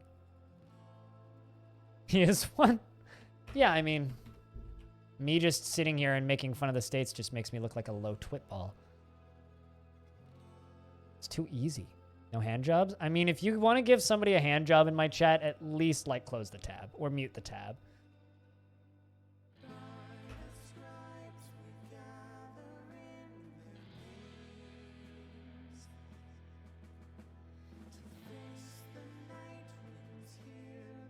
You were trying to describe what I was trying to describe. When you're on a live stream, you're an on-air personality. You are here to seek, talk, and interact with, etc. Yeah, totally. No, absolutely. I mean, it's like... It's a prostitute leper pun? How is no hand jobs a prostitute leper pun? I'm confused. Oh, I get it. You have no hands. But it's your... that would be a no hands job. Heh. Sorry, it took me a minute. Whoosh. It's a pretty good one, actually. I like that. I'm going to steal that one for later. Could you imagine if Dwarf Fortress had leprosy? Fucking hell.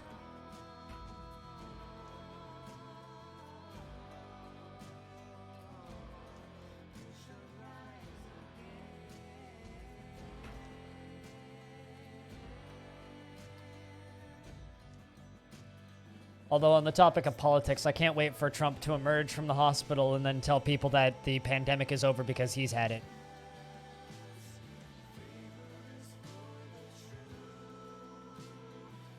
They're basically lepers? I mean, last I checked, their skin isn't falling off, so I'm not sure about that. I'm not sure about the legitimacy of that. We do have zombies, which are basically lepers.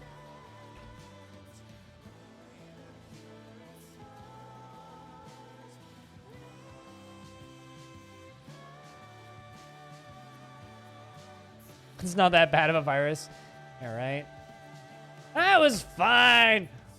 Got over it in overnight. It's okay. Don't worry. Not everybody can afford a fucking military, like, pickup.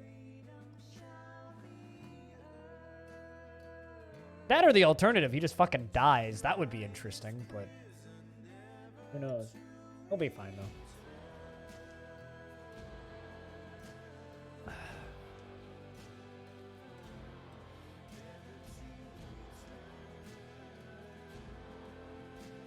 If elves' skin isn't falling off, you're not hitting them hard enough.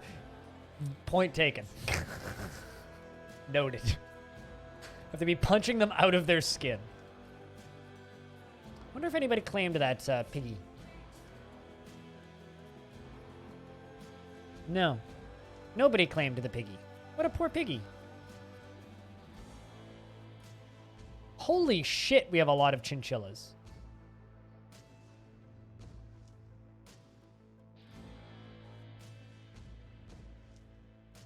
Why do I have so many chinchillas?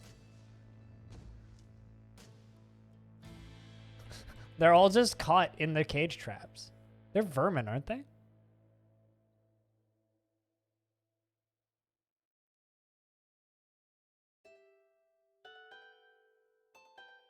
Everyone in your house has it? Oh no.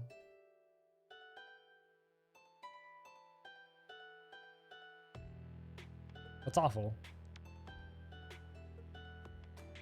Fortunately, I don't think there's been any... I don't think anybody in my family has had it or has been officially diagnosed with it. I think I'd be willing to bet money my uncle had it because he was down in Florida right as everything started locking down for Daytona, and he got really sick when he was down there and missed most of Daytona, but was fine by the time he flew back. That being said, you know, he took an airplane both ways, so who knows if he did have it and how many people he infected in the airplane and airport while he was doing that. So who knows?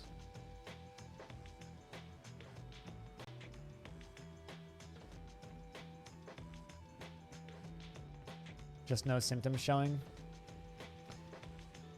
Yeah, I haven't had it. But hopefully I don't. Because that would be bad.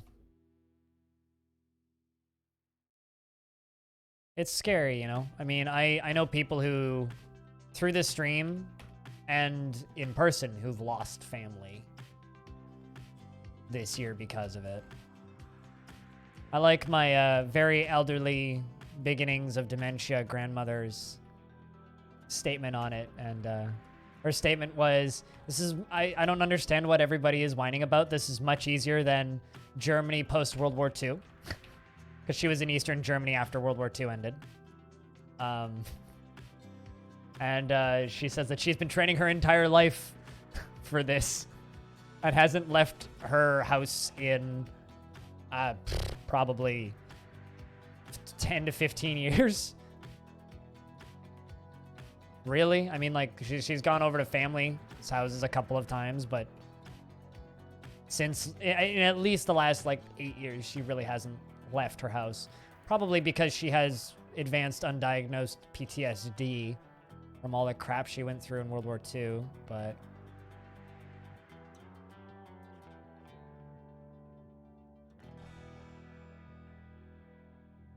I still kind of like her outlook on it, which is just, it's much easier than World War II. Because, like, I guess it's all about perspective, right? What you've been through, it's like, well, we've been through worse.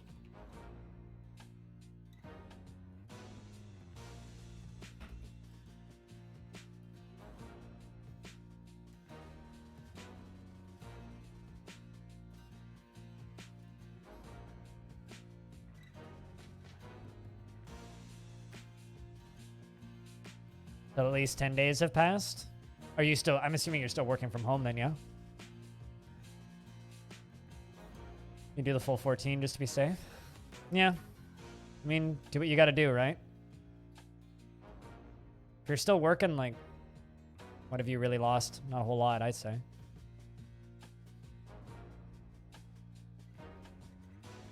Just, you know, take care of yourself. Do everything you can do.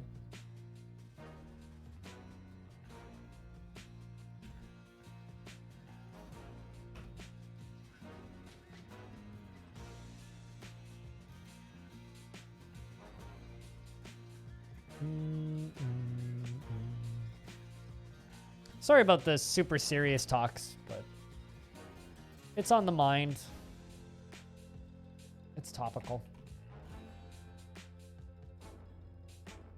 And it's something that I think we all think about a lot, you know? And it's kind of nice to just be able to vent this stuff out.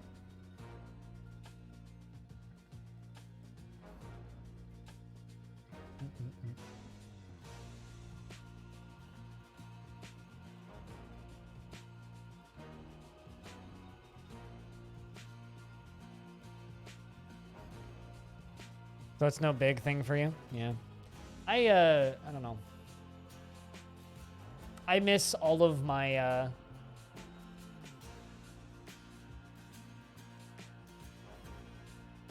well, I mean, I miss all the things that everybody misses, right?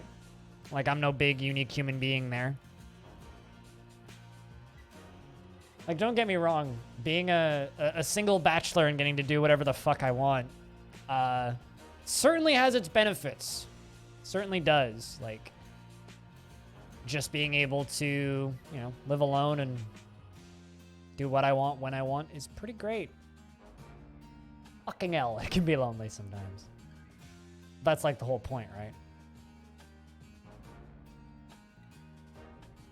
And, you know, like, I've talked with lots of people about how, like, people who've lived alone for years. Like, I spoke with somebody kind of before all this crap started happening about how he's lived alone for, it was like 20-something years and he's never been happier. And it's like, I believe it. But I've never... I wonder how many times in the past people have had to live alone and also self-isolate to this extent. Probably never. Frankly. At least not intentionally living alone.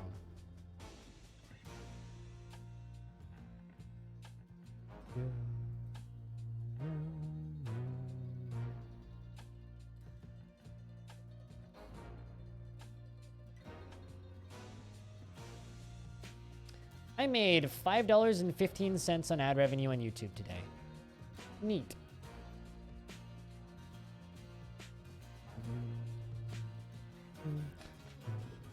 So once I get my piggies moved into this sty that I'm moving them into,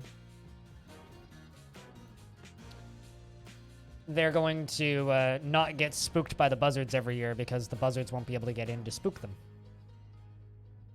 And that's going to very much help.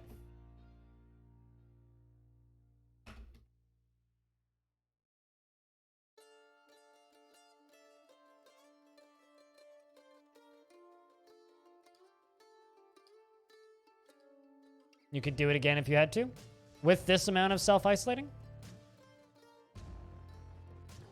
Living alone, not a problem. Living alone and self-isolating to this extent, kind of a challenge. Gotta be honest. Kind of a challenge.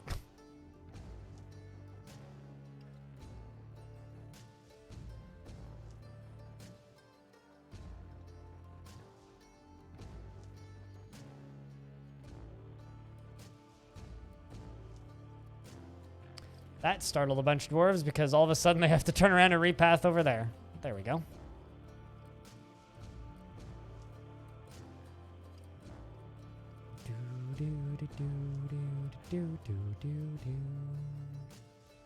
Wonder if we're still getting dive bombed by those buzzards. Looks like it. Yep. Berries is fighting with the buzzard. Let's turn the military on. Let them deal with it.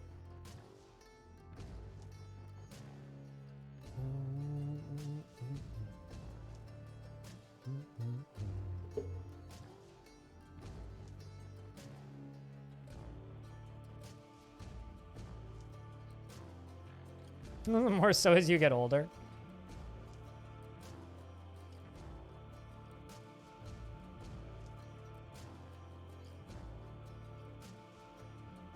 Turn the military on? You mean you have a UFO show? I mean, you know for show.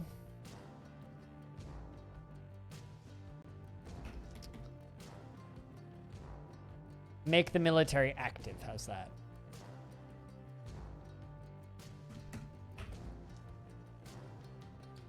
Pen pasture. And put my boars in there.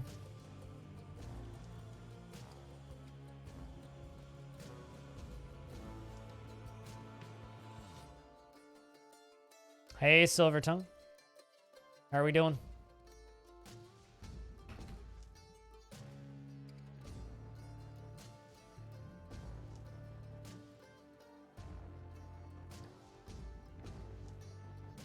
Now, hopefully those birds will leave them alone. It won't completely wreck my frame rate once a year.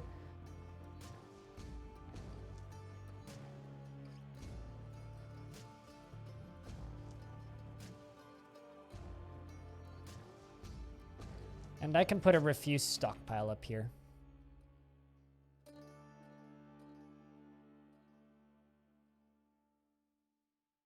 'Cause that's a body part stockpile.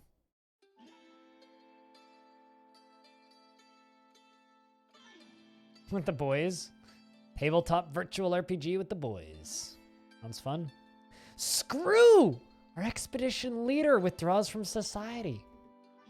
Ooh. What are you gonna go? Oh. Give me a crafts workshop. No, it's a mason shop. Alright, alright. What are you going for, dwarf? What are you going for? A boulder, probably. Galena ore? Nope. Diorite.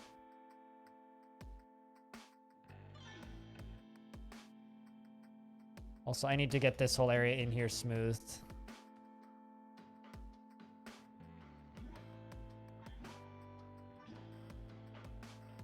This is going to be our in case of emergency hide and bunker room.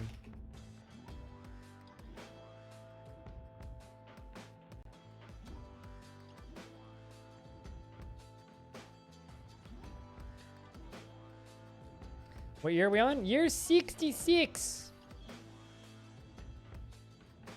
Late winter. About to be year 67. Wow. Wow. And tomorrow we're going to do Caves of Cud. Caves of Cud all day.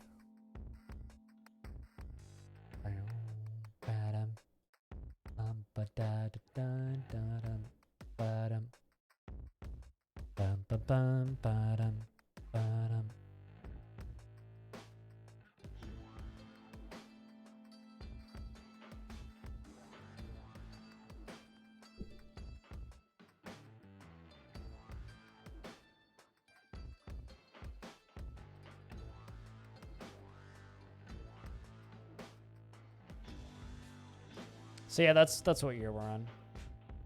And thank you to everybody for hanging out throughout the little downer talk, I guess.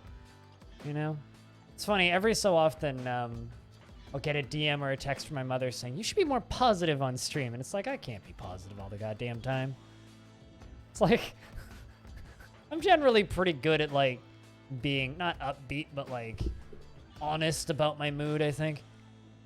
I think just being positive all the time is frankly almost as toxic as just being an asshole all the time. Like, I genuinely believe that toxic positivity is a real fucking problem on the internet.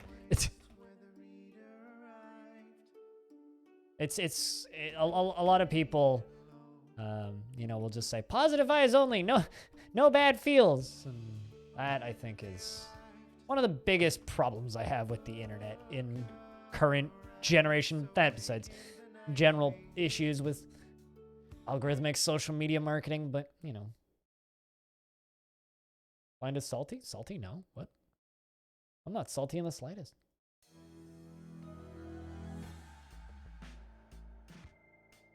This dwarf is moving real slowly though. Do you just trust? I distrust overly happy people. It's like, what are you hiding? I feel that. Yeah. I know what you mean.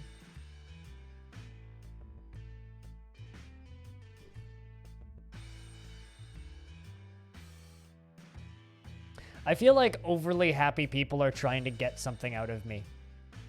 If that makes any sense. Do do do do. Wow wow wow do. It's like, what are you trying to steal from me exactly? Why do I need to not trust you?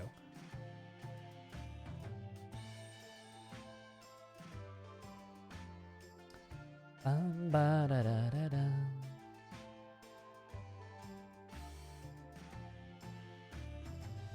What do you want? Exactly. Maybe I don't hold a gun at them, but people that are super happy have a deep freezer full. I mean, see, I don't put them in the deep freeze. I just put them in the walls. Wrapped up in like 9 layers of plastic bags. So the smell doesn't get out. Much more efficient. Deep freezer is like, you have to pay to keep them running. Telling you, just a bag full of, I don't know, plaster. What, is that brass? What is that? Electrum. Ooh. Cloth that's dyed, I think.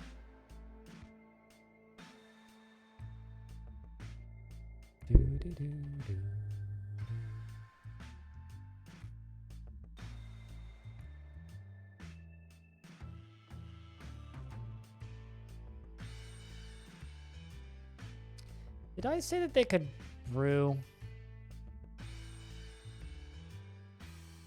Hold on.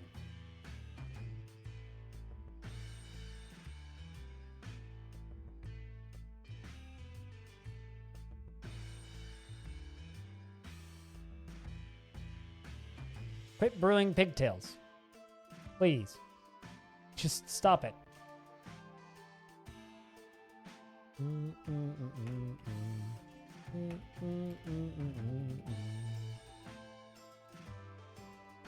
I must have like allowed them to brew pigtails at some point and forgot. My mom does that to me sometimes. Well, she doesn't drop by. She'll just give me a bag of tomatoes when I go over there, and I'll be like, I have tomatoes already. Ah! And then I just kind of eat tomatoes for like 2 days. What brewed pigtails would taste like? They're not like actual piglet tails, like not the animal pigtails. Pigtails are a type of plant. It's a real plant too. They're used for making rope and cloth. Who's this? Audio! He's completely lost it. I thought that you were bouncing back. Apparently not. I think the dwarves need another break. Might need to cancel all jobs pretty soon. But that one's... audio's going to die, unfortunately. You grabbed pig leather, black bronze bars, buzzard leather, rough sards, llama wool cloth, electrum bars, rough sards, diorite, galena, and diorite. It's going to be an interesting artifact at the very least.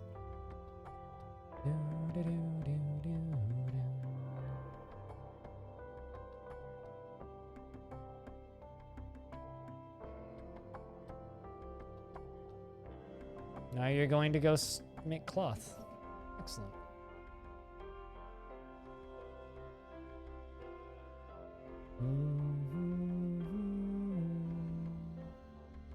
But yeah, no, they're not what you think they are. They're a plant that's used for making rope and paper.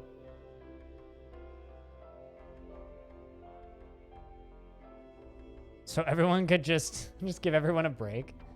Isn't that kind of what happened earlier this year? I guess like with the added bonus of being able to go outside and shit, right?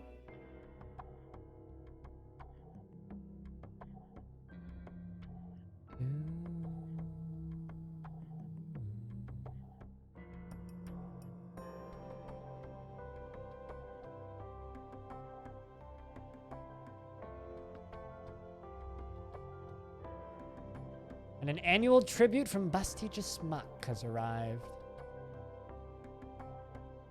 Of course, our friends from the Confederacy of Sport. Just as the first snowfall begins. Well, as the first snowfall of the year begins, as it is the first of granite in the year 67.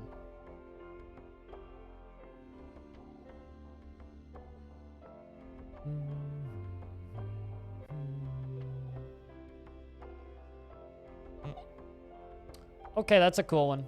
I like this one. Screw, the expedition leader, has created Arto Baliang, a diorite table, and claims it as a personal treasure. I think that needs to go in Screw's bedroom. What do you guys think? Or into Screw's office. Okay, first off, it's worth 55,200.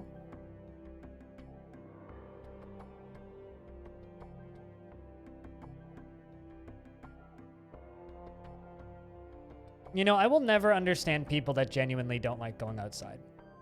I used to understand it back when I had to go to work every day.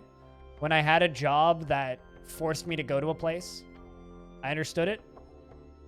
Now I long for the outdoors. So... he bedroom or he tavern or temple.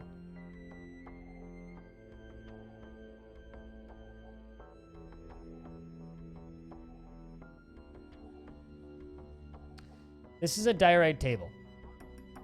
I thought you were saying screw the office, and I was like, what? Why would you screw offices? All craftsmanship is of the highest quality. It's encrusted with oval galena cabochons and round sard cabochons, and decorated with llama wool, and encircled with bands of rose-cut sards and electrum. This object is adorned with hanging rings of diorite and buzzard leather. On the item is an image of a traction bench in diorite. On the item is an image of the Despair of Artifices, a nice scepter, in black bronze. On the item is an image of ashes in pig leather.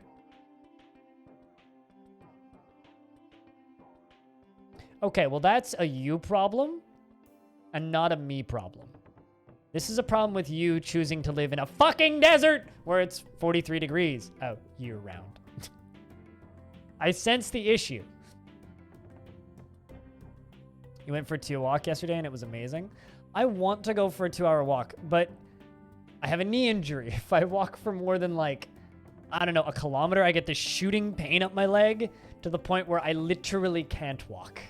And it sucks. I've been doing exercises for it, trying to stretch it, trying to strengthen it, trying to do all sorts of things to it, and nothing fucking helps.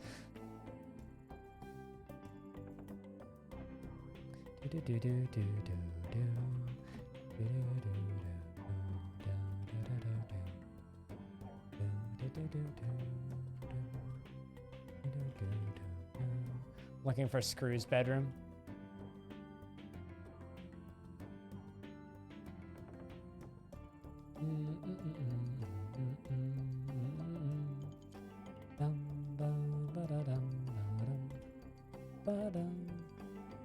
There you go. You know, actually, okay. So I'm going to make an office right here. So I used to have a royal, right?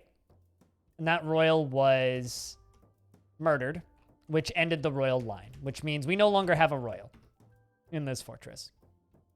I'm going to build an office here and give it to my expedition leader. And we'll say that we're just sitting in for the royal.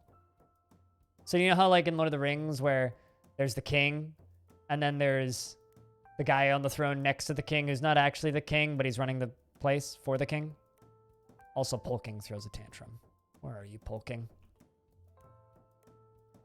Polking. The sovereign. Yeah, that's what I'm looking for.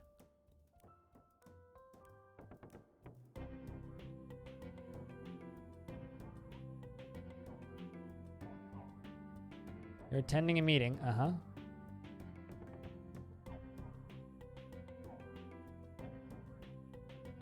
Still throwing a tantrum.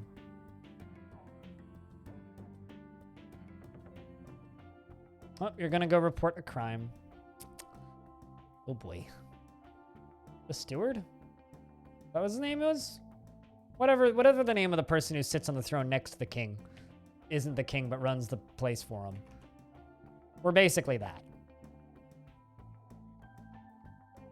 We'll let you attend your musing. Your meeting. Max has been depressed for a long time, but he'll be okay.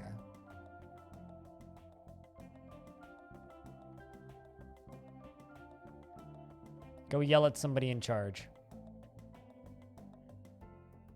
This is an odd place to have a meeting. Oh, well. There's the expedition leader. Oh, he's gonna go sleep. Excellent. I have a crime for you. Yep, disorderly conduct. But if I beat you while you're trying to attend a meeting, you'll just go batshit immediately.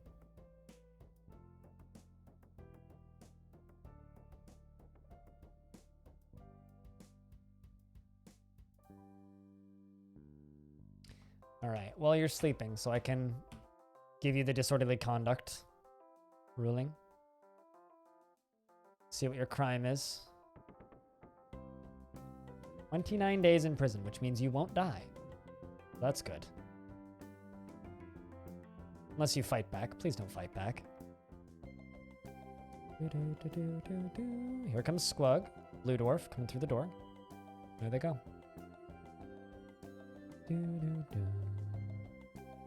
It's midnight where you're at, and you have work in the morning. Go to sleep, Nimsters.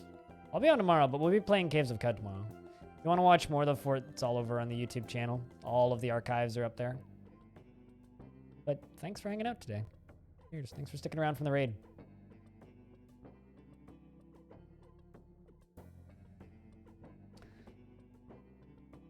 Repentant after being confined. That's good. That's really, really, really, really, really, really good. Repentant is a very good mood for them to get when they get thrown in prison. Also, I just realized I never looked at the trade from the group of alchemy. Stone, heads up. So this is from the Confederacy of Spurt. 1 rope reed bag, 20 lentils. Exactly. 5 prepared goose bone intestines. Goose intestines, not bone intestines. Goose intestines. Prepared elk brain, 5 of them. 1 alpaca wool bag, 20 strawberry seeds, 2 llama wool gloves, 5 pig cheese, not pigtail cheese, pig cheese, 1 llama wool bag, and 1 birchen barrel.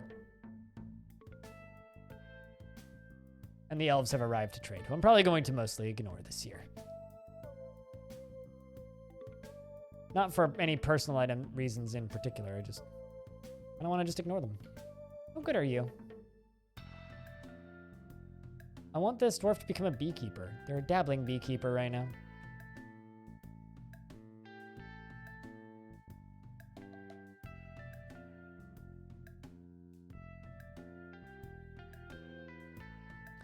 Berries is making choirs. Do I have any new books? Nope. I do have... Well, actually, no, we do. The Pulley Questioned, a llama parchment choir. It's written by Max. It concerns the construction and use of pulleys. The writing meanders somewhat, and it's not awful, but not very good either. All right, pulleys before and after. Authored by Astro Banjos, it concerns the use of the pulley. It's thoroughly mechanical and amateurish at best.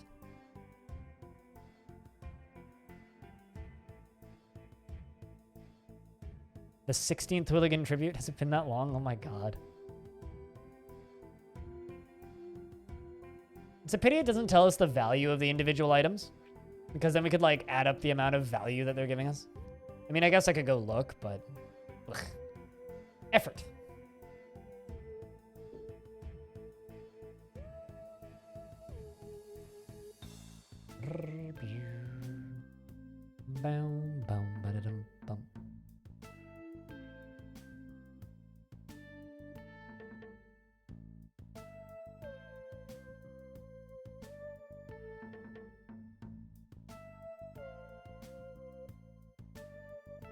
The 5 prepared elk brains is a nice... Didn't they get... What kind of eyeballs did we get? And who did we get that from last year? Because that's kind of... That one's kind of ironic, I think. Now, are those actual jugs of mead? Last jug. How much do I have mead right now?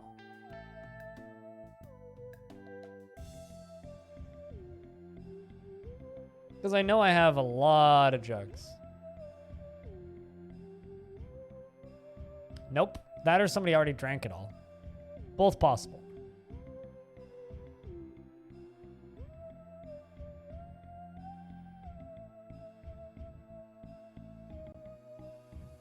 But you need to make some mead.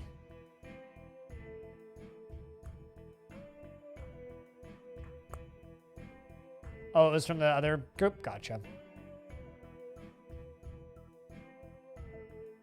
But you're still a baby? I mean, you very much could have drank the mead.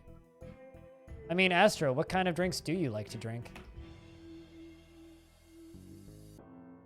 I mean, you prefer to consume crow and parsnip wine. Parsnip wine.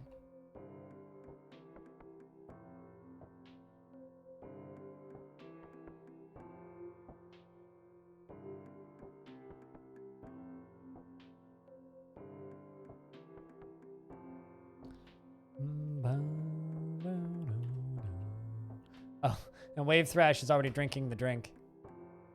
Well. I want to practice a craft.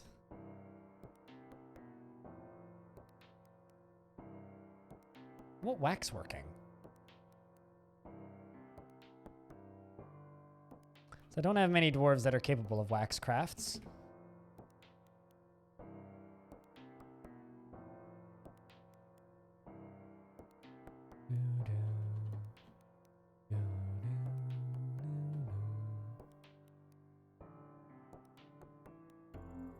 There you go. Set 2 of them, because I know for a fact only 2 of my about 2 of my dwarves have wax crafts. There you go.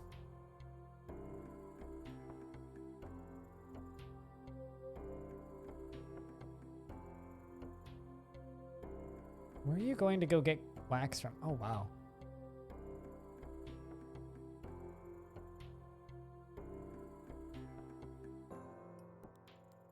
20 strawberry seeds.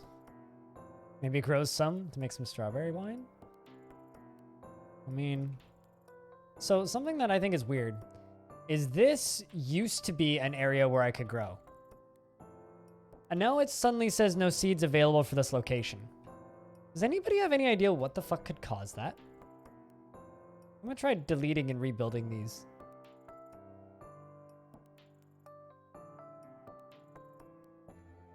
Like, actually, hold up.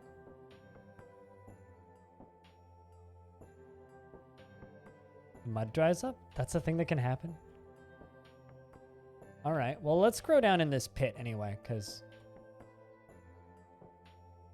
all of the mud down here did most certainly dry up.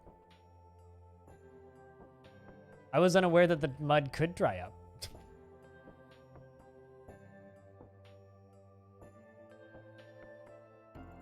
Oops, that's not what I wanted.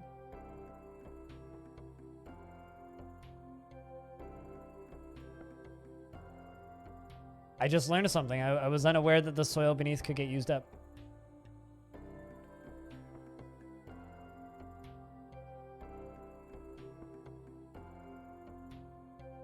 Oh, I have more than plenty of seeds.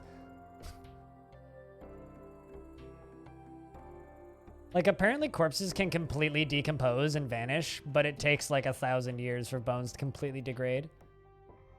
Which I think is wild.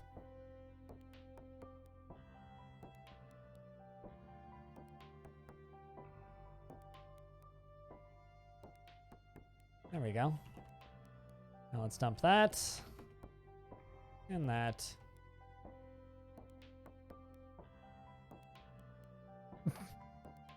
I think I crushed some clothes. They'll be fine. Grouchy dwelling upon getting caught in the rain. That's not good. You'll be okay. You'll be okay there, Max. Hang in there.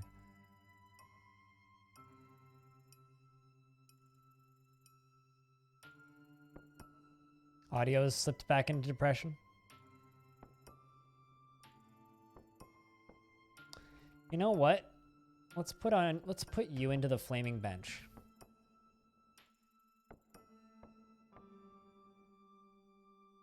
Get the spotted silvers and the flaming bench both training.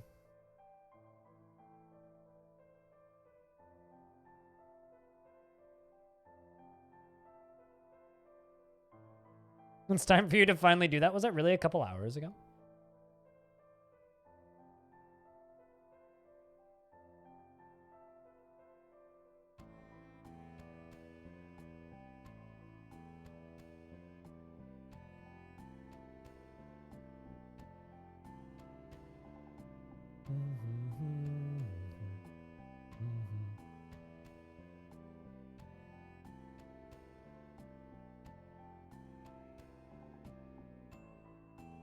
Let's see, can we grow... There we go, strawberry plants. And strawberry plants. And... strawberry plants? And strawberry plants. I like that I can grow strawberries year-round, even though it's most certainly like snowing here half the season.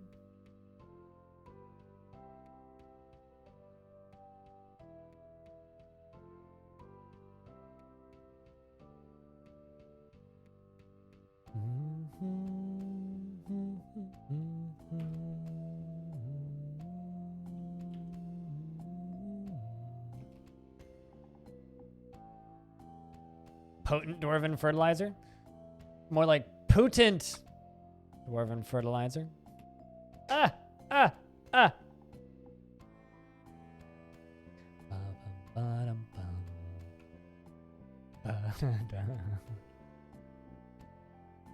It's a real knee slapper right there. Streamer, you're funny. This is why we watch you, for your quality commentary. Aw, thanks, Chad. How nice of you. An impeccable taste and terrible humor.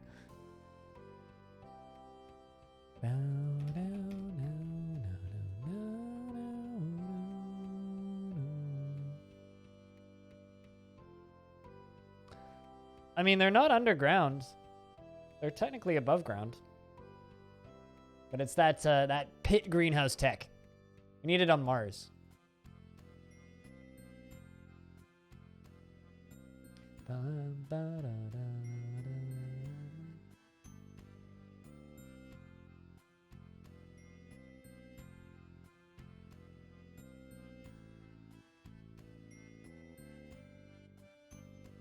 Also, heads up, chat. Investments are open if you wish to invest your tickets.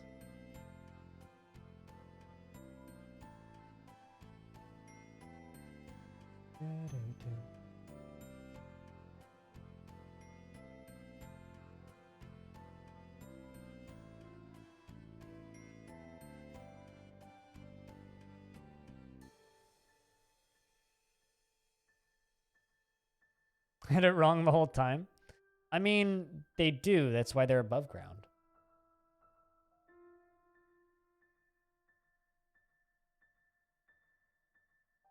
Perhaps dwarven fertilizer just has a really high content of vitamin D.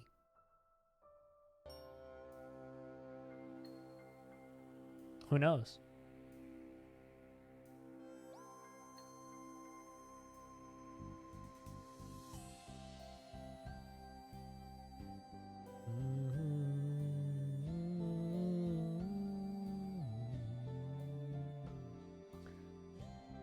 Also, to anybody out there who may or may not be a game developer, you ever want a streamer to play your game, and a streamer asks for key to the game, and your response is, stream the demo, and if you like it, I'll send you a key for the game?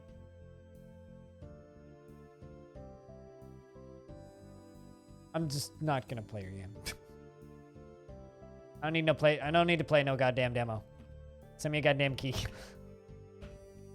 I'll play it.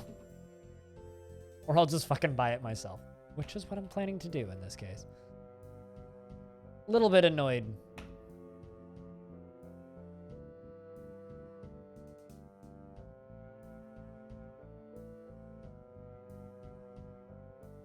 Yeah, only if I like the demo. What if it's like the Unreal Tournament demo? I've never played an Unreal Tournament game, so I would need you to elaborate a little bit.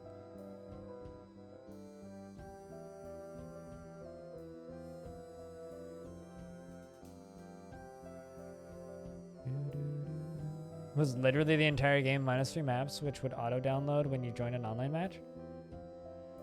This doesn't seem wise. I'm sorry, I'm missing the business model here.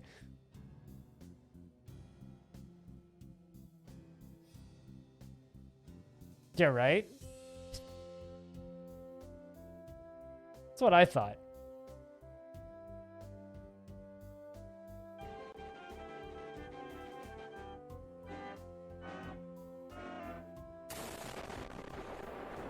They're not rare anymore. In the last, like, half a year, they've become incredibly commonplace to the point where Steam released, it was something like 1,100 demos during that indie festival they did. Also, hey, Squug. How you doing today, man? Your dwarf has another casualty. Speaking of casualties, actually. How's,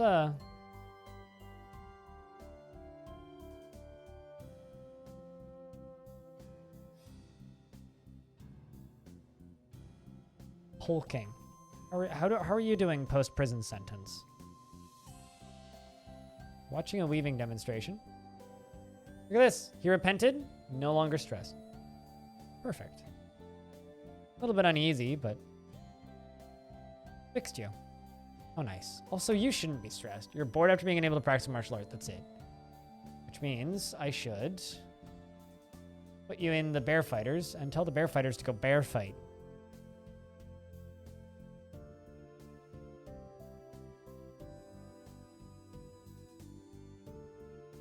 I mean, if you invest it all, it's a... if you invest it all...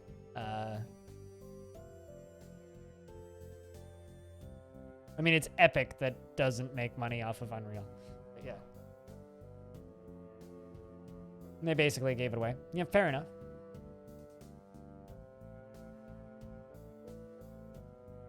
What was I doing? I had a project that I was working on.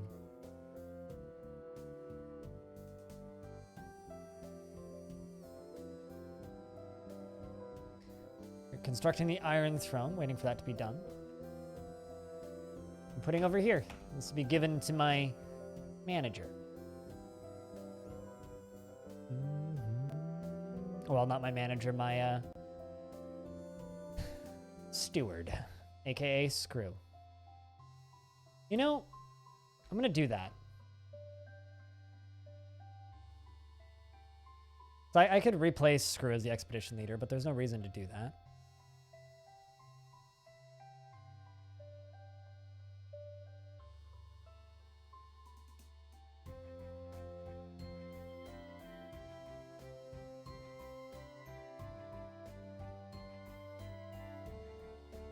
Custom profession name.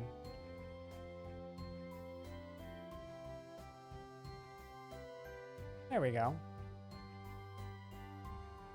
So our expedition leader is now going to be called the Steward.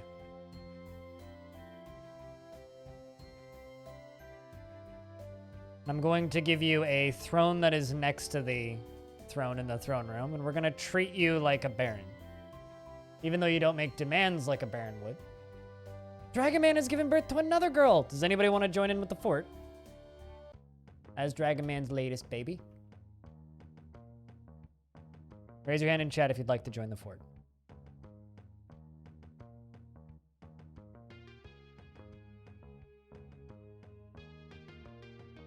Once you've arrived, the expedition is over. They manage things until you get a mayor, at which point the job ceases to exist. I think you died, Kibbs. But yeah, I think you are in this one, or you've been in this one. Although I'm trying to... Yeah, you died. I'm trying to give people dwarves if they've never been in the fort before. So is there anybody who hasn't been in this fort yet that would be like to be in this fort? Otherwise, I can resurrect somebody.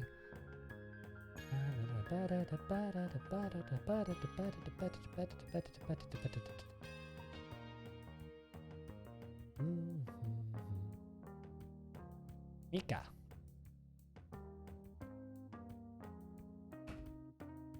You would just die again. You're a ladybird. Bit late. Not the first one that came in. So all of your family is in the fortress. Your grandmother, unfortunately, is dead, but your grandfather is still alive. You have 2 older sisters and an older brother. Your older brother is recently grown up and is beginning to work in the fortress as our beekeeper. You have 2 older sisters that are still children running around. You've got a bunch of aunts and uncles and a cousin, an apostle too. And your deity is the deity of jewels and wealth. She personally believes that little is better in life than a good party. Values decorum, dignity, and proper behavior, and doesn't feel strongly about the law. But she was born today, which makes her very young indeed, and her first words are Gabba. She is the daughter of Dragon Man and Wave Thrash, and a casual worshiper of Shin, the Red Rocks. And she would never pass up a good fist fight. Welcome to the fortress, Mika.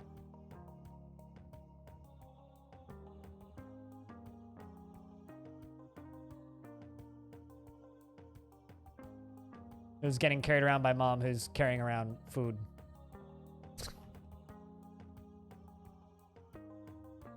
Strawberries. A lot of them, too.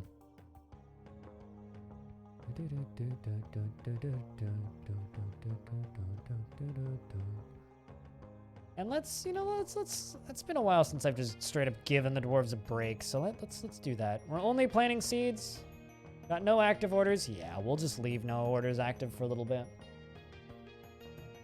Let's give the dwarves a good break. I think they've earned that. Speaking of...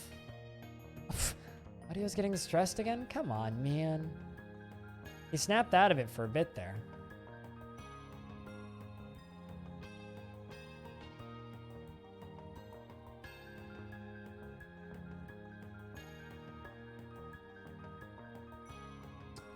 But yeah, no, this has been...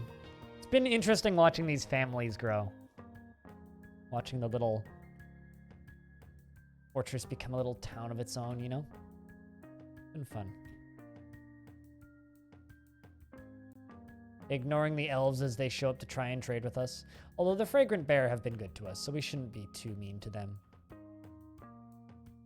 That being said, the Joyous Devil can rot in hell.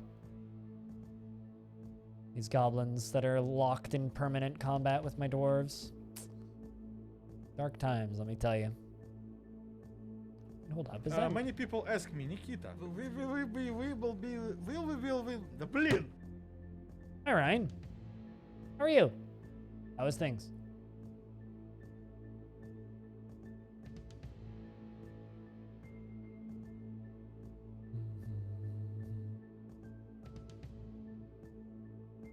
You have tomatoes baking in the oven and little chopped onion, which was strong. Still got tears in your eyes? May have overdone the garlic. That's not possible. You can't overdo garlic. Overdoing garlic is like overdoing heaven. You can't do that.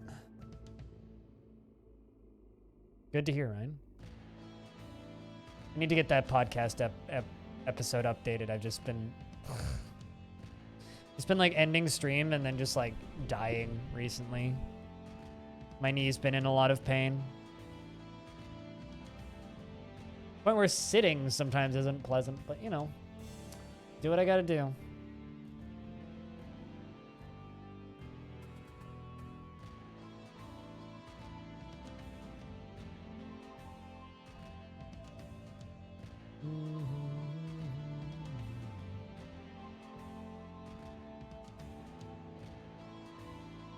Waiting for the ad to pop up in this video. It usually pops up around this song, but it hasn't yet.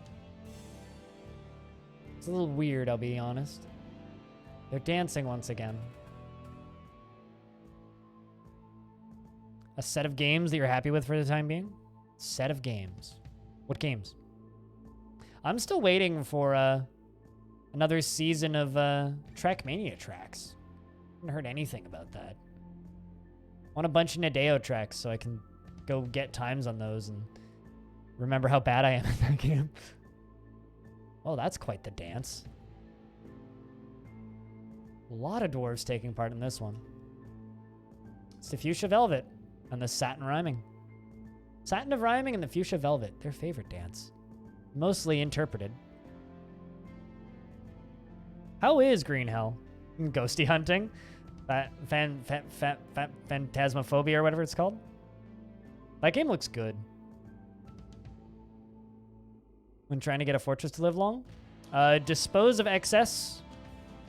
Trade away a lot of shit. And give your dwarves lots of time off. Oh, and limit your population. So you can kind of micromanage your dwarves to keep them happy.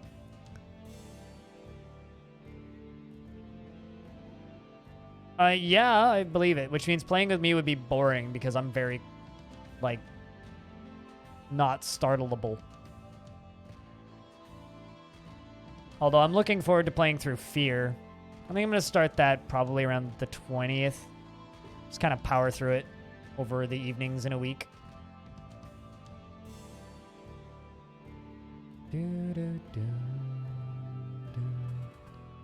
Oh.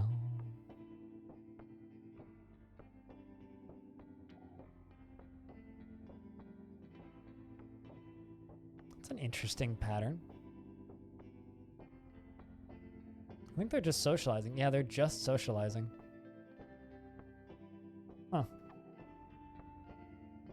Also, Ryan, your dwarf is still alive, by the way. In fact, yeah, you have 2 apprentices.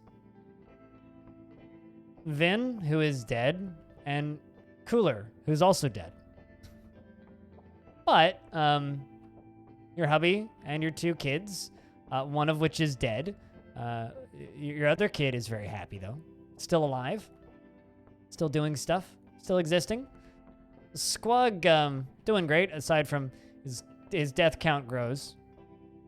He killed Padinsky this year, or earlier this stream. But, you know, still scholarlying around, as scholars do. Still happy somehow.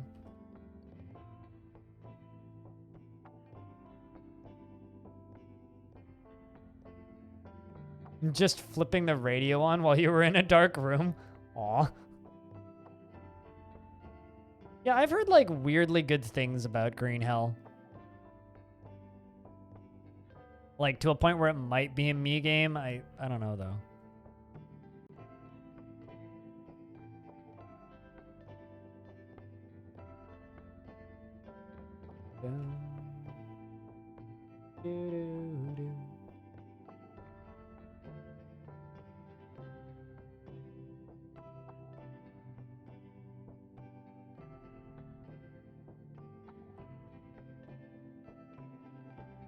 Might be one of the best in the genre. I've heard that from a few places. Like Green Hell's real good. Does a lot of things right. The game that I kind of want to try is Wayward. That's kind of the survival-y game I kind of want to try. Because it's like it's a turn-based roguelike. I don't need to worry about visual issues. I can just play it. It's not a super buggy mess like The Forest. Yeah, I've heard kind of mixed things about The Forest. I really wish Generation Zero was a good game. Everything I've heard about that game is that it's kind of blech. Such a good premise, but like... I'm sorry, why did I have a water buffalo? Whoops. I put it in the wrong pen. My bad. Nobody wants a pet piggy? That's sad.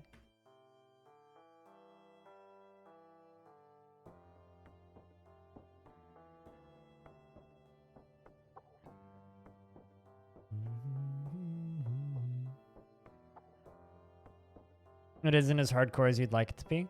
I've heard that The Forest is more of like a co-op game these days. Narvicius has become a beekeeper. Look at that. Our first beekeeper in the fort. Cyrex. Thank you very much for the resub. Good to have you back. For 15 months. God damn.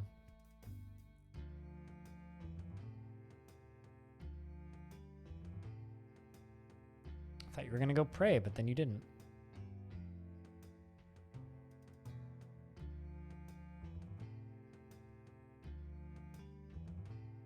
Not sure what that dwarf's going to go do. Sure, it's something.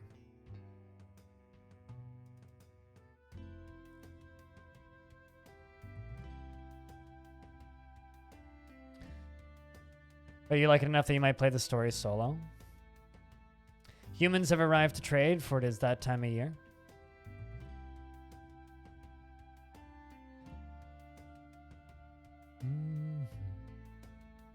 Thank you, though. Seriously, Cyrex. For helping keep this weird stream funded. Or this niche stream funded. Wayward also looks neat. Yeah, Wayward looks neat because it's kind of like CDDA, but with a coherent theme and design idea, where it's trying to simulate everything. And it's been kind of quietly bubbling up for a long time. So maybe it might be time to try that at some point. Let me extend my greetings to your people. There is much to discuss. The world is same as ever. What requests do you have of our merchants? Wood. So I don't need to chop it down constantly and piss the elves off. More than I need to, of course. It's okay, but not fantastic. I don't know. I want that studio to make a fantastic game in that engine, right? Like they've got Hunter Call of the Wild, which is very good at what it does, but has a lot of rough edges. And Generation Zero, which is like kind of the same, you know? But in a genre that I really like. And the humans are off to go spend some time in our taverns while we continue to party. And we're going to give them some prepared food, because I don't feel like going through a ton of effort in trading this time.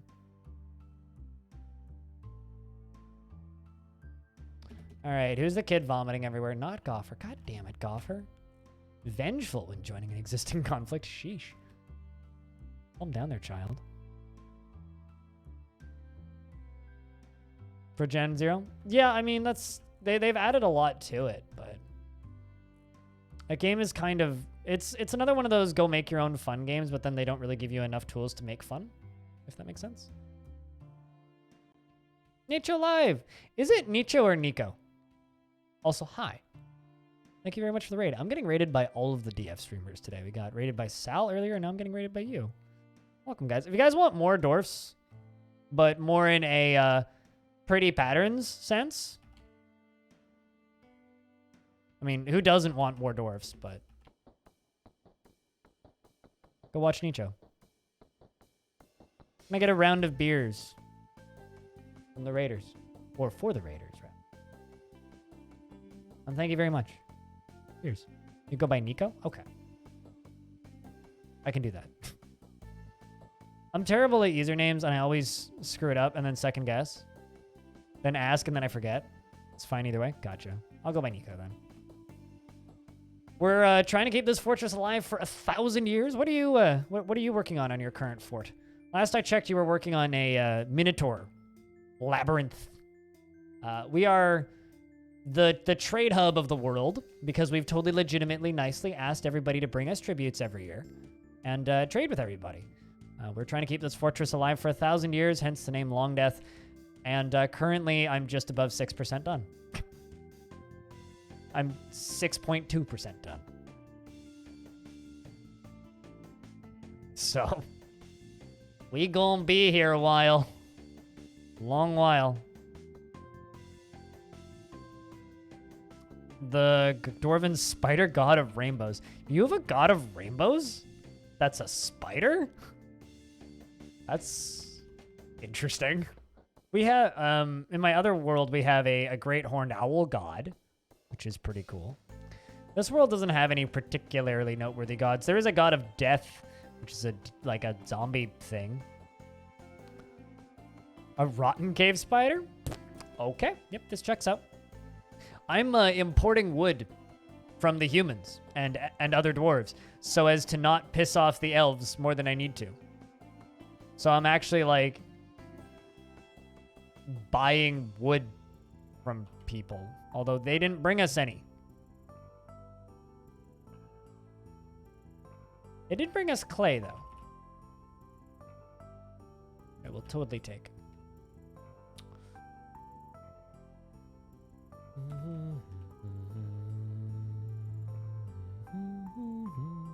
Yeah, so it's a lot of like very in-depth staring at dwarves while they relax and chill out and like watch them discuss dictionaries and mess around with moods and thoughts and their poor little brains and figure out how to save dwarves like this one.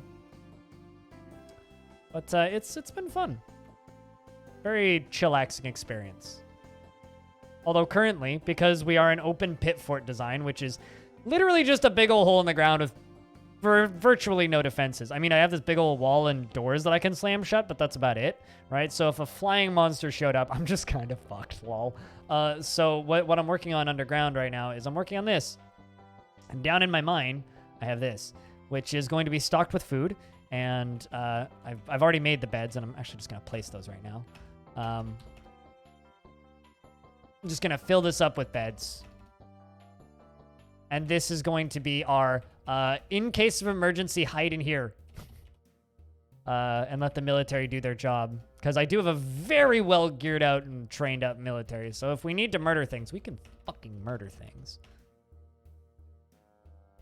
While you're making dinner, hope it goes smoothly. Should. Cheers. Go make your din-din. And thank you very much for the raid. Goes a long way.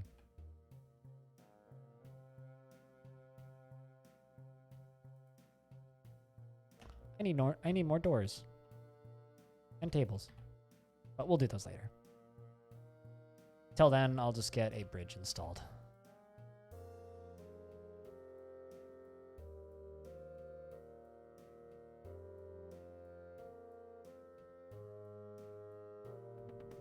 Man, I wish I could use olivine blocks, but I don't have enough olivine. He's nice. I'm having chicken and taters. Which is what I had last night. So I still have chicken and I still have potatoes. I'm having chicken and potatoes. Although, fortunately, chicken and potatoes is something that you can't really fuck up, you know? I'm actually just going to put a really big stone stockpile up there and just let them haul everything, and I'm just going to get rid of the stone stockpile.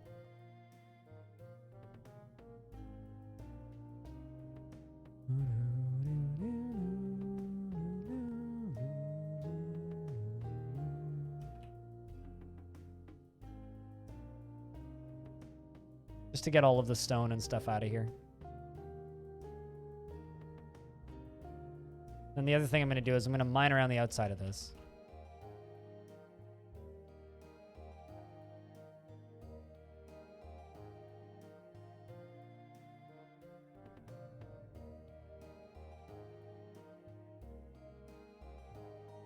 I just want to know how long I need to keep this fort alive before people stop dooming it to bugs that we haven't encountered yet.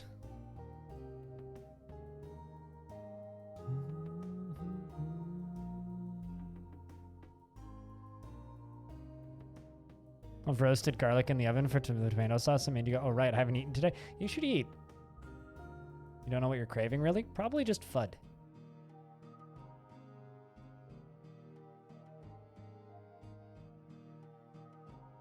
My problem is the food that I've been craving is food that I can't really crave anymore. I've been craving, like, fruit.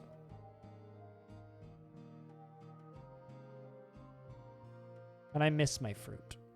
I used to just, like, grab a bag of apples and just, like, eat them all.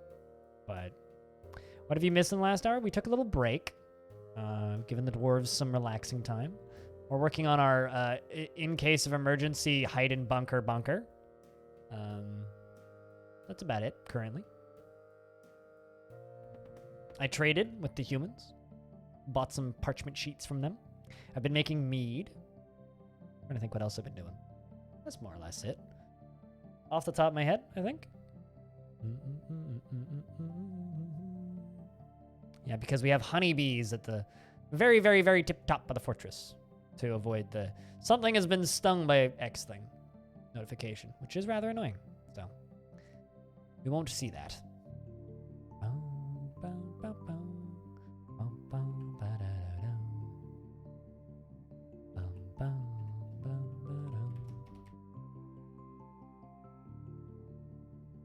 So yeah, in case of emergency, we hide in this. Did I finish the steward's office? I did. I don't think I actually assigned it to him, though.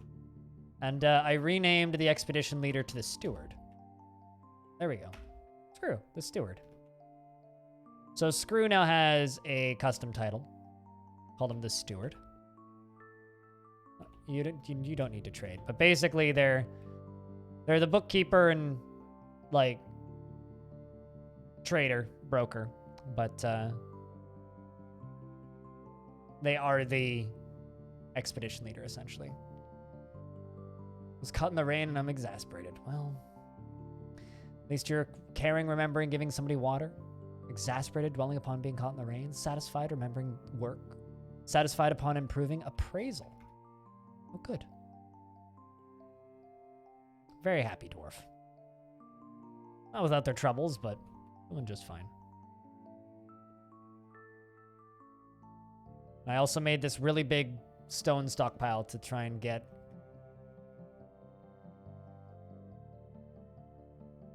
Actually, never mind. I need to make sure that they're not putting metal ores in here.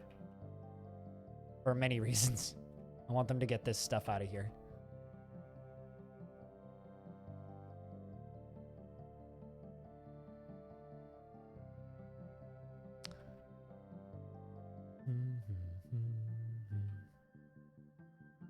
Probably make a way to make alcohol down here. Put a well down here as well.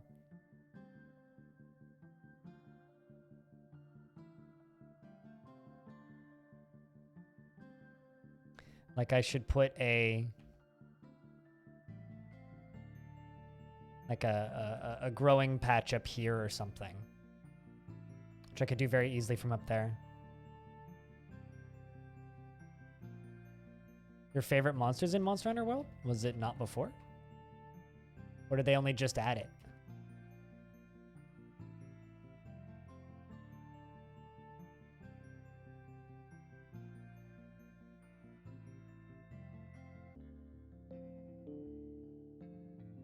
As they continue to mine out all of that silver.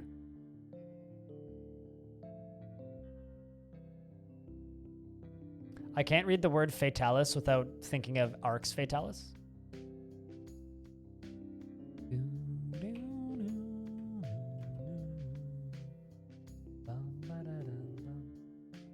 So Rhinestone, Bellinaire started playing Final Fantasy online. I don't think I'm going to see Bellinaire for like 6 years.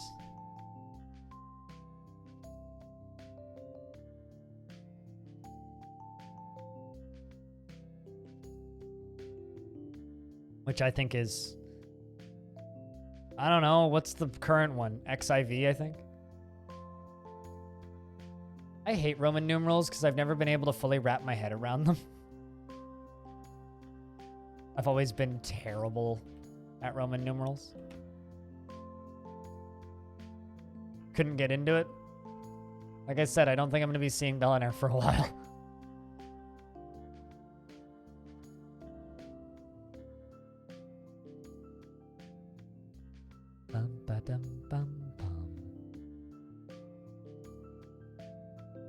Is the other one even running still? I thought the other MMO was shut down. Can you even still play it? And no, I don't count private servers.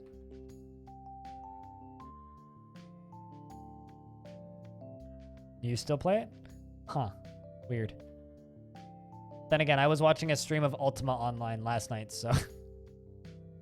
You want to talk about, huh, that game's still running? What? I have that feeling all the time.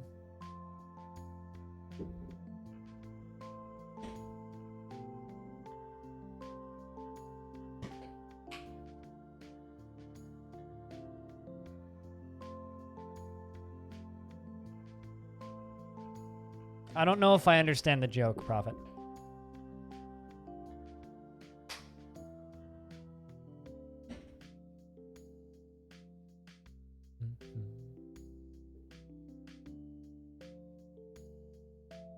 You put a cap on that, so I'm assuming I'm supposed to be laughing at something, but I do not understand.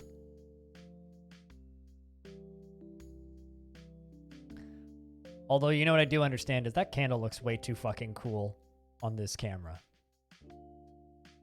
Just straight up. Way too fucking cool.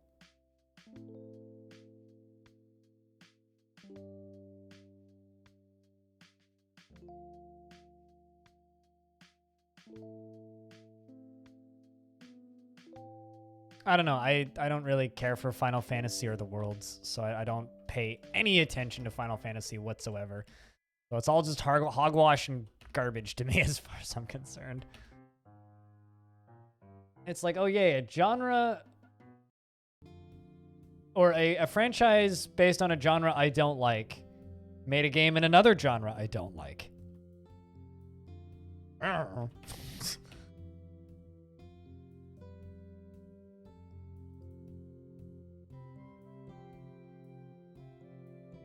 So I'm a little disconnected from Final Fantasy related things.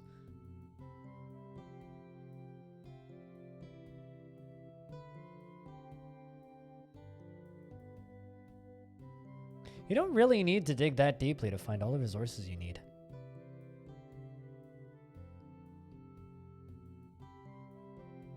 Have I made a year 67 set of coins?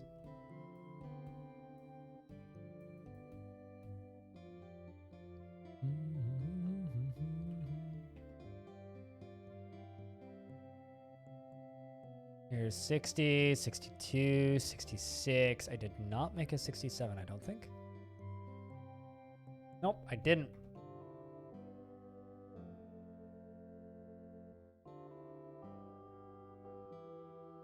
Well, actually, no, don't make 67 of those. Ooh, that'll do.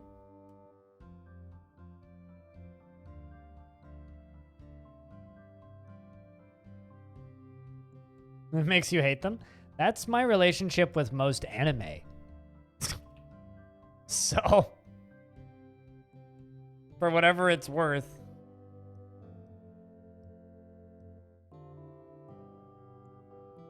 I don't want to deal with the monster spawns or the animal or the creature deaths. The added items, spaces, and pathing from caverns, and also the pathing of the AI units, and also the pathing of all of the vermin and everything else that spawns into the map once you have access to caverns is massive and increases the amount of processing. And even if it slows us down by a handful of frames per year, it's going to slow us down dramatically. So I'm avoiding caverns for quite a while. I'll probably go down there eventually, but for the foreseeable future, I am avoiding the caverns. If we hit them, it's because we hit them naturally. It's mostly frame related, yeah. And of course, there's a mild fear of possible murder beasts, you know? I once lost a fort to a steel stallion that gutted every single one of my dwarves into a fine paste. So there is a degree of that.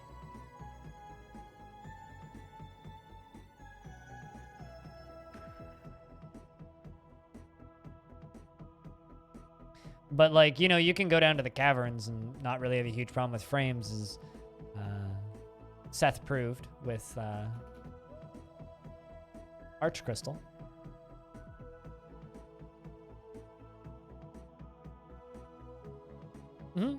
It's mostly the vermin. There's a lot of vermin in caverns.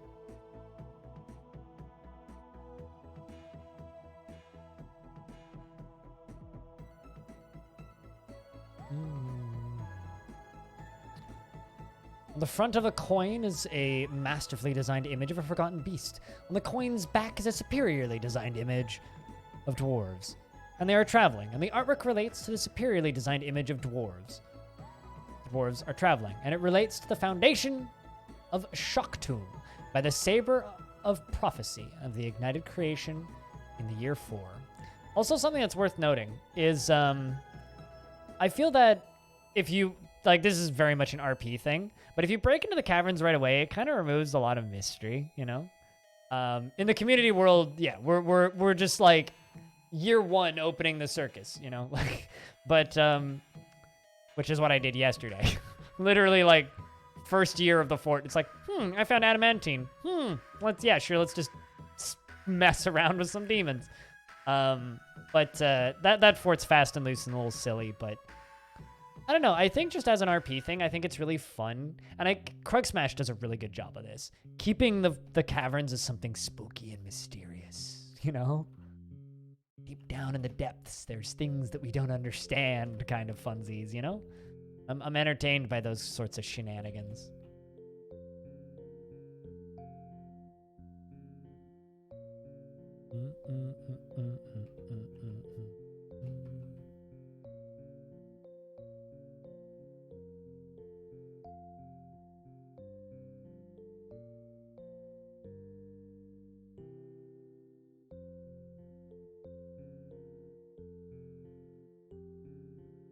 So I'm entertained by those sorts of silly things. I kind of like the idea of keeping the caverns kind of a fun mystery in this fort. And I'm not going out of my way to hit them, but eventually we'll hit them. Yeah, the closest things I've come to frame rate deaths is when, you know, you have lava on the map, you have, let's just say you have a volcano, 3 cavern layers open. The game's tracking so much. Like, yeah, you can fix it quite a bit by walling off the caverns, and that certainly helps, but those are like the major frame sinks that I've found for me personally, is once the caverns are open. All 3 layers are open, and there's access, and the dwarves are running into them freely, and stuff's spawning. Because then, you know, you get troglodytes, bug bats, creepy crawlers, you get things like voracious cave crawlers, pond grabbers, all that fun stuff.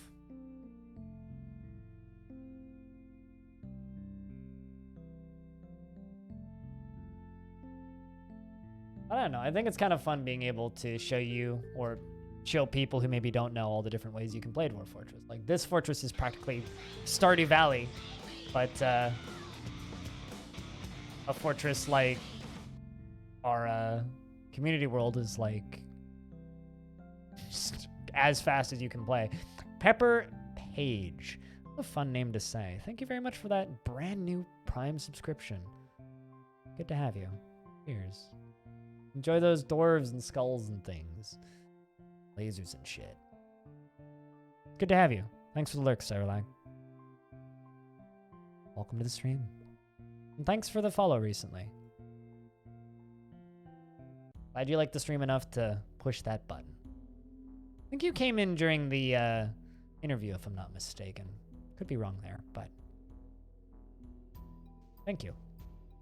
The subscriptions are kind of that and the Patreon are kind of the backbone of my ability to do this full time, so.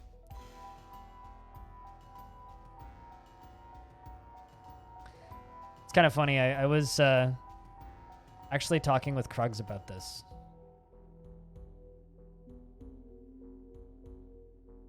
On some other people, but for every game, there's like kind of a limit for the number of people that you can have that can create content and survive based on the size of the game. I just fucking hope when the Steam version comes out that grows a bit and some other people get to kind of do what I do full time. Because there's so few of us right now. Like, I think I can count on one hand the number of people that actually focus on Dwarf Fortress content-wise, do this full time. It's kind of crazy. There's a pixel that I don't like. Might need to edit this. There's a single white pixel on that side bothering me. It's on the book. It only shows up on brown backgrounds.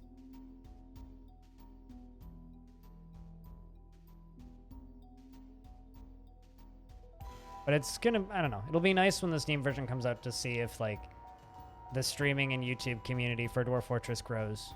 I really hope it does. But I hope they don't have we don't have the RimWorld problem where it grows dramatically and then it stretches the people who want to watch too thin. Which is definitely a problem with other games that I've played on stream in the past. And we're just like pumping out strawberries. I had no idea how many strawberries those things grow. Christ. I'm gonna brew some fruit drinks. Gotta use all of that strawberry that we've been growing.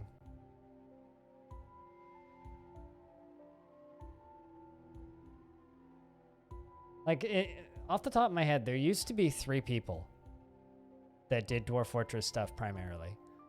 4, like before I started. And then 2 of them have kind of split off to very much just general variety stuff. Still within like niche PC gaming, but it's a whole lot of variety. I know Captain Duck doesn't do this full time. Das Tactic does, but he's more just general strategy games. And there was Nucrium, but then Nuke went off into more variety stuffs, which is fair.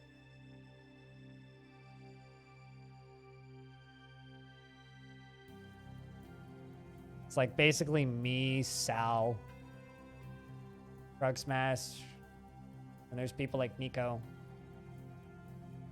It'd be nice to see a lot of the smaller channels over here on Twitch grow. That's all I want to see.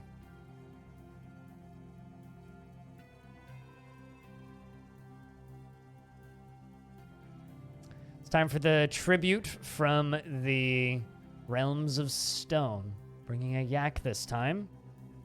I don't think we've seen the same merchant twice, which I think is interesting. I wonder if the humans fear us. Or if they'll ever protest the tribute. Like, say that they're going to stop sending tribute. I guess if I were to attack them, they'd probably stop sending tribute.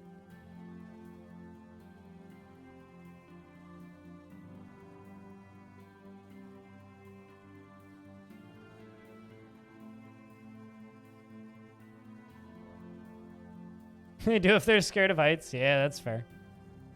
Council of Men of the year 67. 1 pear wood barrel. 25 bilberry wine. 2 alpaca wool gloves.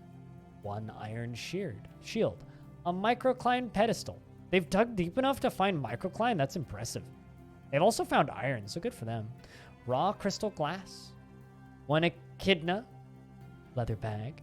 A menacing silver spike. Oh, how kind. 5 raspberries, 5 ratweed, a dingo tripe, rhubarbs, and prepared yak lung.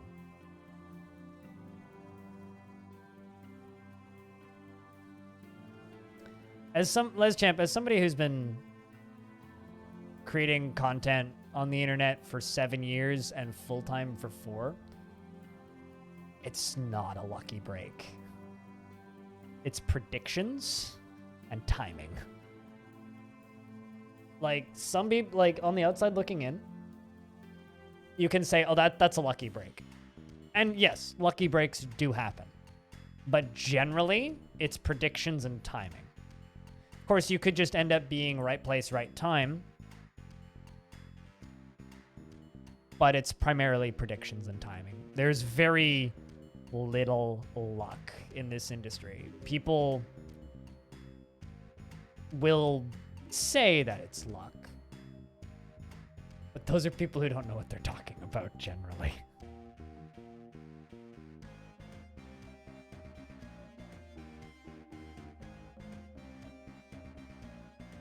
It's often a lot of very... How much is the spike worth?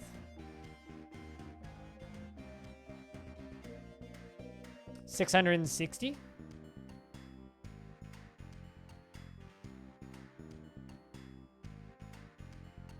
Or they just don't know the factors that lead to the event? Yeah. No, it's a lot of right place, right time. Or filling a niche when the niche opens up, right? Like, the one that I always return to, the one that I always go to, is Disnoff, who I think is either streaming or hosting me right now. One of the two. Probably hosting me. But Disnoff was the... What's up, Pablo? What's up? What's yeehaw for? Disnoff was the first person who knew how to play RimWorld when RimWorld came out on Steam. He actively started streaming it shortly after the Kickstarter demo came out, and was like the only person playing it when pre-Steam launch, and had like, I don't know, 40 to 60 people on any day before the Steam launch, and then it came out on Steam, and he was the only person who was really good at it. And his channel just went... And he took off.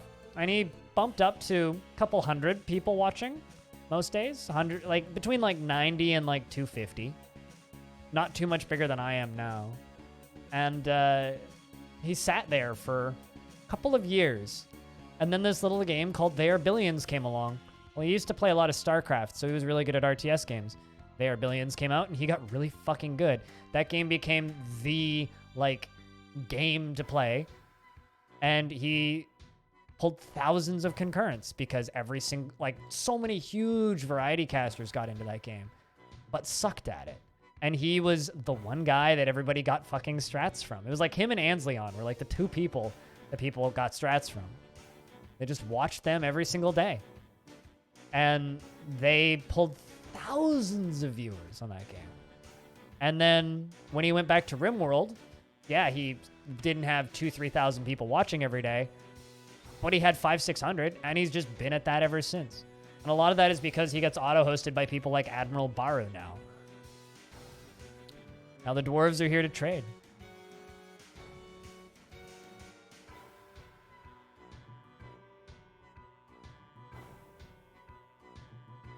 I mean, trust me, there's so many people who are just like, oh, it's all consistency and schedule. If it was all consistency and schedule, I would have been famous years ago.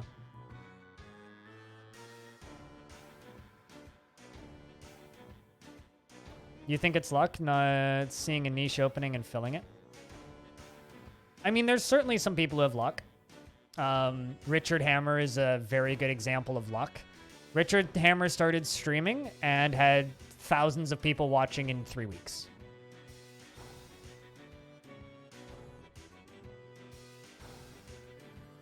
I have no idea what you're talking about, Pablo, but hi.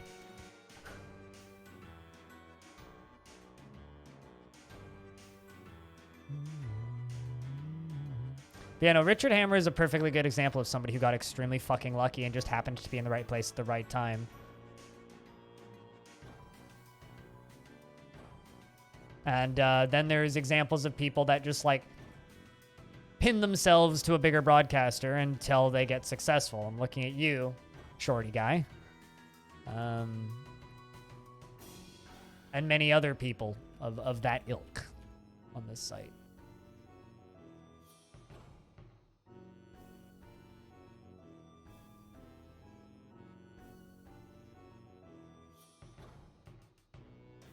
I mean, LesChap, you could run a restaurant and you could make the best food in the world, but no one will ever know because nobody comes to eat at your restaurant. That being said, if you're smarter about where you put your restaurant, have better signage, and set yourself up for success, you're more likely to be successful. It's like anything. But saying that it's luck is incorrect because it's not. It's right place, right time, and knowing what you're doing.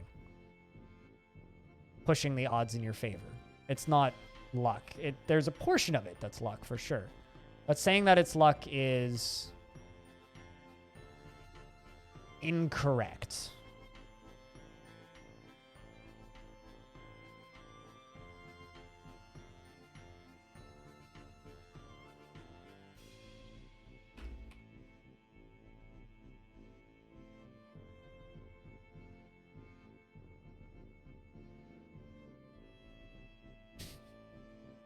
It's coming my way. Here's the thing, right? I'm not successful, right? And I'm not trying to say that I'm not successful. And I'm not, that wasn't even like how the conversation started. The conversation started as I want to see other people be successful streaming Dwarf Fortress. I want to see other YouTube channels grow. You know? I want to have like 5 people I can point people at when someone asks me for good YouTube videos. I want to have other streamers to raid. I want to see people like RNG get enough viewers that he can like stream more than 1 day a week, you know? I want to see people do well. There's very entertaining casts in this niche that have put work in and have production value and deserve more recognition.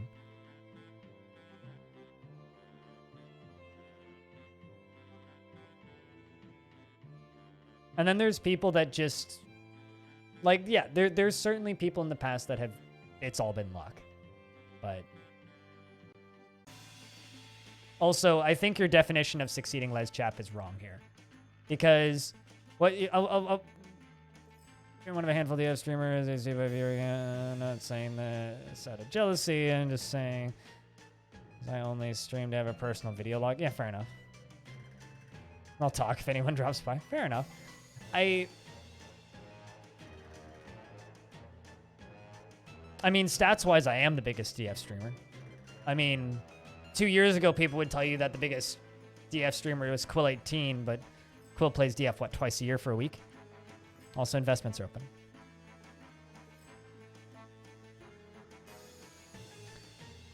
And Mistum, the liaison from the Mountain Homes, is here and still has much information to share. It's probably just about the same war that's going on. At some point, I'm just going to step in and fucking annihilate that Goblin Fort. By that standard, Joel is the biggest DF streamer? Yeah, no, I mean, and Joel hasn't played the game in, like, 2 years, right? If I'm not mistaken, it's been something like that.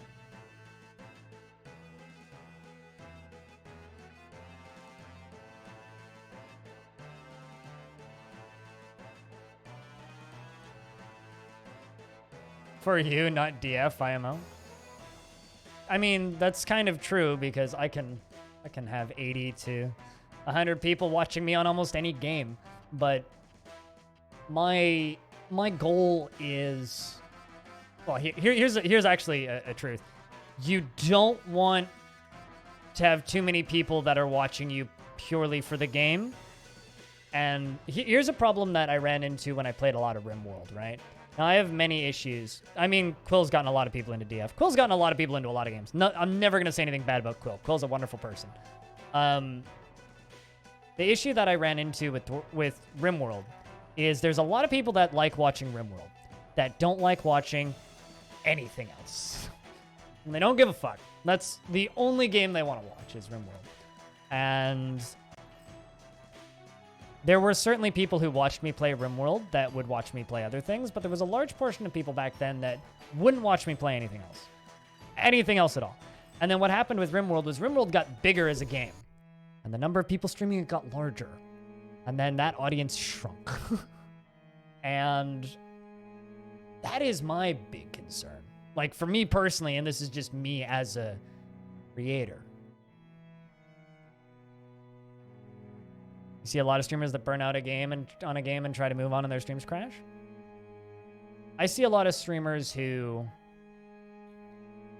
try to main a game that doesn't have enough content to be mainable.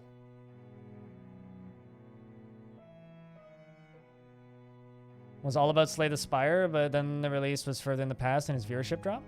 Yeah. I mean, a lot of that is... I mean, there's that legendary story, right? Of that one MMO streamer who I can't remember the name of now, who streamed only Knights of the Old Republic. That was the game that he played, was Knights of the Old Republic. He had thousands of concurrent viewers on Knights of the Old Republic. Then Knights of the Old Republic kind of stopped being as popular, and he went down to 70 to 100 people. Couldn't make a living off that, and made a very sad, sobby video and quit.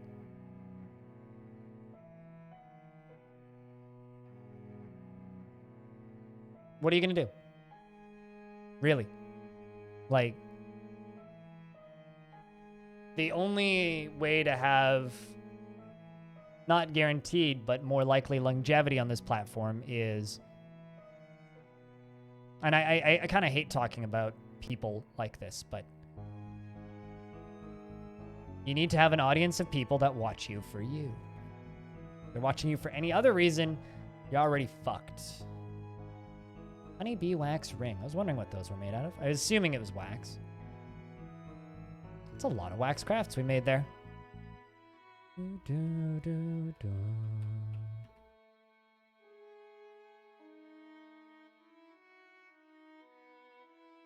Not my dashing personality, Prophet. You're here for the visual ASMR. Oh, dear. I don't know. I don't like talking about people who watch my stream like they're numbers.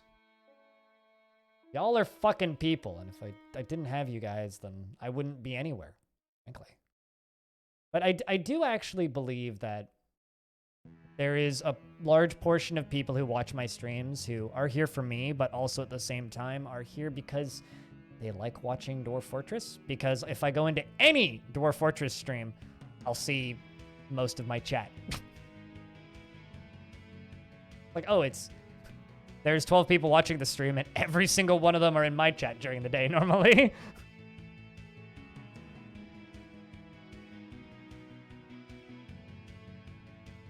I don't know, chat. Are you here for me or Dwarf Fortress?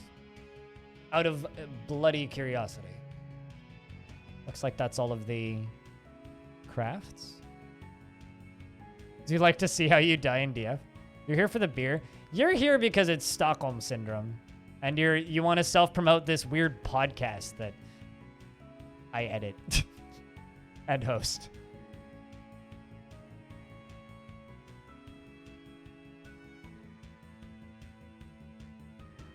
You're here 99% for DF. Fair enough. I just need to trap you in the Stockholm Syndrome currently. The game you're currently binging. Fair enough. Both? Yeah, you can say both. I mean, my streams don't change too much from game to game, so if you like my streams, bleh. You're here for the Risk of Rain soundtracks that I put on vinyl once. Dude, I'm waiting on Risk of Rain 2's soundtrack to ship. When does that actually ship out? I need to check. Black Screen Records. When does that ship? Still on pre-order.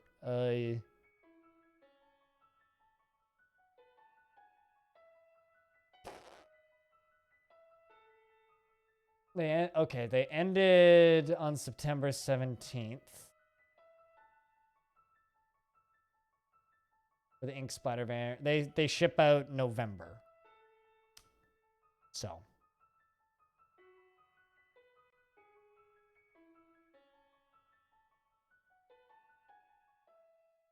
You second, Cud third. I mean, I don't stream Cud that often, so good thing Cud's third. I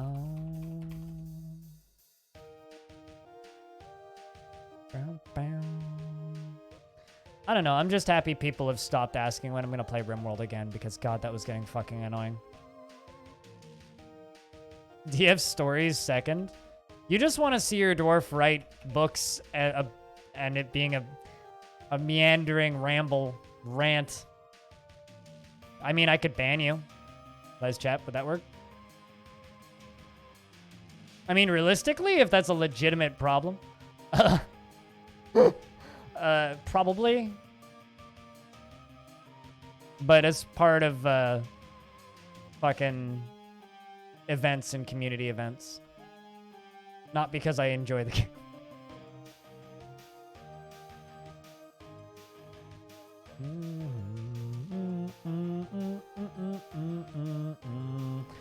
You haven't written any books about pulleys, but you have written books about many other things.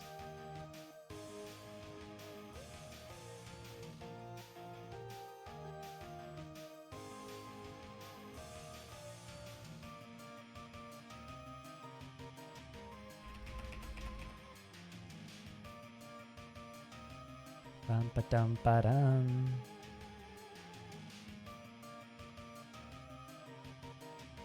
Magic the Gathering streams, but this is nice for the day watch because I can't keep up with what's happening without your complete attention.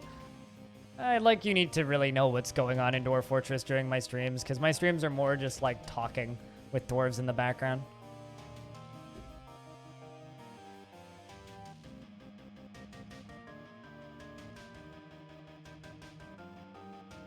You're thinking pulleys aren't useful? Squug thinks pulleys aren't useful? When did what? You're getting information out of these dwarves that I've missed.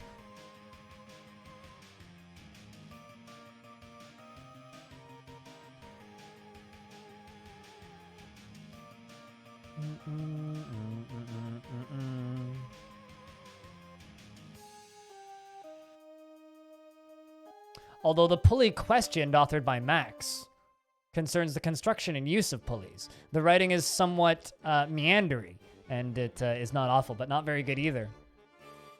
I don't think we have, for the love of interviews. Authored by Cheers Jamie. Be like.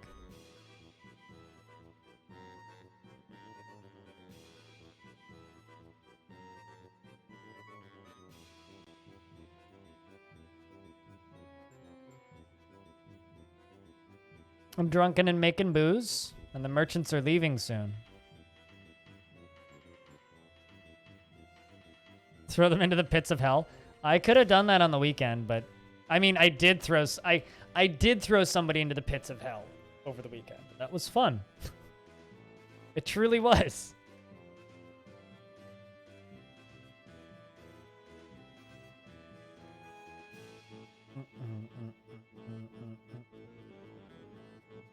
I don't know. I still just think it's impressive that I'm here and I'm able to give something back to the DF community by interviewing Tarn. Literally the only reason I'm able to do those interviews, although I mean, I could have emailed him, but the way that I've set them up is through Twitter DMs. The only reason I can DM him on Twitter is because he followed me on Twitter. The only reason he followed me on Twitter was because I gave him my business card at PAX.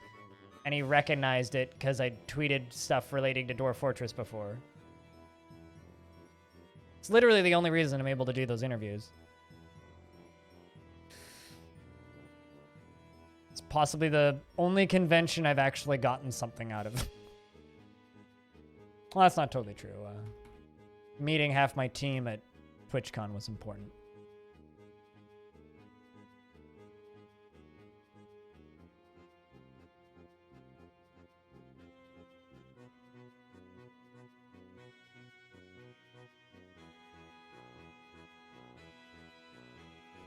And let's do iron table. 10. Iron throne 10. Those are going to be for the lower level. Also, iron chest 10.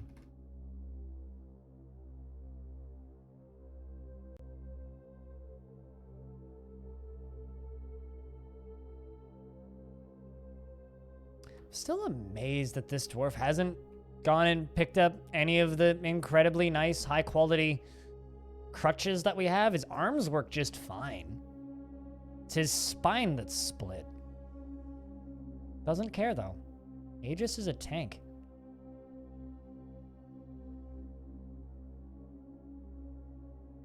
There go the traders. Bye, dwarves. See you next year. Safe travels.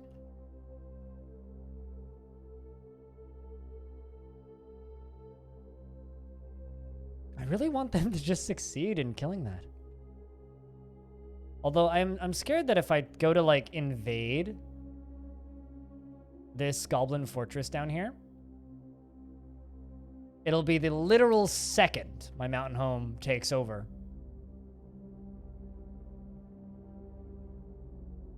And then my mountain home will be all like, "You invaded us! You destroyed our people! How dare you?" Oh, hey. Shit.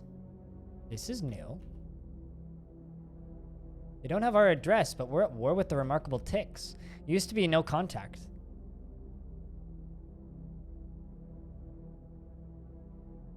Slower 1,000 years because there's more lag. Jack Narek.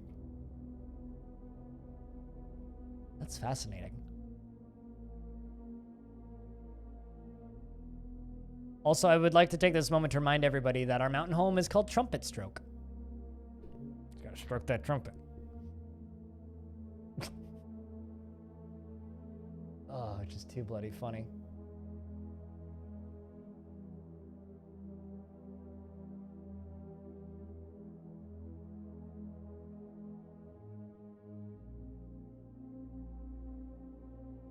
I'm assuming they'd be warring with my mountain home.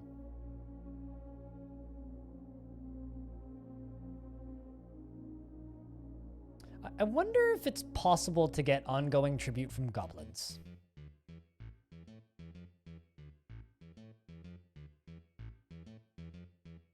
I do genuinely wonder that.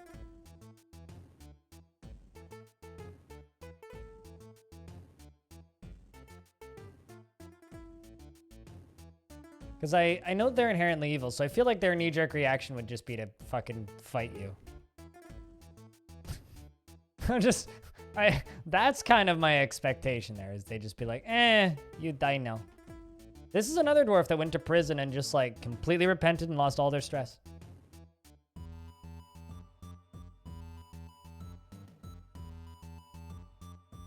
No way to trade or anything?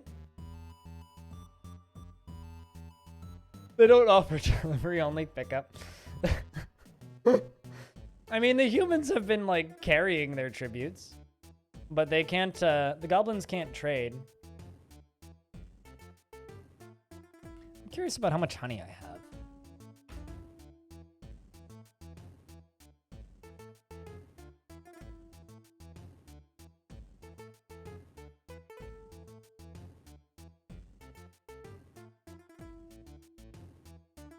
Apparently I have a bunch of random cockatiel blood and shit. But, honeybee royal jelly and honeybee honey. Was that worm ichor? What? What the fuck did that say?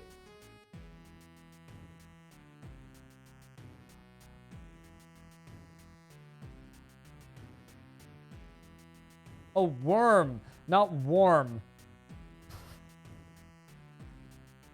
Worm ichor. That's disgusting.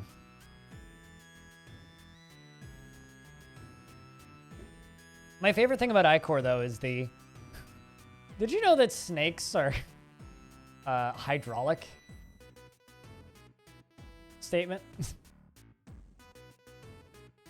Spiders are hydraulic. I guess worms would be 2 then. That's a lot of fucking bees, man.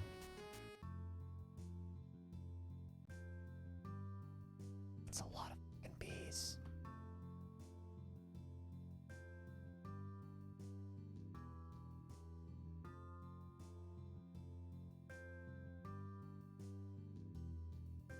It's fascinating, though. It's also why giant bugs are so weak in Dwarf Fortress, is because they're hydraulic. How do you like your job?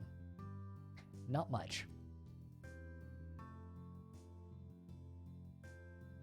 You're satisfied at work, but you're uneasy being unable to acquire something. Grouchy caught in the rain. Well, hold on.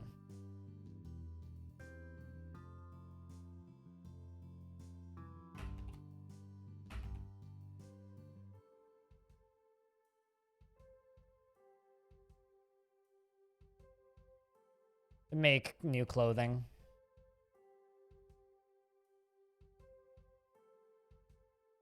Next year we'll make a full round of clothing.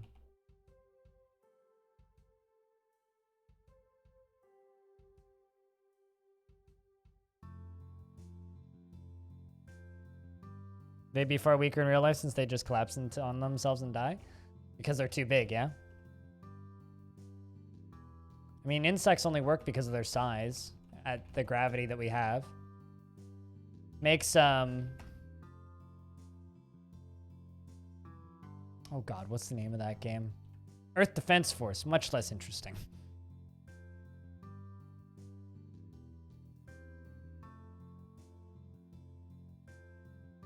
Animals are bookkeeper? Oh, I don't remember animal being my bookkeeper, but this animal's my bookkeeper. And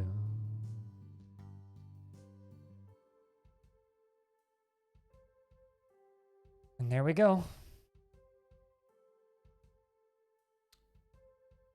Time for Eripterus to go do what Eripterus does best.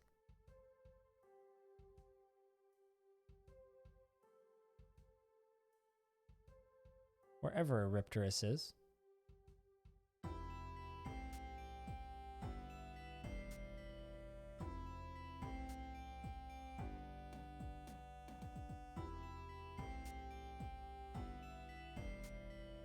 Wasn't there a period in the, because of all the oxygen in the atmosphere, the bugs were huge? Yeah, bugs were bigger at one point, but bugs have shrunk.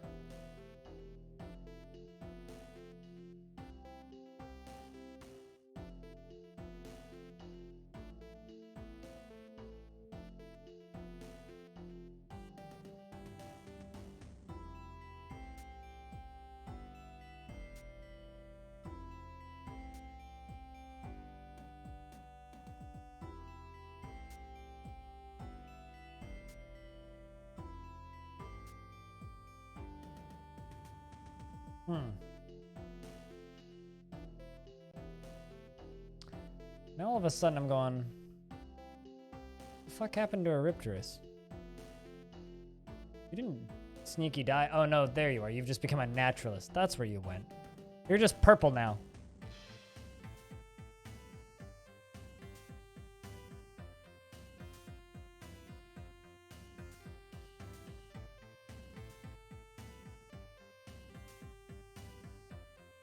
Took me a second to figure out what we were talking about. Yeah, even like then they weren't larger than small dog size. Yeah. Isn't science interesting? Aren't giant bugs terrifying? Because that's how I read that. So how are we doing on cloth now? 182, not much better.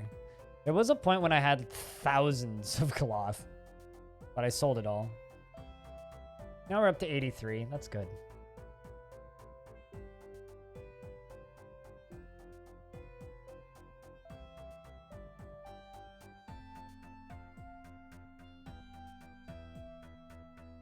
Grow rope reeds. I have something else.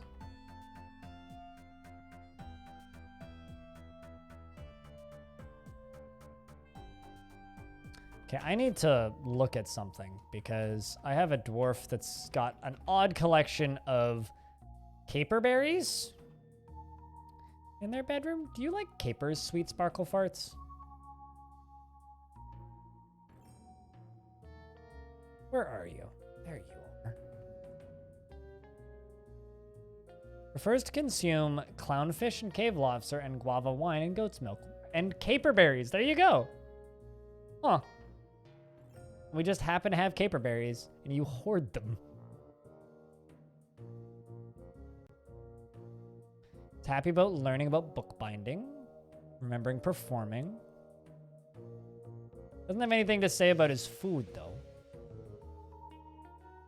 I mean, you know, if it makes you happy, Dwarf, keep doing it, right? You do you.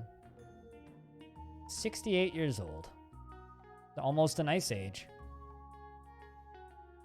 An ice age, not to be confused with an ice age.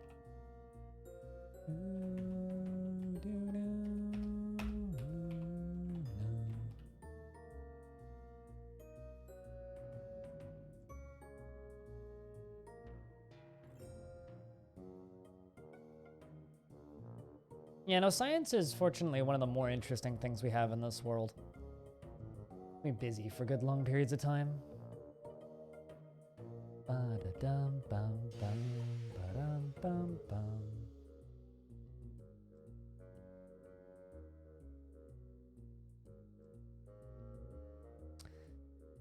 A pigtail shoe of masterpiece quality.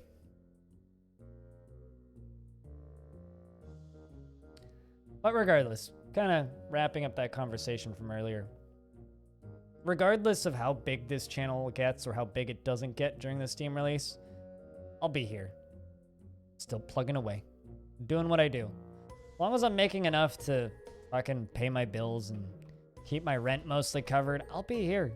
Because there's one thing that I've learned over the years of streaming full-time, and that's I don't do this because I'm going to make a lot of money. I know there's a lot of people who do this because they want to make a lot of money doing this. And I've encountered people who have said things that are like, oh, I'm streaming because I want to get big and I want to make a lot of money doing this. And it's like, well, it's the wrong outlook. I stream because I get to make somebody's day a little bit better. To entertain somebody for a couple hours and let them just kind of forget about the world for a little bit. Or vent about the world if that's what you want to do. That's a weird sideways heart. And that's why I'm here. That's why I stream. Is because I get to help you escape for a couple hours. Originally, when I first started streaming, it was a form of escapism for myself. It let me escape from the job that I had and pretend that I could just, you know, play video games and talk to, or not pretend, but literally just play video games and talk to people for a couple hours a day. And I tend to genuinely believe that the only reason I've made it this far in life is because of having other channels to watch and streamers that I could watch for the really, really shitty years of my life, of which there were a couple. So that's why I'm here. I don't want to be anything like Ninja, ever. Ninja is very successful, and because of that, I'm happy for him. And he's a pretty positive, relatively honest-seeming bloke who said some dumb shit in the past, but nobody's perfect. But I don't want to be anything like Ninja. You know, I don't want to be the guy that throws his built audience under the bus for a massive paycheck and then says that he will keep his fans in the highest of regards and thoughts while he's deciding what platform he shall go to next after he got a fucking like 7-figure payday all at once from Microsoft. I think it's higher than that, actually. I think it was 30 million, wasn't it? And then, you know, shortly afterwards, talking about how he would keep the thoughts of his fans at the front of his mind when deciding what platform he should go to next. No, I don't ever want to be anything like that fucking guy. Tyler Blevins, I think is his name. don't want to be anything like Ninja.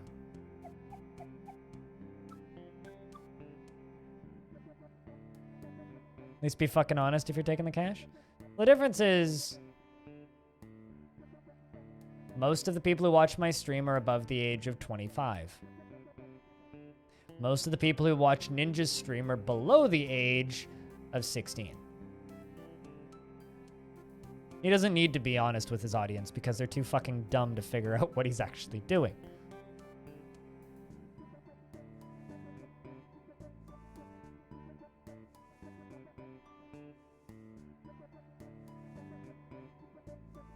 It's good coffee.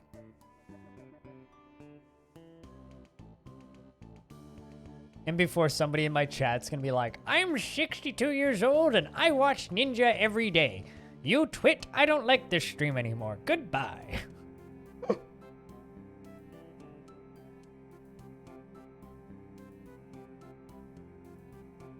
You're in between those numbers?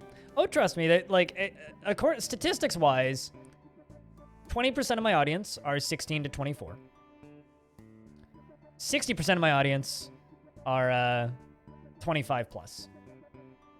And then the rest are in other small specific spots, but it's mostly around that.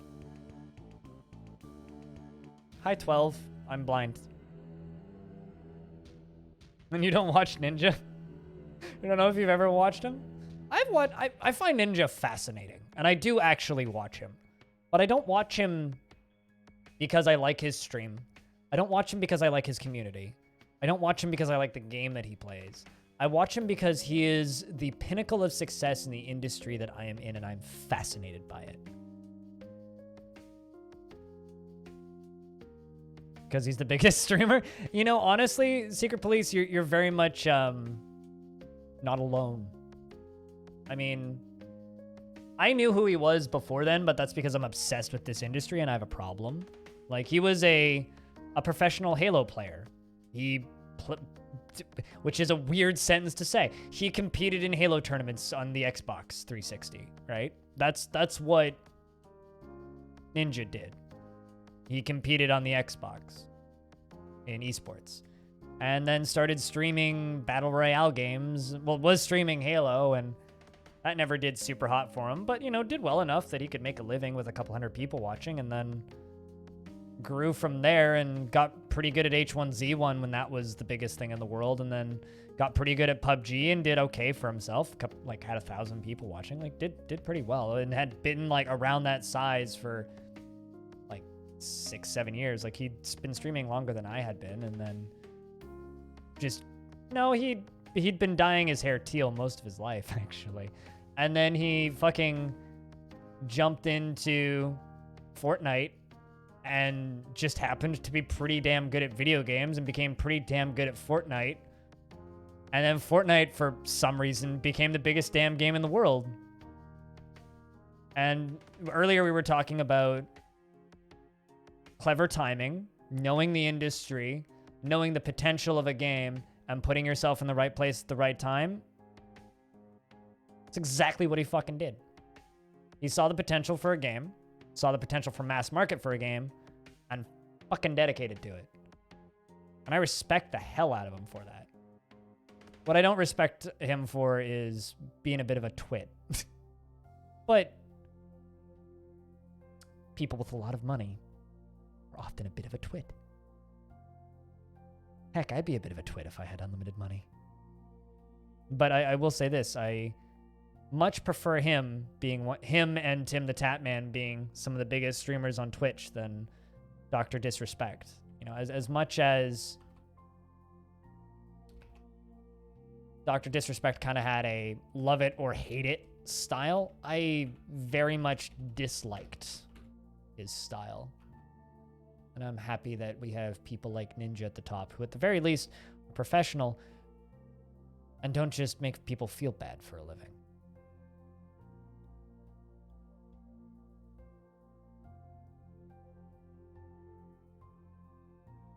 Fortnite?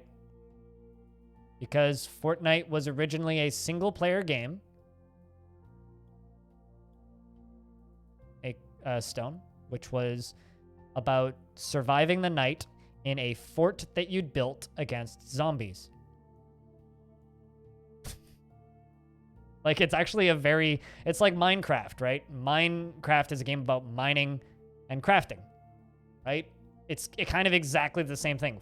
Fortnite was a game about building forts to survive the night. It's like the simplest game ever, title-wise. I mean, also, they spell Fortnite wrong. Fortnite. Oh, they could have called it Night Fort. But that doesn't roll off the tongue as nicely as Fortnite.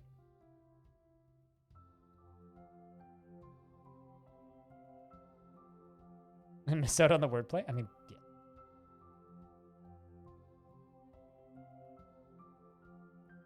Hey, man, it's better than naming a game Crucible. Who would do that? That just seems moronic.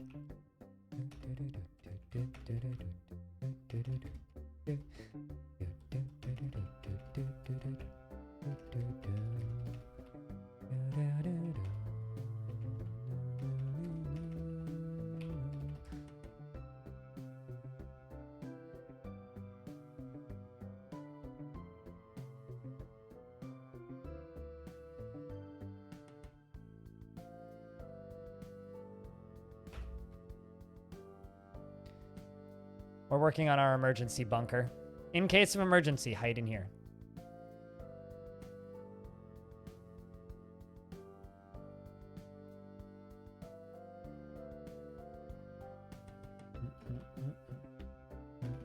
We also don't really need this stockpile, so I'm gonna get rid of it. We did need it at one point, but holy crap.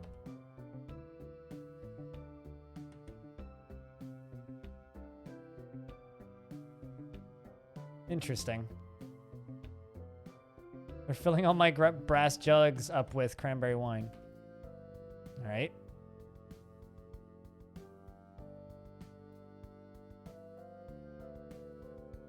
That's what it was, yeah. It literally was like co-op orcs must die in a bigger world.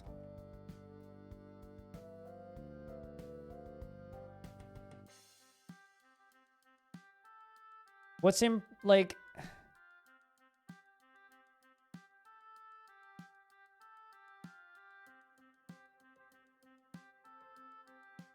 Trying to think of the words here. Fortnite is the most incredible example of a malleable game design. Like, love or hate Fortnite, what they pulled off with that game is bloody incredible. And it's not something anybody else has ever done before in the industry. Made a game and it was semi-successful, and then turned it into something completely different, built on that same base, and then just blow it up into the biggest thing in the world. It's insane what they were able to do. I have a Hore Marmot? What? Okay, you know what? I'm gonna be a horrible person.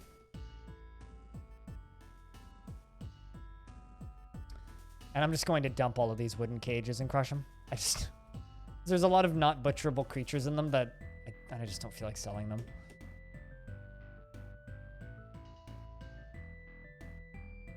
Totally. I mean, Fortnite was destined to be a relatively successful game that a few people played and enjoyed. And then it suddenly became one of the biggest games in the world.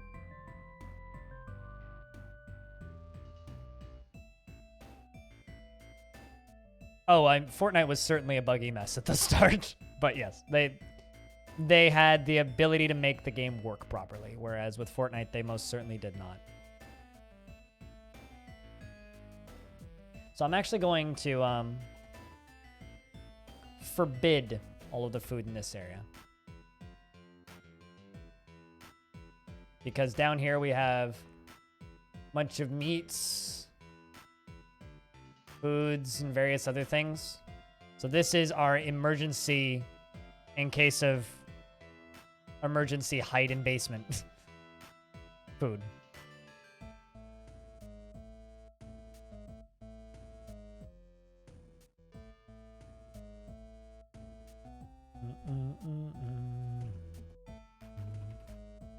And that should be hooked up. Yep.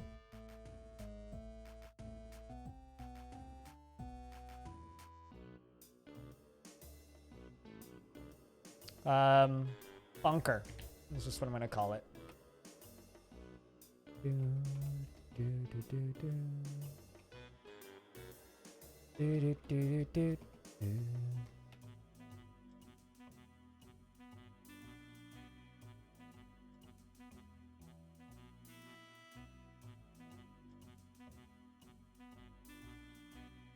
And then worst case scenario, I can make this into a tavern and let them hide down here.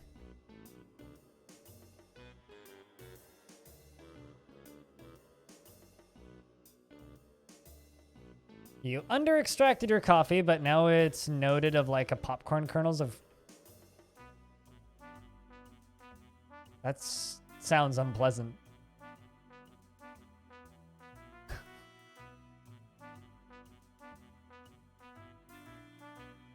So these are beds and tables, and in case of Flying Titan, we hide down here. I think underneath it... Actually kind of nice. Fair enough. Underneath it, we're going to build a little bit more space. Just a little bit more. Probably double it up.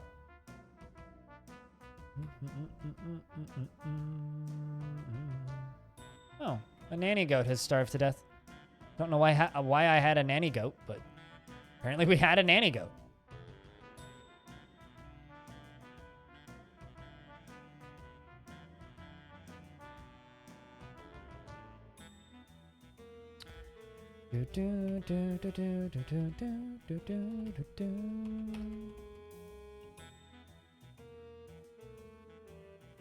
Oh, it's because they're finding them all in the cages. I getcha.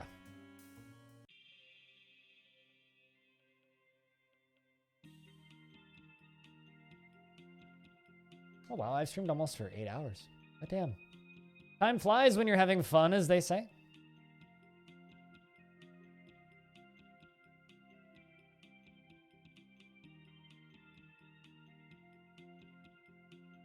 Or full-bodied in notes of cocoa. I think you poorly brewed your coffee. But... I mean, I can't taste it, so I can't give you a second opinion, unfortunately.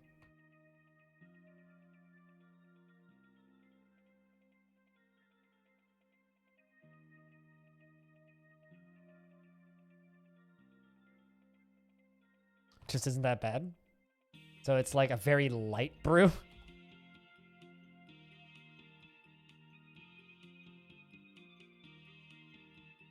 Those two things shouldn't be possible from the same bean. I mean, coffee's a wild thing.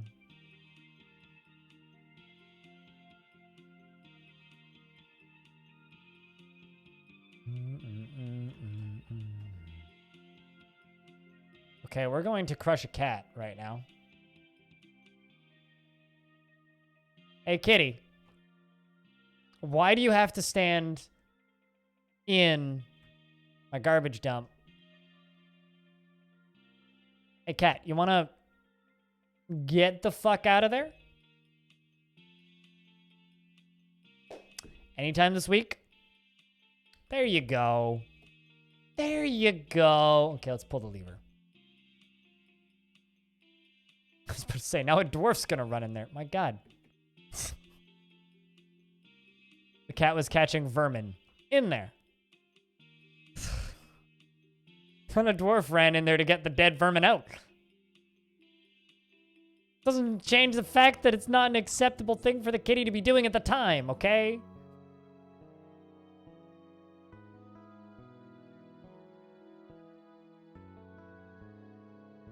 I'm trying to crush my garbage over here.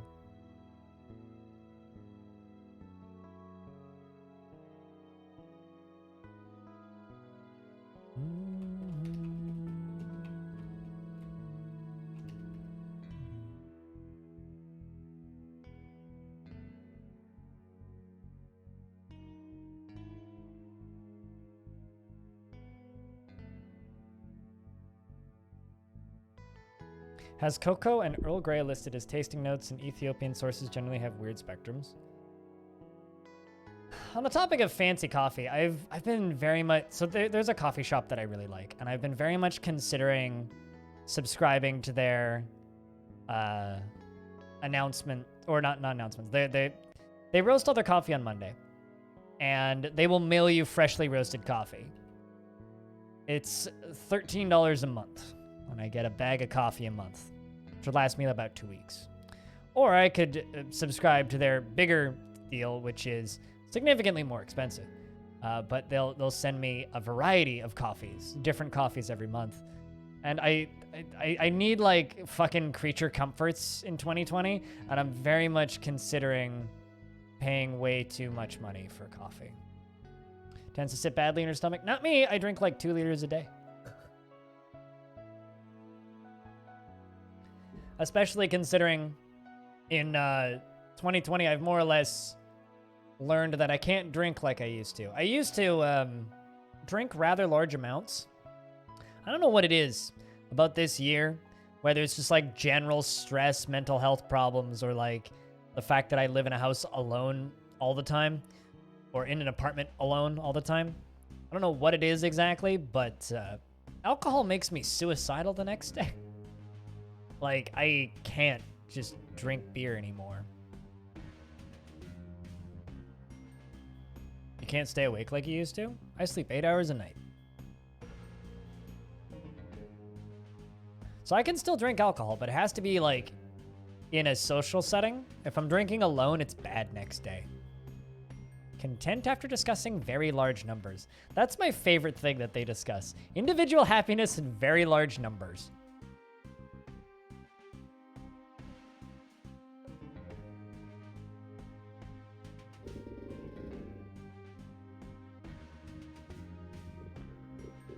Only 2 liters a day, yeah. I generally drink about 2 pots of coffee a day. And my thing makes just under a liter, so I drink about 2 of it.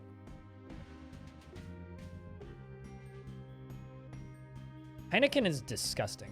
I don't ever want to drink another Heineken again. Heineken is so gross. It's like piss in a can or piss in a bottle, whatever you prefer. I'd rather drink Corona because at least that tastes like lime.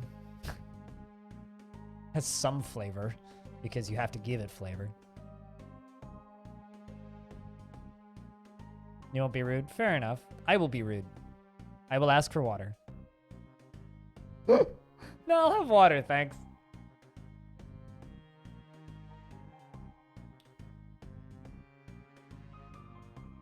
But no, when I drink, it's like strong IPAs or good stout or an ale or a Hellsbach or something nice.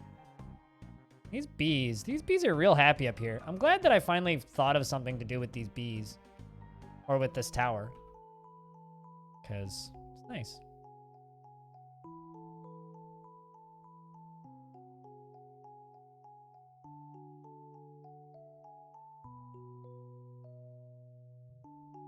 Thermos a few times.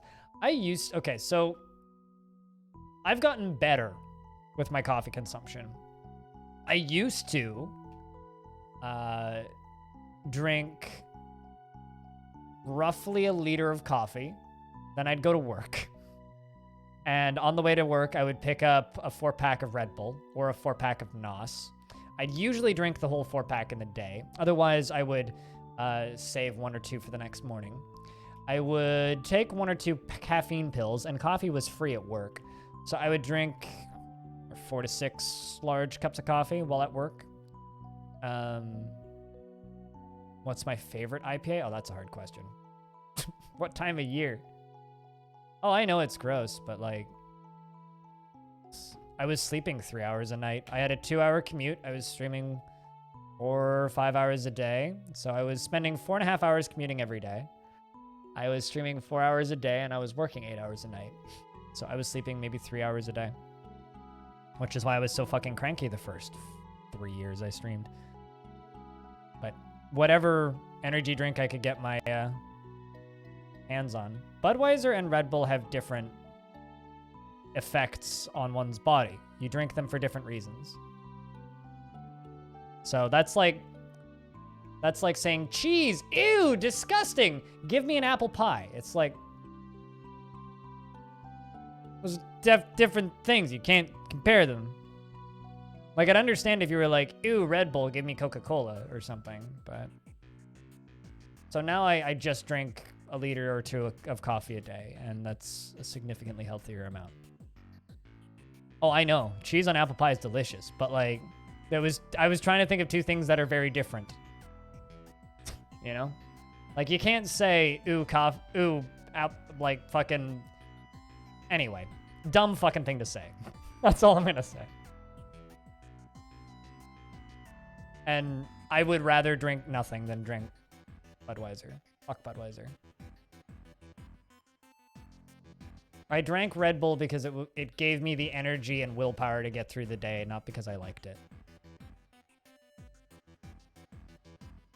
Sharp cheddar.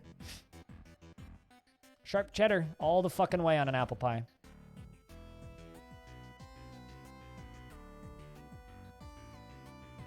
Or imperial cheddar, if you can get it.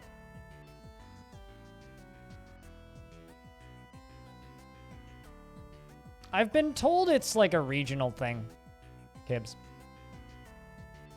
And there's some people that treat it almost the same as like putting cheese with chocolate. As a type 1 diabetic, all this discussion of delicious desserts that I have a really hard time counting, that's like the equivalent of playing Russian roulette with my blood sugar. Can we stop talking about delicious desserts, please?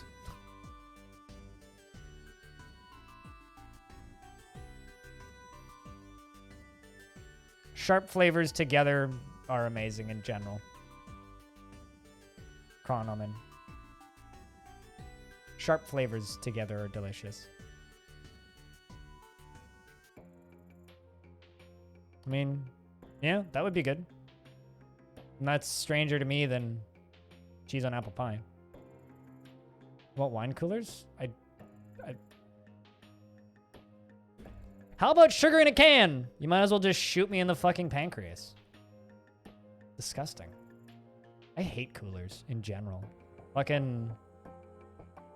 Just... Ugh.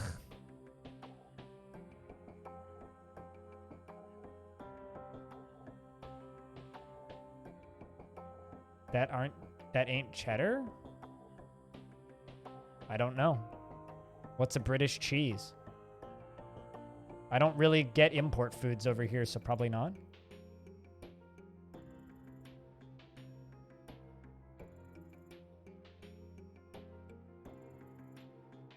I will never... Okay.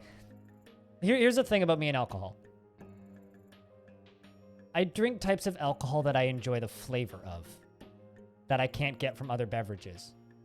If you're going to take alcohol and make it taste like another beverage, I might as well drink the other beverage. Which is why I will never understand rum and Coke.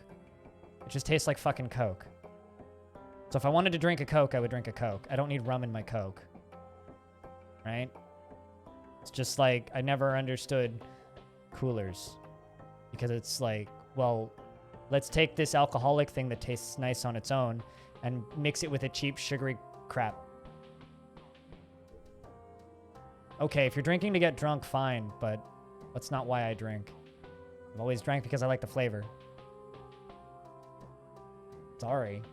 Can't help you there. Fuck wine coolers. Fuck right off with that shit.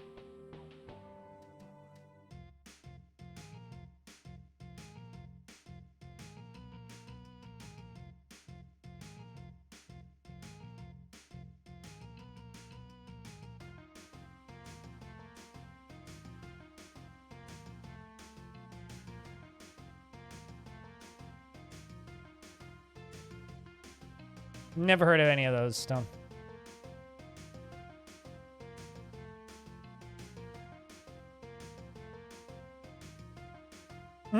Totally. And then everybody's like, I want my favorite thing that tastes like sugar with sugar and sugar on top. I'm like, come on. Like wine, I understand. But coolers...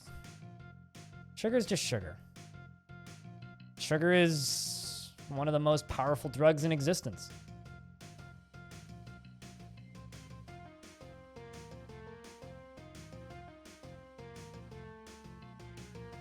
This fort is going hard, yeah. Industry is bustling. Every day I'm hustling.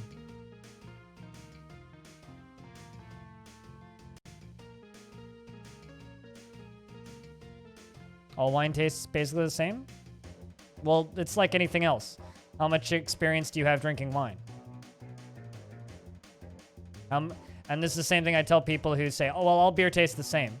Okay, how much experience do you have drinking beer? And then they say, not much, because I don't like beer. I'm like, well, that's why it all tastes the same to you.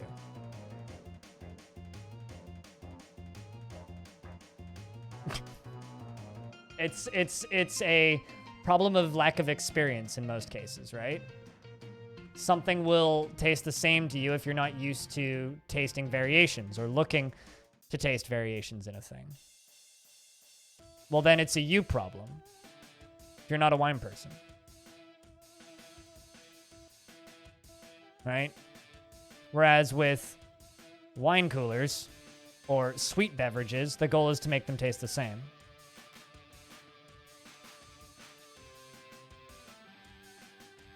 Some just has a lot more sugar to alcohol ratio. Well, the point with mixed drinks is to emulate someone else's design. You're objectively perfect. Objectively insufferable. Maybe. Perfect, no. But I'm objectively insufferable. We all are.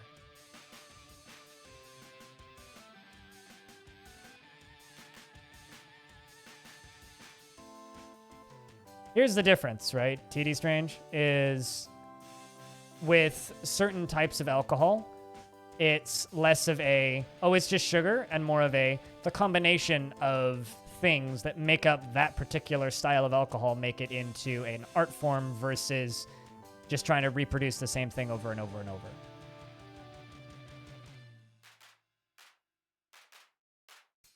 I mean, half my senses are broken, so the senses I do have are way better than a lot of people, which is one of the reasons I like high-quality audio. One of the reasons I like coffee. One of the reasons I like bitter flavors and acidic flavors.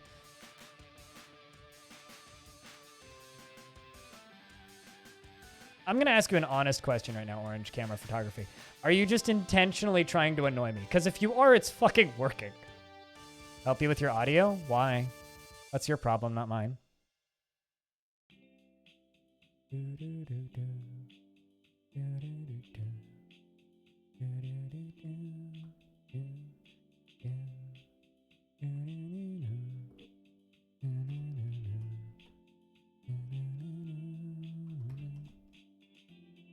get that a lot? No? Okay. Well, the annual tribute from the humans have arrived for us. From the Confederacy of Sport, you can tell because they are carrying their tribute instead of wheeling it on an animal. Whoa, something just startled the crap out of you. There are buzzards up and about. Yep. And a great horned owl. You okay there, bud? Come on. You'll be fine. Well, if you get that a lot, I think what you need to do is you need to look at people's... It's difficult to do online. Body language. Eden.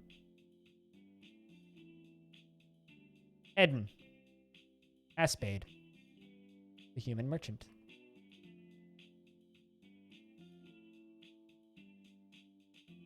You're trying to re-find yourself? What I would recommend, I'm no fucking therapist, right? I can't tell you how to fix yourself. Only you can tell you how to fix yourself. But what I can tell you is some experience from this conversation I've had with you for the past 15 minutes. You need to look at somebody's body language when communicating with them. If you can tell that the things that you're doing are making them offensive, try a different angle. Because if I say something, especially if I'm saying something in the past tense that I regret. Example, Red Bull. I know Red Bull's disgusting. But the stating of Red Bull is disgusting, I would rather drink other disgusting thing instead. Basically saying, you're disgusting. And you should have had other awful thing for you instead. and then you immediately beeline the conversation towards something else that I've already expressed dislike to, thus harping on things that the person that you're discussing with is obviously not a fan of. So if you're trying to upset somebody, generally what you would do in a conversation is repeatedly bring up the thing that the person has tried to make clear that they dislike. And if you repeatedly bring that thing up, that's going to annoy the person. And in this instance, I don't like sweet drinks at all. In this instance, I really like certain other types of drinks. So if you want to have a conversation with somebody and let that conversation flow, no, it's fine. And have that conversation flow, pay attention to what that person is saying. And if that person says that they dislike something, maybe don't bring that thing up again. A copper figurine. That's a good question. 5 bilberries, 1 iron breastplate, and a bronze buckler. Of a raven man. A raven man in copper.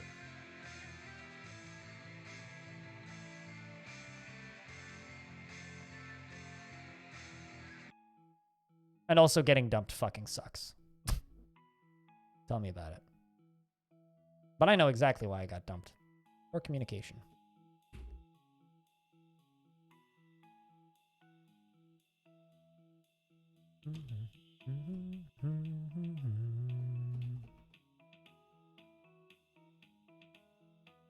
All right.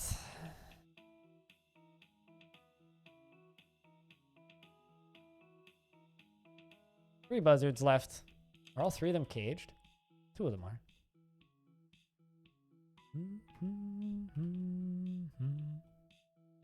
Excuse me. Pasta, because it has less carbs.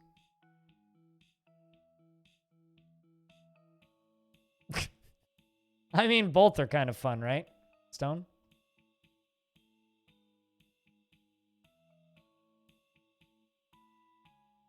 I'll say this. There are 0 relationships that end because only one person did things that are wrong. 0. You know, when I mention my failed relationship, I say that it's because of poor communication. But there was poor communication because I worked too fucking much. And frankly, didn't pay attention when she did try to communicate. She was never very good at it, admittedly. Communicating side of things, but she never she never did a very good job of making it known that I needed to communicate with her better, because I thought everything was fine. Little did I know it wasn't. Also, we were growing apart in many ways, which I was completely oblivious to because I work a fuck ton. And it's just kind of a fact. I always have. Turns out me changing my work to be around more wasn't what she wanted.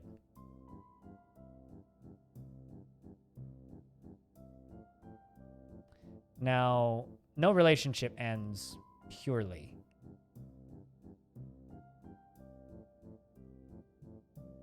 because of one person fucking up. It's always mutual. There's a buzzard head on the table here. Why is there a buzzard's head on the table? Let's get rid of that, please. Thank you.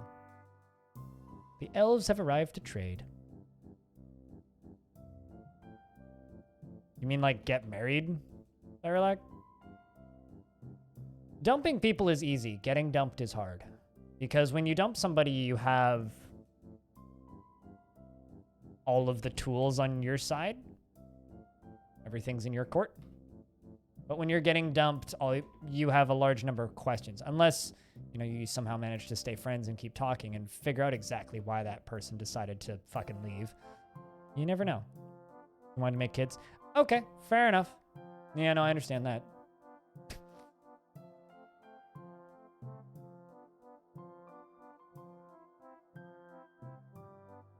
Well, that's assault, technically, but...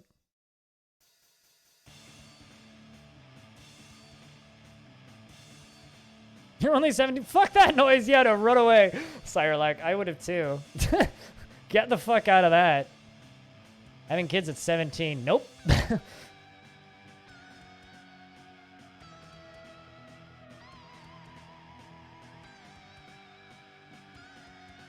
Like I said, that's assault. So no, you didn't do anything wrong there.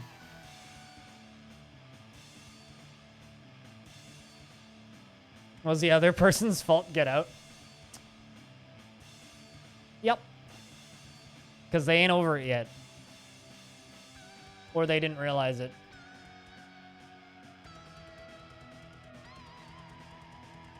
She now has grandkids and is living at her parents' house. Oof. Oh boy. I feel like I know somebody like that, Cyralac. I know a few people like that, actually.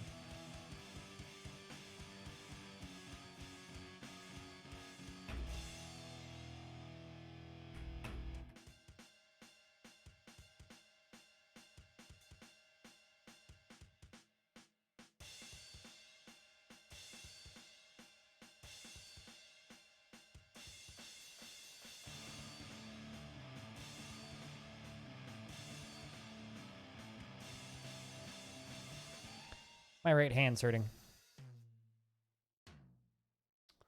Touching the fingers.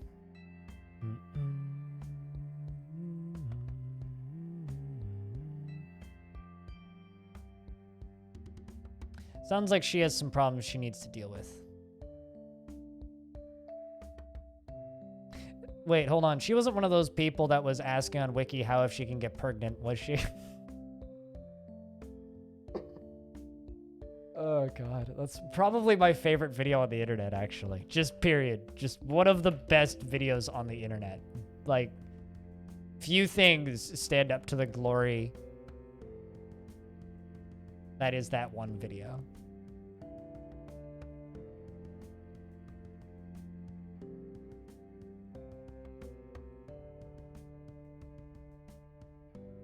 What is the best time for what, Squug?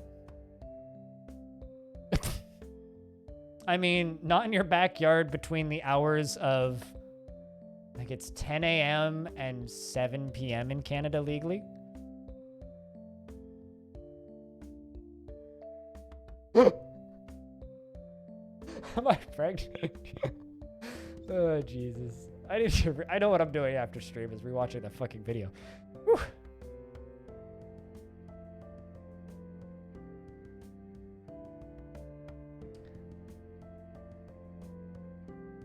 I'll be on, like I've said this before on stream, but I am jealous of two types of people in this world. Ace people and pansexual people. Ace people because they don't have any problems. You can just avoid people and you're good. And pansexual people because they leave their options open.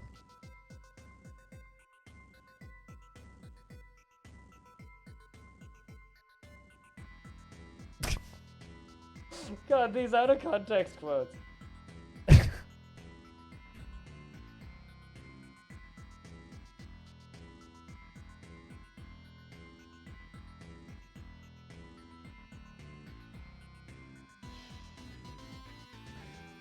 Just to be clear, everybody knows what Kibbs is quoting, correct?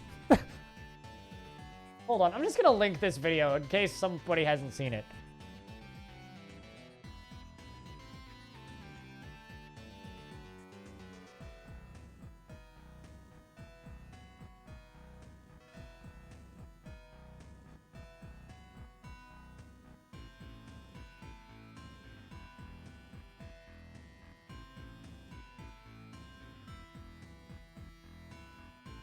Now I'm questioning if it's the right one, because it's WikiHow.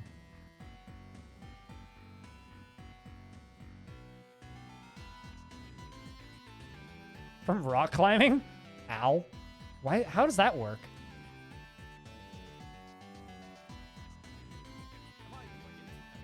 Ah, there it is. Found it! I mean, half of you are quoting it, and then one in 10 people is confused. So, for those of you confused, watch that video. It'll initiate you on the internets. And the stupidity of Earthlings. Speaking of Earthlings, how are my Dwarflings doing?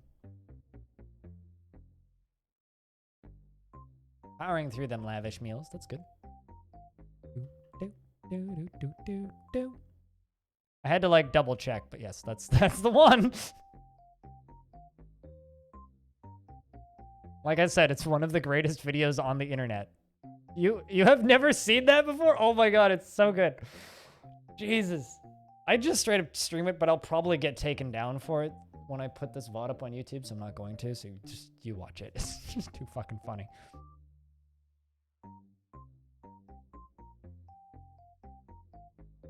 Just watch it, it's great, and you'll get your quote. Yes, things will make sense. Oh shit! Speaking of pregnant, Suey has given birth to a girl. Anybody want to join the fort? Raise your hand in chat.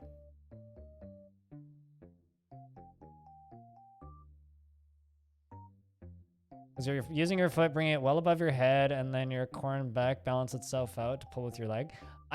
Sure. Orange. What? Orange. Along with the fort. She is the daughter of Suey and Hot Cup of Tea, and she is a worshiper of Shin, Russet Amber, and an ardent worshiper of the fuchsia. She was born today, which makes her very young indeed, and she has a thin body with a little fat. Her hair is clean-shaven, and her somewhat broad ears are very short. She personally sees competition as reasonably important and finds ideas of independence and freedom somewhat foolish, doesn't feel strongly about the law, and dreams of raising a family. Cracks easily under pressure and does not find most jokes humorous. It tries to keep her things orderly and is grateful when others help her out. She tries to return favors and thinks she is fairly important in the grand scheme of things. She has a noticeable lack of perseverance and occasionally overindulges. She has a tendency to consider ideas and abstractions over practical applications, and her voice trails off. When she tries to remember something, she needs alcohol to get through the working day, and likes working outdoors, and only grumbles mildly at inclement weather. And she says, Daba. D-daba-die. Oh. Yeah, I mean, Suey was giving away a lot of games. I actually was in there when she said that you won a game, but congrats on getting Hollow Knight. Enjoy Hollow Knight, man. I just took the first one that I saw. So. That's usually how names work here. Whatever I see first, which isn't necessarily always the first person to put their hand up. It's whatever I see first. Oopsies, that's the wrong button. Everything on my desk is in a different spot from where it used to be, so I've been hitting wrong buttons recently.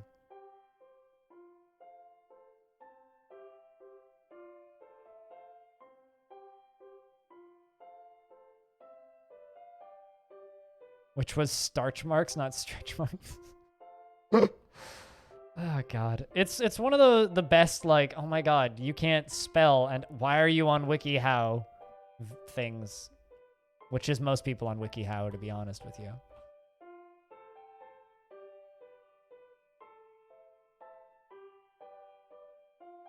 It's a pretty good little emergency bunker, I think.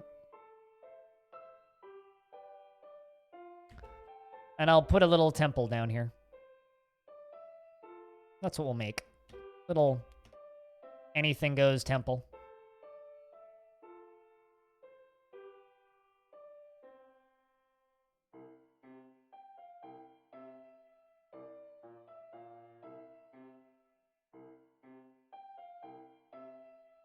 Watch me like hit the cavern lair. Do do do do do do do do do.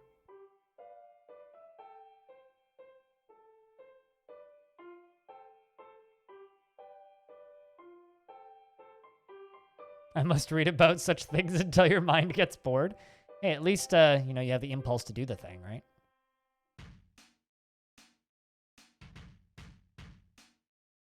Realistically, my dwarves can't survive in there for too long, but hopefully long enough that if there's any major threats on the surface, my other dwarves can kill them.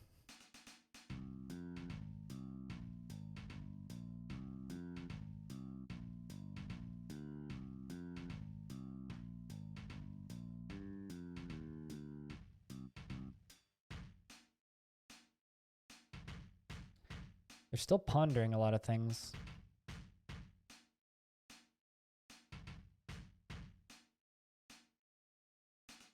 Now it's on high heat to caramelize the sugars. I love tomatoes.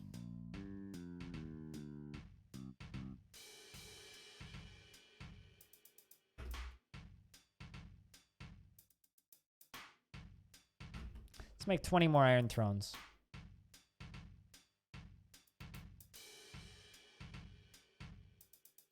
Raw tomato makes you vomit? That's unfortunate. I know a lot of people that don't like tomatoes, though. I've always liked tomatoes. And you know my opinions on ketchup pretty well, I would assume. So, it's processed tomatoes I don't like. Raw tomatoes are delicious.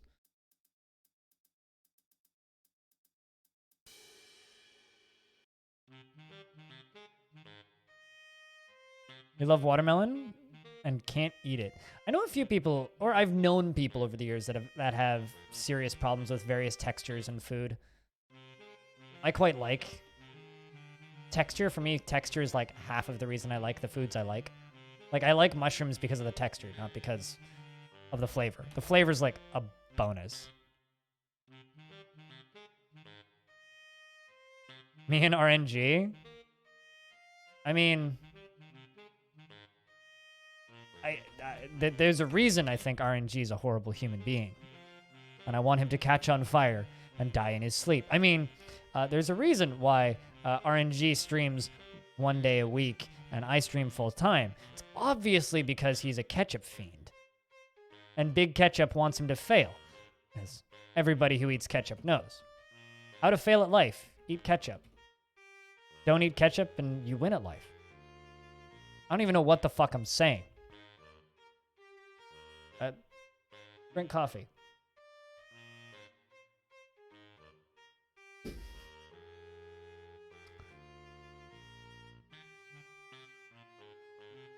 But some combo textures throw me off.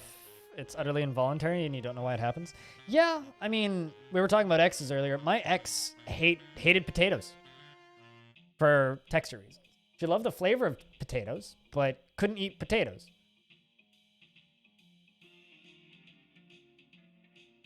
It's just how it was. And so we never ate potatoes. But occasionally I'd buy myself a potato. Raw potato's poisonous, fun fact. You shouldn't eat raw potato. It's toxic. It will damage your internal organs.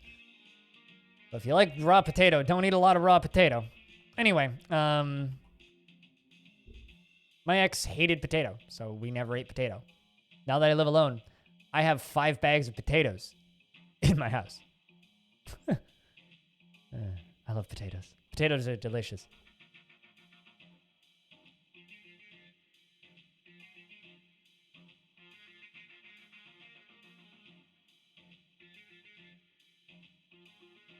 You don't do it often? You shouldn't.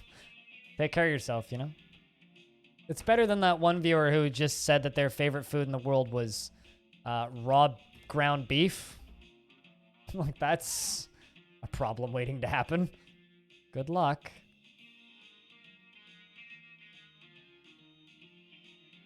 Baked or boiled sweet potato? I usually bake my potatoes.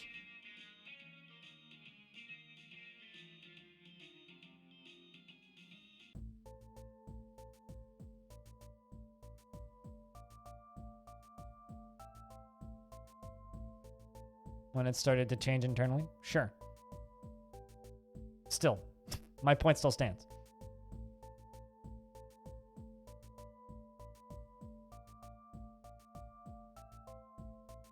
You told everyone your favorite food was beverages? Like as in like a drink?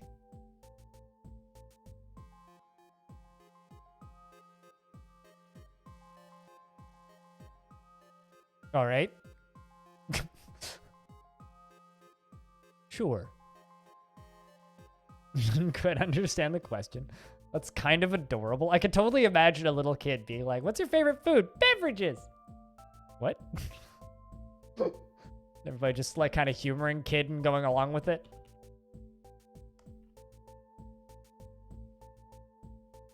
"49 population. Our population's gone up quite a bit. We have 8 children in the fort.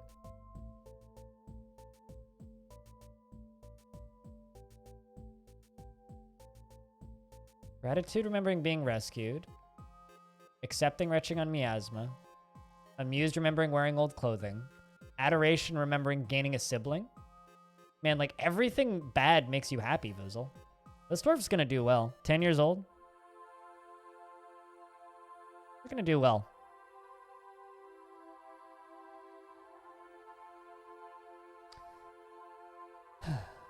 That being said, your favorite color was African? I wasn't a bright kid. I used to tell people I wanted to grow up to become an inventor.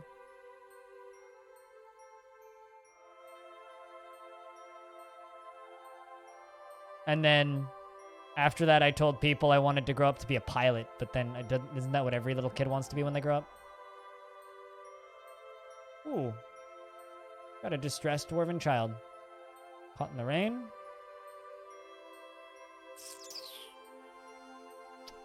That's a problem. We can fix you, though.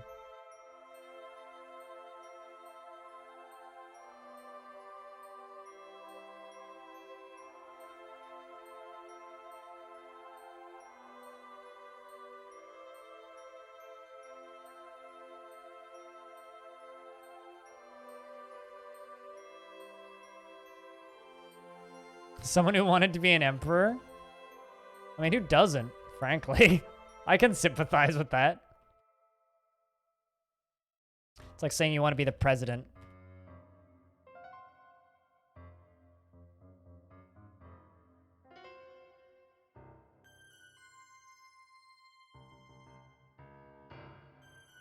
I think I probably told somebody I wanted to be the king.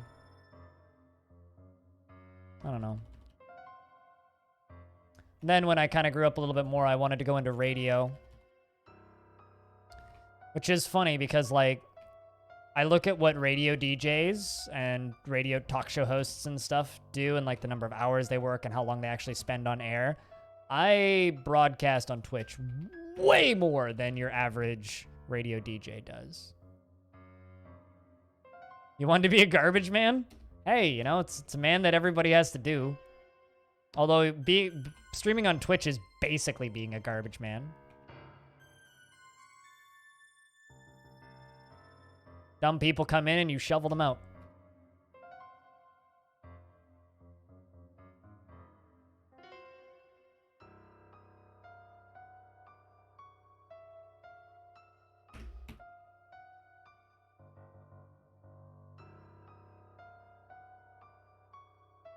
You spent a summer taking pilot lessons when you were 12? Really?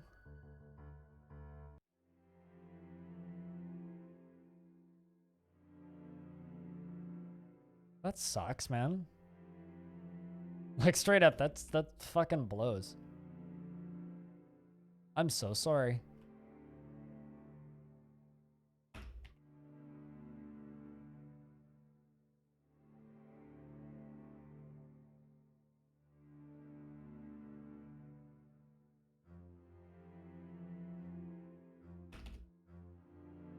I got a lot of clothers and weavers, so we should expand the industry a little bit.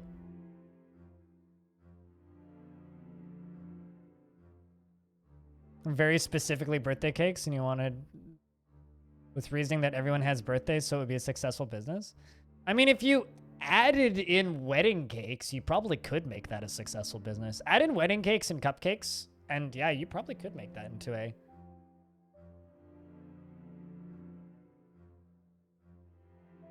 Wait, really? Legit? Relax. That sucks, man.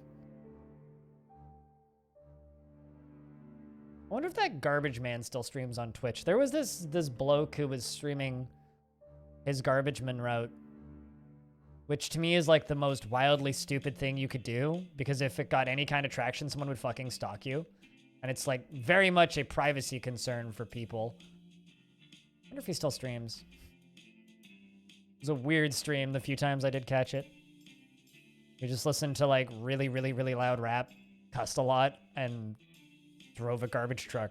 Then would get out and dump trash into the thing and answer questions in between. It was kind of interesting, but also like kind of odd.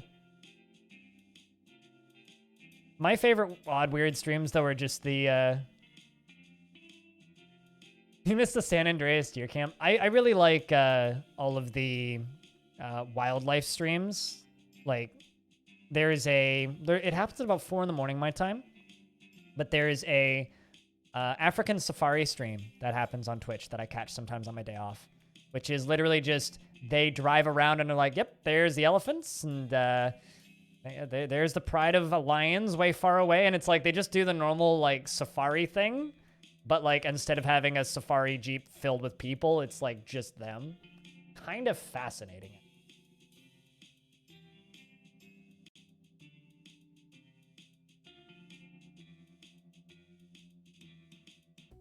One of the best ways to cheer people up is give them new clothes in Dwarf Fortress because it gives them a bunch of good moods and often reoccurring moods from what I can tell. Looks like it's working because that one child that's got the flashing down arrow, which is currently just a down arrow right next to the saving icon in the middle of that stockpile, is right here. Did you? Yeah, you just grabbed a new pair of trousers. You cried on somebody in charge and relieved yelling at somebody in charge. Pleasure putting on a truly splendid item. Please remember that one. And dwell on it for a little bit, Dwarf.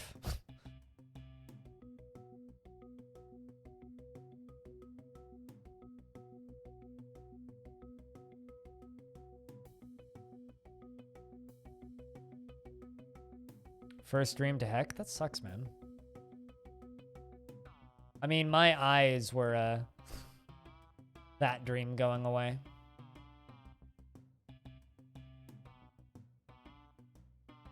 I don't know, it's I think anybody who sets their mind too heavily on one dream, you're more or less setting yourself up to fail in the long run. I think it's kind of important to have multiple dreams and multiple options and multiple pathways that you could go. Instead of, you know, just going down one route.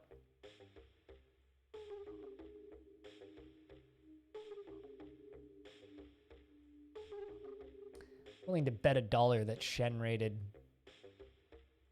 Blue Zest. Anyway. Yeah, no, it's very much a...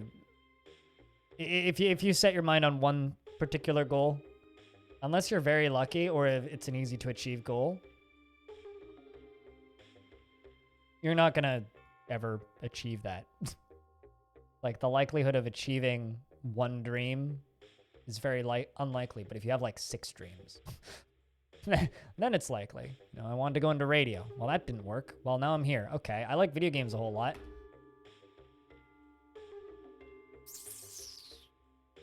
This dwarf. Pleasure remembering putting on a truly splendid item. That's what's gonna save you, I think.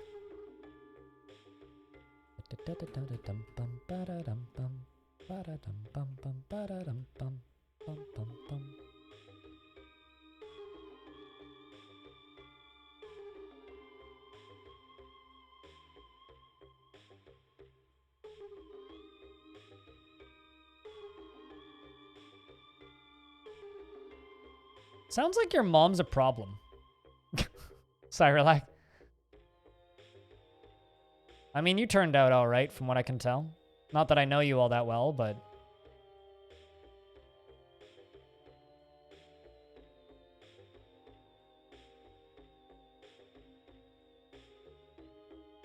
it certainly seems like you turned out just fine.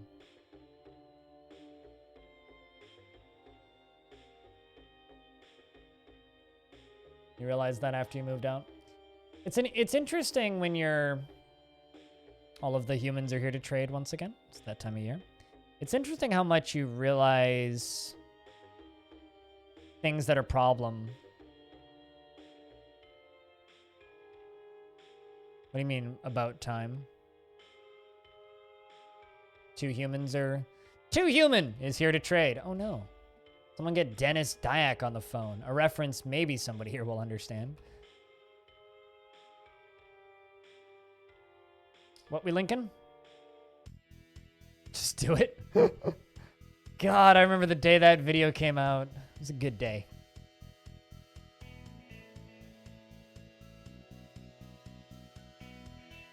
Oh, earlier. Gotcha. What you're saying is she figured it out sooner.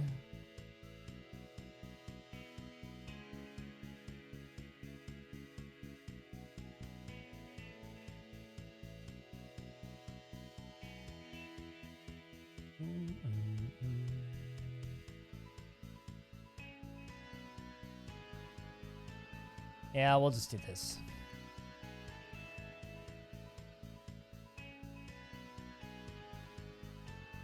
I'm gonna ask the humans if they have hot salad. What's hot salad?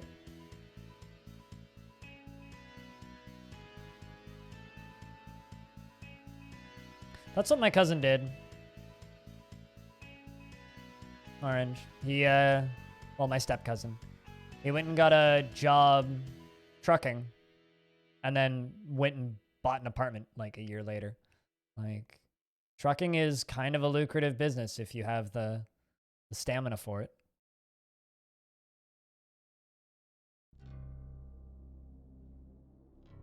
And his route's not even that bad from what I can tell.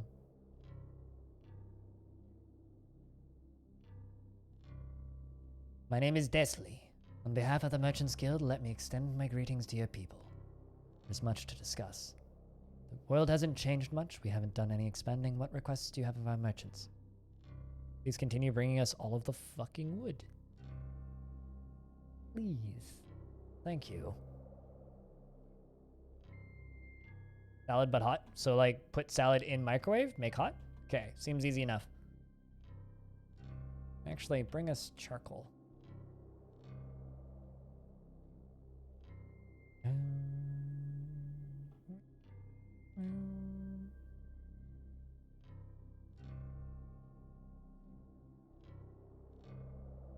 Before you even get your license? Not a lot of people want to drive trucks. It's one of those jobs where it's not an easy job and somebody has to do it. It's a job that I probably would have ended up doing if I could see well enough to drive.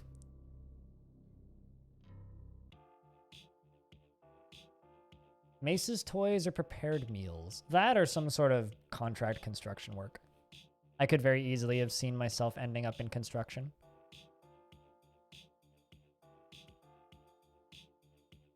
It's going to take a while before the licensing gets in for all that. There will be drivers in those driverless vehicles for a very long time.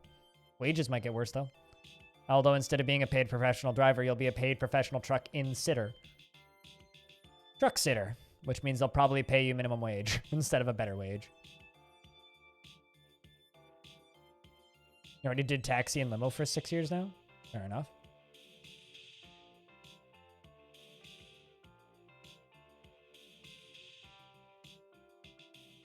I actually was in a limo last year. Weird how time flies.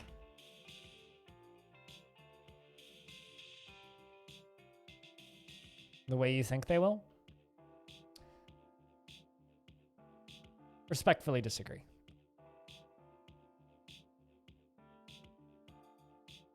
That sounds like the point of view of a driver saying that. Which I understand, but unlikely.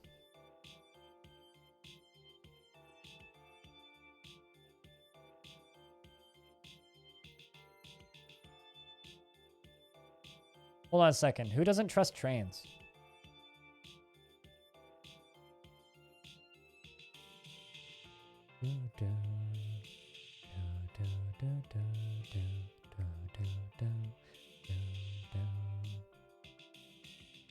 I've never met somebody who doesn't trust trains.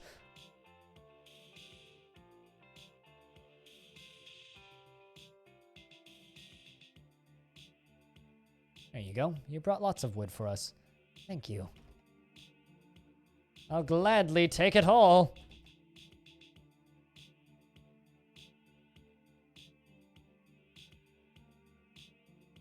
In Quebec?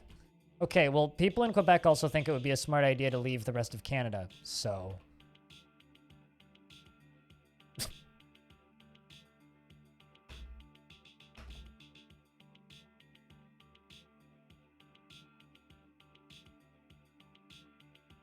I trust trains. I don't trust people that are on the trains, though. Let them. It would be incredibly...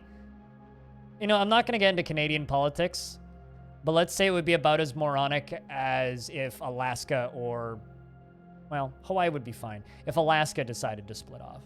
They'd all fucking starve to death.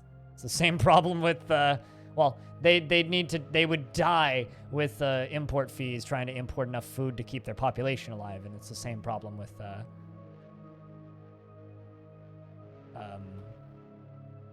Alaska.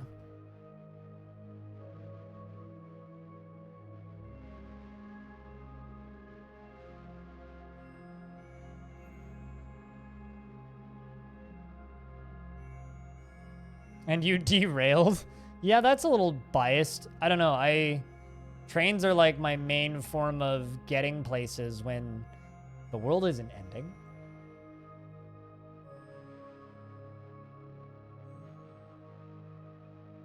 Yeah, but ask anybody who lives in Alaska. Anyway, I don't want to have this discussion. This is a terribly fucking political, garbage, stupid, moronic, fuck off, dumb discussion, and I don't want to have it.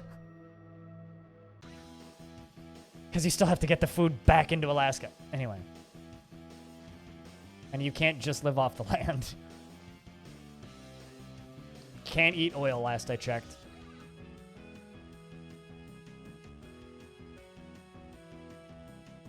Although if Quebec could figure out how to consume cigarettes, they'd be fine. Why do people even live in Alaska? Cyrlac literally just said it. Oil. Oil and fishing. Or they're isolationists.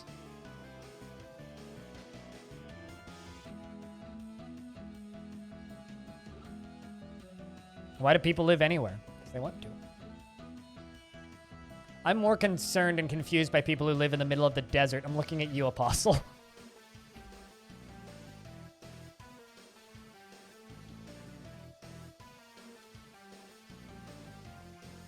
It's like, why do you live in the desert? Unless, like, you man a telescope at night. I don't understand the point. Unless, like, the reasoning is clear skies at night to look at the sky.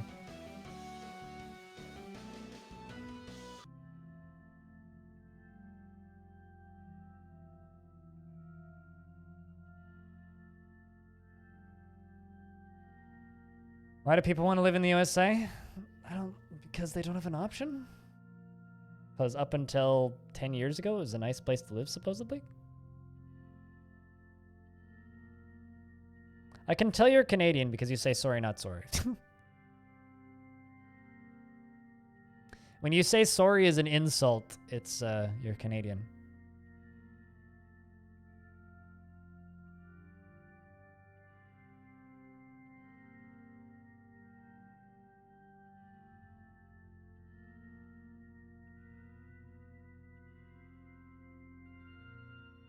Get your bags? Fair enough. And now you live in the desert? Yeah, I know somebody who lived in LA for a bit, and then he lived in Seattle for a bit, and then he found a good job, and now he lives in the middle of fuck off Arizona, but...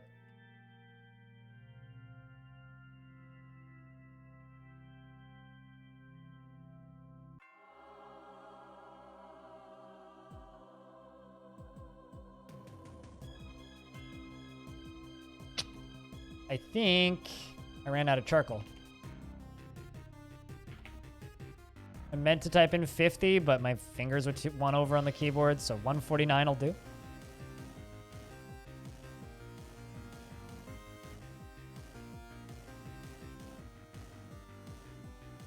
I mean, compared to a lot of places, the States is still a much nicer place to live. Like, there are certainly worse places in the world to live. I'd rather be in the US than Venezuela, for example. I would rather be in the US than some of the countries in Asia. There's some countries in the Middle East where I would rather live in the States. There's certainly less pleasant places on Earth to live than the US of A.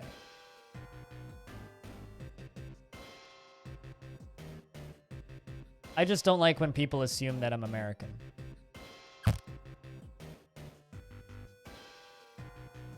I'm definitely Canadian. I don't know. I've been trying to do this for the last 20 minutes. I'm hungry, chat. I'm hungry. My right hand hurts. And I need to go make me some dinner. Unfollowed? I mean, if you didn't like me, you would have unfollowed me a long time ago and probably wouldn't have been giving me money for a long time. So I'm going to assume that that's a kappa. Before you even typed it in. But I think I'm done for the day. That's what? 9 hours and 45 minutes of stream? Good chats today, guys. It's a fun stream. Got a lot of good stuff done. As someone said the other day, I think it was Zapdos, this fortress is just rapidly turning more and more into like a weird interactive podcast. Anyway, tomorrow, we're going to be playing Caves of Cud. That's the plan for tomorrow. I purchased a Spelunky the sequel.